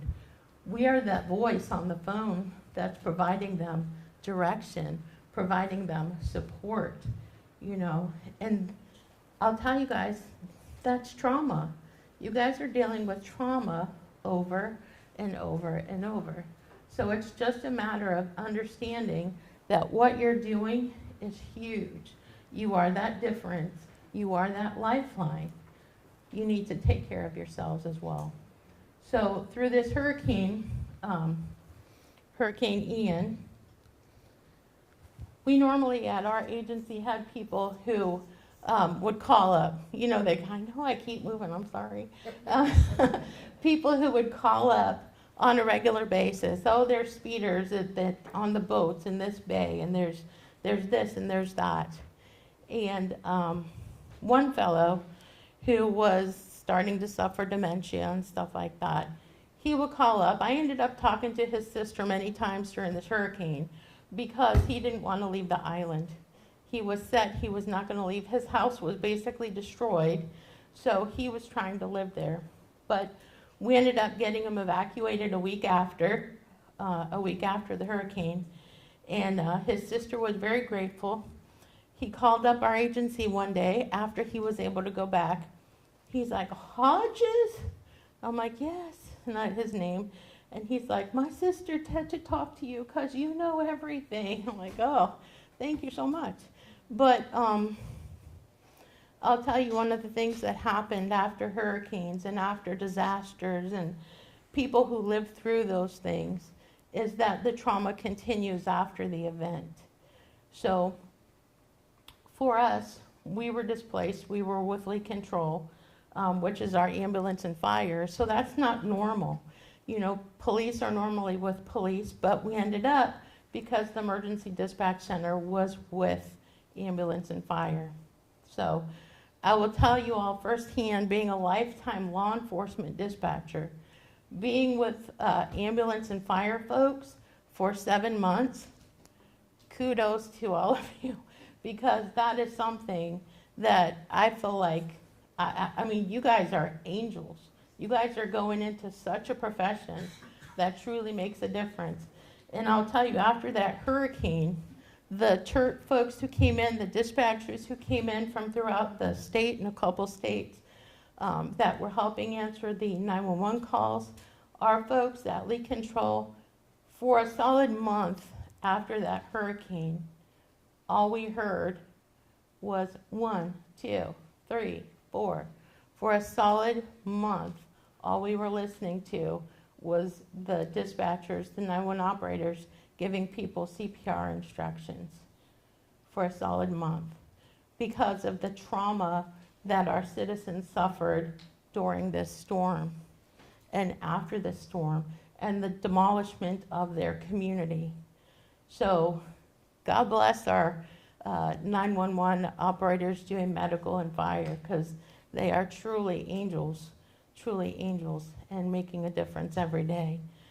One of the things that they did at Leak Control, because it was very traumatic, like I said, for everyone, one of the positive things that came out of it, they put up on the wall, they painted a bare tree, no leaves, just the branches and everything. So now every time they do, they save somebody with CPR, or they get somebody through the birthing of a baby, they have leaves for CPR patients, and they have butterflies for babies. So they call that their tree of life. It's a huge morale booster, and they do amazing work.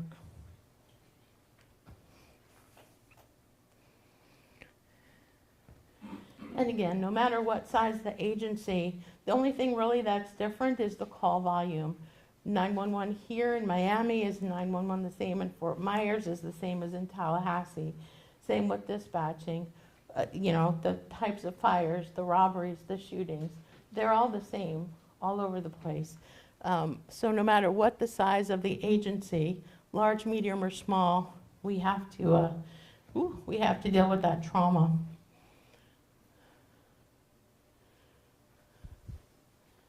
All right, and if you don't deal with it, things happen, you become cynical, you become, I'll tell you, again, 30 years of not dealing with stuff.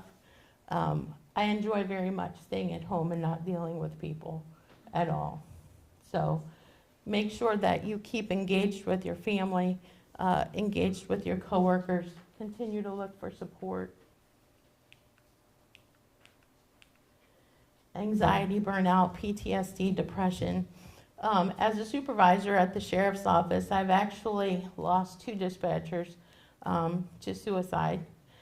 One was a trainee who, obviously, we didn't have time to know her well enough, but she didn't come to work one day, and she ended up taking her life. The other one was one of our 911 operators who, when he started, you have that kind of quirky person that's in your class. Well, I'll tell you, any of you guys who are supervisors, make sure that you take the time to know your people. You have to know your people. He went through the academy. He did well as a 911 operator. He was just an analytical, very smart, very talented person who was not the norm in the comm center per se. So things happened and things went on, and he ended up taking his own life 4 years ago. I think a couple weeks ago, 4 years. So supervisors, make sure that you look for those signs from your employees. Look for, have their personalities changed?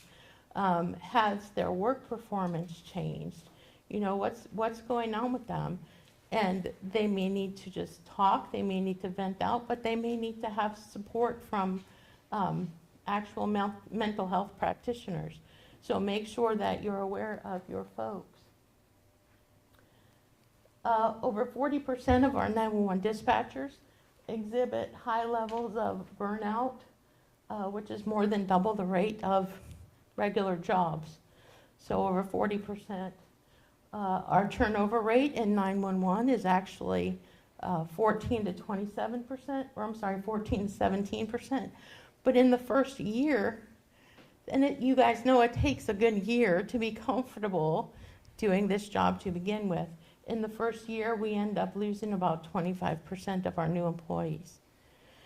So make sure you're taking the time and paying attention, provide them the best training.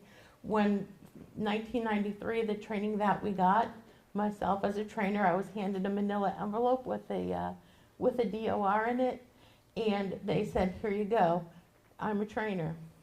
I'm blessed as a trainer.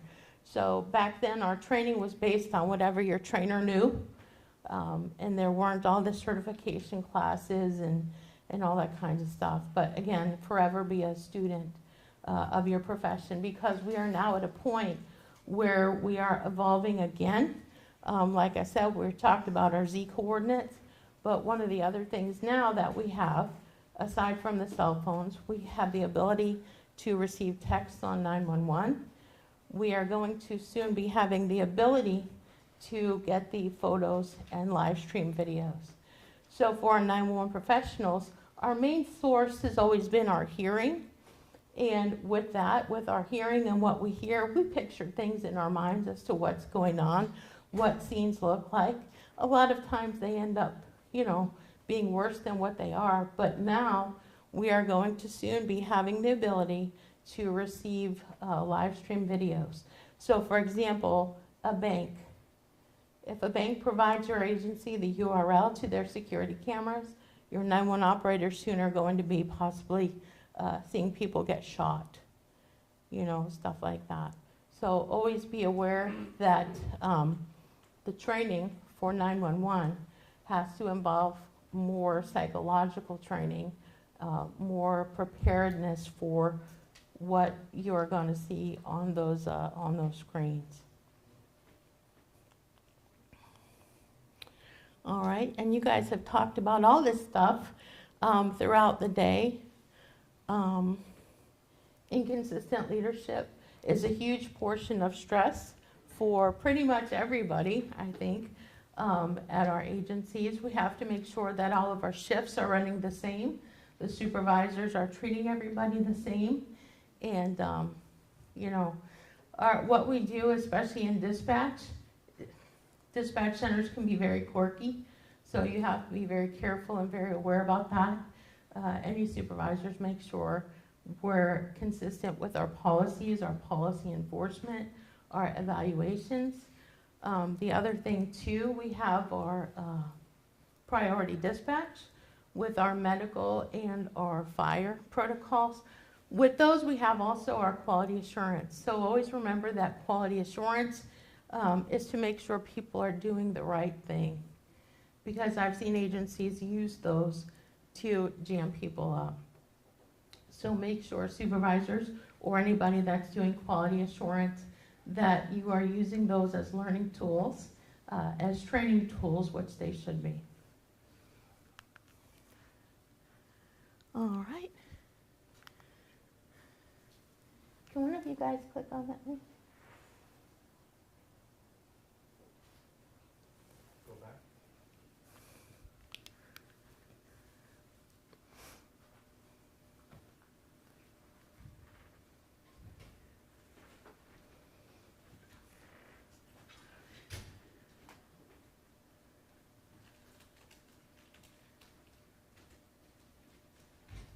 It's just a touch screen.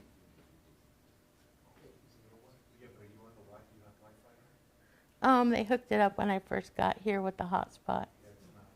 It's not? Okay, that's okay.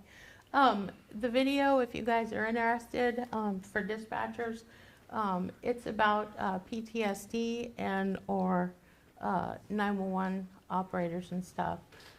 Again, thank you guys so much for everything. Day 10,498. That was the day Hurricane Ian hit Southwest Florida. A lot of times people ask, when I'm speaking, people ask, well, what's the worst thing that's happened to you? What's the worst? You know what? There's been shootings, there's been stabbings. My husband was shot at while he was on patrol. He almost got thrown over a balcony, a whole bunch of stuff. But, you kind of put that stuff away. Day 10,498, Hurricane Ian, that again was probably the worst day for many of us that lived over in Southwest Florida. So, you know, thank you guys again. That's why I put it in the beginning, because I knew I was going to run over. So thank you guys again for your supporting your brothers and sisters over on the Southwest side. We appreciate you. And thank you, Miami-Dade Fire Rescue, for having such an amazing event. And I appreciate the time to be here today. Thank you. Thank you, Ms. Hodges. All right. Our next presenter will come on at 3:20, so we'll have a little break now. And that'll be Daniel Laudizio with the last presentation for the day. So 3:20. Thank you.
even have 14. 1, 2, 6, 7, 8, 9, 10, 11, 12. Well, yeah.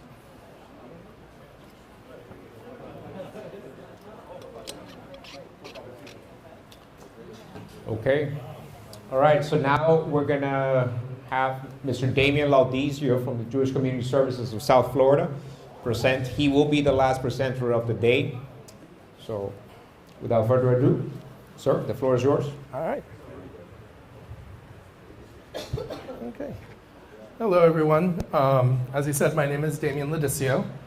I am with Jewish Community Services of South Florida. And one of the programs that we have under Jewish Community Services is the 211 helpline. We're also part of the National Suicide Lifeline Network. I started off on the 211 helpline back in '93, and I've been with them ever since. But part of what I do now is trainings under a federally funded grant. And so they're all evidence-based trainings. One of the trainings I do is QPR, Question, Persuade, and Refer. It's a 2-hour suicide gatekeeper training. I also do mental health first aid, which is an 8-hour course. And I do Assist, which is a 2-day applied suicide intervention skills training. I do these not only with first responders, but I do it with community members in Dade County. So if you ever know anybody who you think might be interested in attending one of these trainings, you'll see my email addresses there. So for example, the first 2 trainings, the QPR and the mental health first aid, I do them in person, but I also do them virtually. So if there's anybody who thinks they're interested in attending, there is my email address. But what we are here for today is to talk about impact. And so one of the trainings, mental health first aid, we talk about impact, the impact of disabilities. So oftentimes how we view things. So if somebody breaks their leg, are we going to ask them to run? Somebody breaks their leg, are we going to ask them to run? What if somebody has an episode of depression that becomes so bad that they have trouble getting out of bed, they're not showing up to work, they're not showing up to class? Are we going to ask them to run? I've sometimes had people say, no, we won't ask them to run, but how many people have gone to somebody like that and say, you know what? Exercise will make you feel better. You get out and exercise, you get out and go for a walk, and you are going to feel better. So what is impact? Well, whether you have a physical disability or a mental health disability, impact is the ability to work or go to school, carry out daily activities, and engage in satisfying relationships. Everything has an impact, whether it's a physical health concern or a mental health concern. There is an impact. And so that is what we're here to kind of like discuss today, but through the lens of an exercise based on data from the World Health Organization. So for this exercise, I'm actually going to need 14 participants to come up here. So there's very few of you here, so don't even think about it. For those of you who are debating it, yes, 14. And grab one of those cards, and then I just want you, once you grab that card, is come back here and just form a line across. Are we showing? Showing what you have, any order.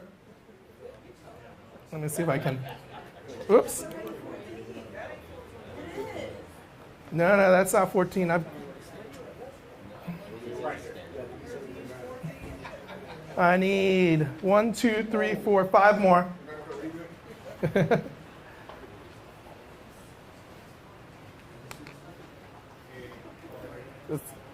In any order. All right, how many do I have left? All right, I just need 1 more, 2 more. See, you get to be part of it today too. All right. So when we talked about impact, when we talked about impact, I want you to remember this. So look at that again. The ability to work or go to school, carry out daily activities, and engage in satisfying relationships. But understand, this is not from the perspective of the US. This is from the perspective of the World Health Organization. So when you talk about the World Health Organization, you talk about people who are also in countries who don't have access to care. And even when you talk about mental health, you talk about people living in countries where it is not accepted to talk about it or even get treatment, or there isn't availability. There aren't professionals in the field. So, which one do you think is more severe, epilepsy or severe dementia? Why does this keep going back on? I want this off. Which one do you think is more severe, epilepsy or dementia, severe dementia? Severe dementia. So severe dementia, move to the left of epilepsy. Okay, so you get what we're saying here?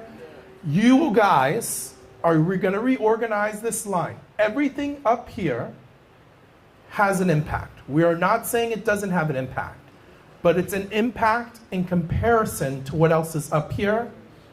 So you guys need to figure it out. Do you move to the left if you feel you're more severe? You move to the right if you feel you're less severe in comparison to whatever else is up here.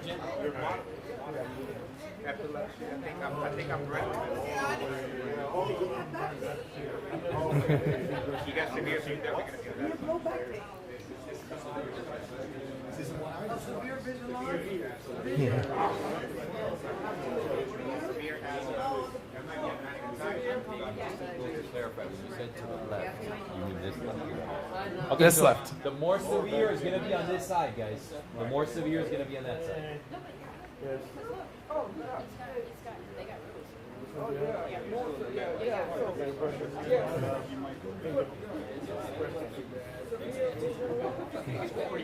Okay, I'll give you a moment more to sort this out.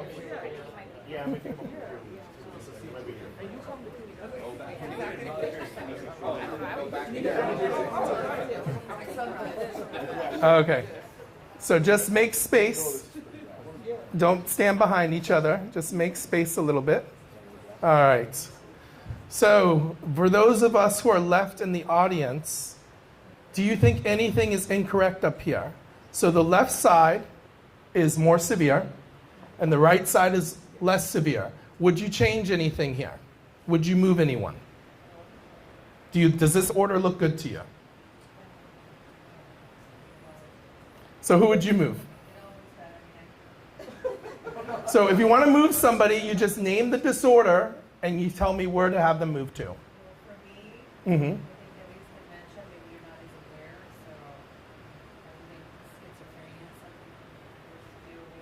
So move schizophrenia to the end? Is that what you're saying? No, just say it. Don't worry. Okay, so change. All right. Is there anybody else who wants to move someone?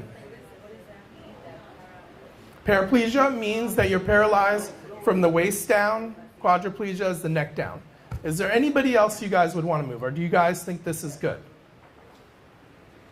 Which one? Moderate depression, I think, is severe depression. Moderate depression and severe asthma. You'd switch them? Okay, you two switch. No, severe asthma. You've got bronchitis. And emphysema. All right. Is there anybody else who wants to change anything here? Which depression? Severe? Okay, so you want it to move where? Give me a where? Second? You mean so next to schizophrenia?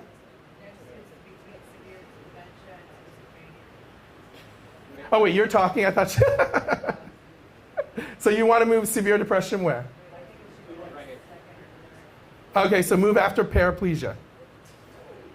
All right. All right, anybody else that we want to move?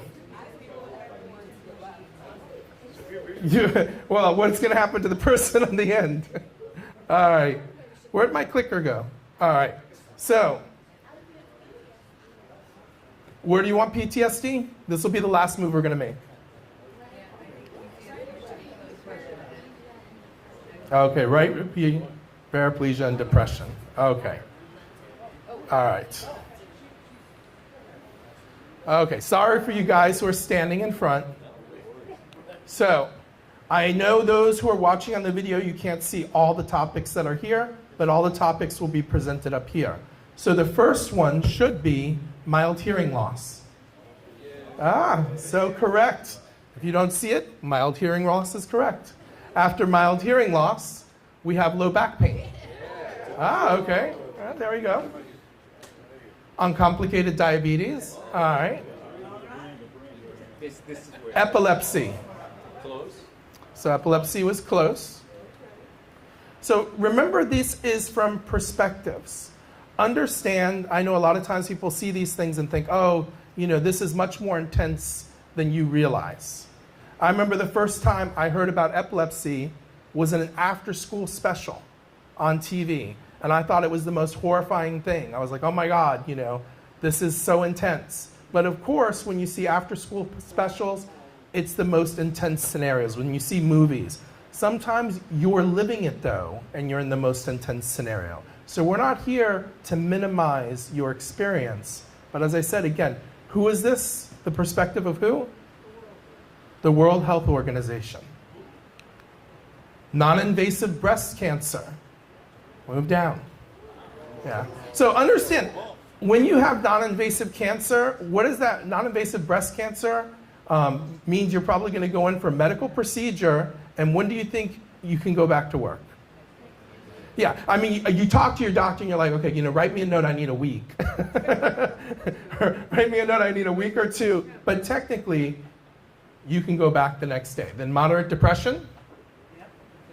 All right. Followed by severe asthma, followed by severe vision loss, followed by severe post-traumatic stress disorder. All right. So from our perspective here,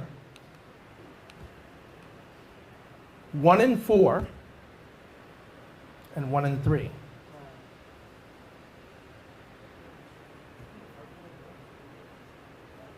More likely to have alcohol or drug problems. Because what happens when trauma happens and we don't have a positive way of coping with it? We pick a negative way. Because it's a normal reaction. When we are overwhelmed, when somebody is overwhelmed, do they make good decisions? No. And so if they don't get the help and the support they need, then oftentimes they'll come out of a situation making very bad choices. Treatments, even some of the treatments that we talked about, even some of the treatments that were talked about today. Anybody know which one is my favorite on this list? Service dogs, yes. I've done a couple of trainings here. I'm very fortunate that Miami-Dade Fire Rescue invited me to do the Applied Suicide Intervention Skills training here. And I've had their service dogs attend the training. And so if you're watching this and you have a service dog, please bring the dog with you when you come to my trainings. They get a certificate too. Because they're more important sometimes than people. They are. Paraplegia. Yep. Followed by severe chronic bronchitis or emphysema, followed by severe depression, followed by severe schizophrenia, and then severe dementia. So let's give a perspective on these final ones. 1, most cases can be treated. Most cases can be treated. I actually know somebody who's schizophrenic, not on medications, and you wouldn't know they're schizophrenic unless they told you. That's not the norm, but it does happen, and it can happen. Dementia, however, 60 to 70% of those cases are Alzheimer's. It's a degenerative disorder that continues to degenerate. Now, there has been very interesting work that they have done. One of the most interesting is a village that they have in Denmark. So if you ever YouTube video it, this whole village is only for those who have late-stage Alzheimer's. Not even first diagnosis, late-stage Alzheimer's are put in this village to live their lives, live it as if they were who they needed to be. Even, for example, when they eat dinner, They are given knives to cut their salads and chop up things and help prepare a part of their meal. Think about that. A lot of nursing homes, when you see somebody with late-stage Alzheimer's, you're going to see them in a wheelchair tied up. And so it's amazing the impact activity has on this. Activity has impact. One of the most important things I talk about in the trainings that I do is not what do you say to somebody, but the actions that you show somebody that you care, the actions that you involve them in to help them live their lives. Mental health disorders are the single largest cause of disability in the world. The single largest cause. An estimated 20% of lost healthy days are to mental health concerns. And so we're talking about things like depression, anxiety, dementia, and alcohol or substance use. So, the most important relationship that you have in the end, surprise, is with yourself. Because at the end of the day, if I'm looking in the mirror and all I think is I'm a failure, if all I think about are the negative things I go through, then guess what? Everybody in my life who's connected to me is going to be impacted by that relationship. The relationship with yourself becomes a reflection into every relationship that you have. There's no getting away around that. Your children are not raised by what you tell them to do. They're raised by the example that you set. You know, as first responders, you working in the field, dealing with trauma, it becomes very difficult. And sometimes it's hard to have those conversations with family members and friends. Well, sometimes take a step back. You are action-oriented people. Think about your actions sometimes, the things that you do, not the conversations that you have, the time that you spend. You know, worrying about a buddy who's struggling, you can't get them to talk, but you might be able to pull them out and say, let's go fishing. We're going to go fishing. That's all we're going to do. And you go fishing with your buddy, and you don't talk. But it makes a difference. It makes a difference in how they feel. And so the main point of this exercise is just to understand that you have an impact, but also your perceptions have an impact. Mental health concerns oftentimes are far more disabling than physical disabilities. If I told you I had to pick up a family member today because they had been in an accident and paralyzed from the waist down, what do you think my work would do for me? What might my work do for me? Okay, give me hours, give me some time off. What might my neighbors do? Have flowers, okay, flowers. Okay, I didn't hear that. Okay, might give me flowers, I like flowers. What if I belong to my place of faith, my place of worship? What might they do for me? Prayer. Bring me some food, clothing, maybe some support.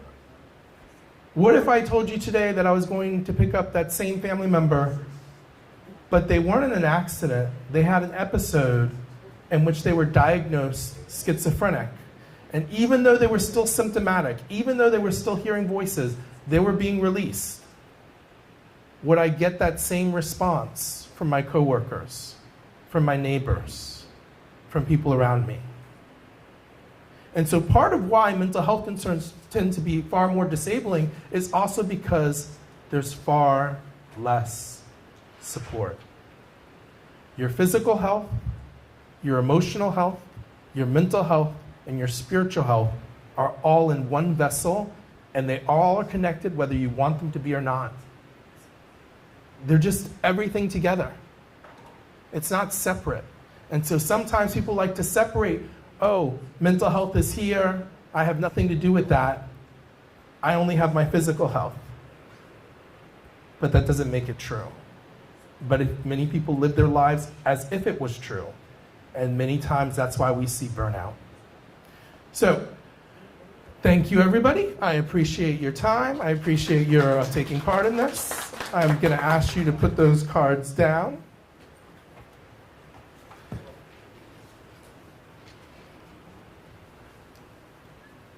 There you go, sir.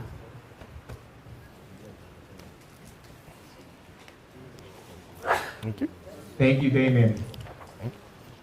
Okay, so that was our last presentation of the day. I just want to say thank you to everyone that stuck it out all the way up to the end.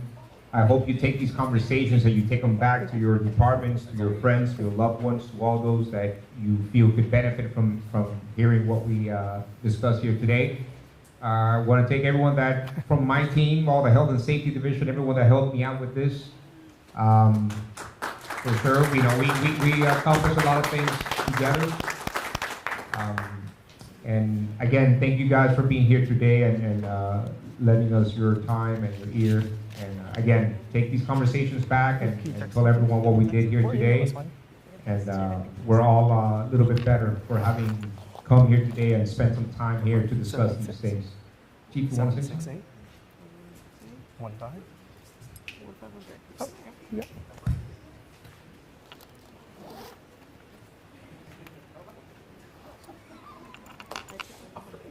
Oh, yeah. This will be quick because I wanted to thank all of you. Like Fred said, I don't want to keep being redundant in the information that we're repeating. But I want to personally thank Fred for putting this together because he came to us with this idea a few months ago, and little by little it kept building and he kept coming up with ideas and trying to make it better.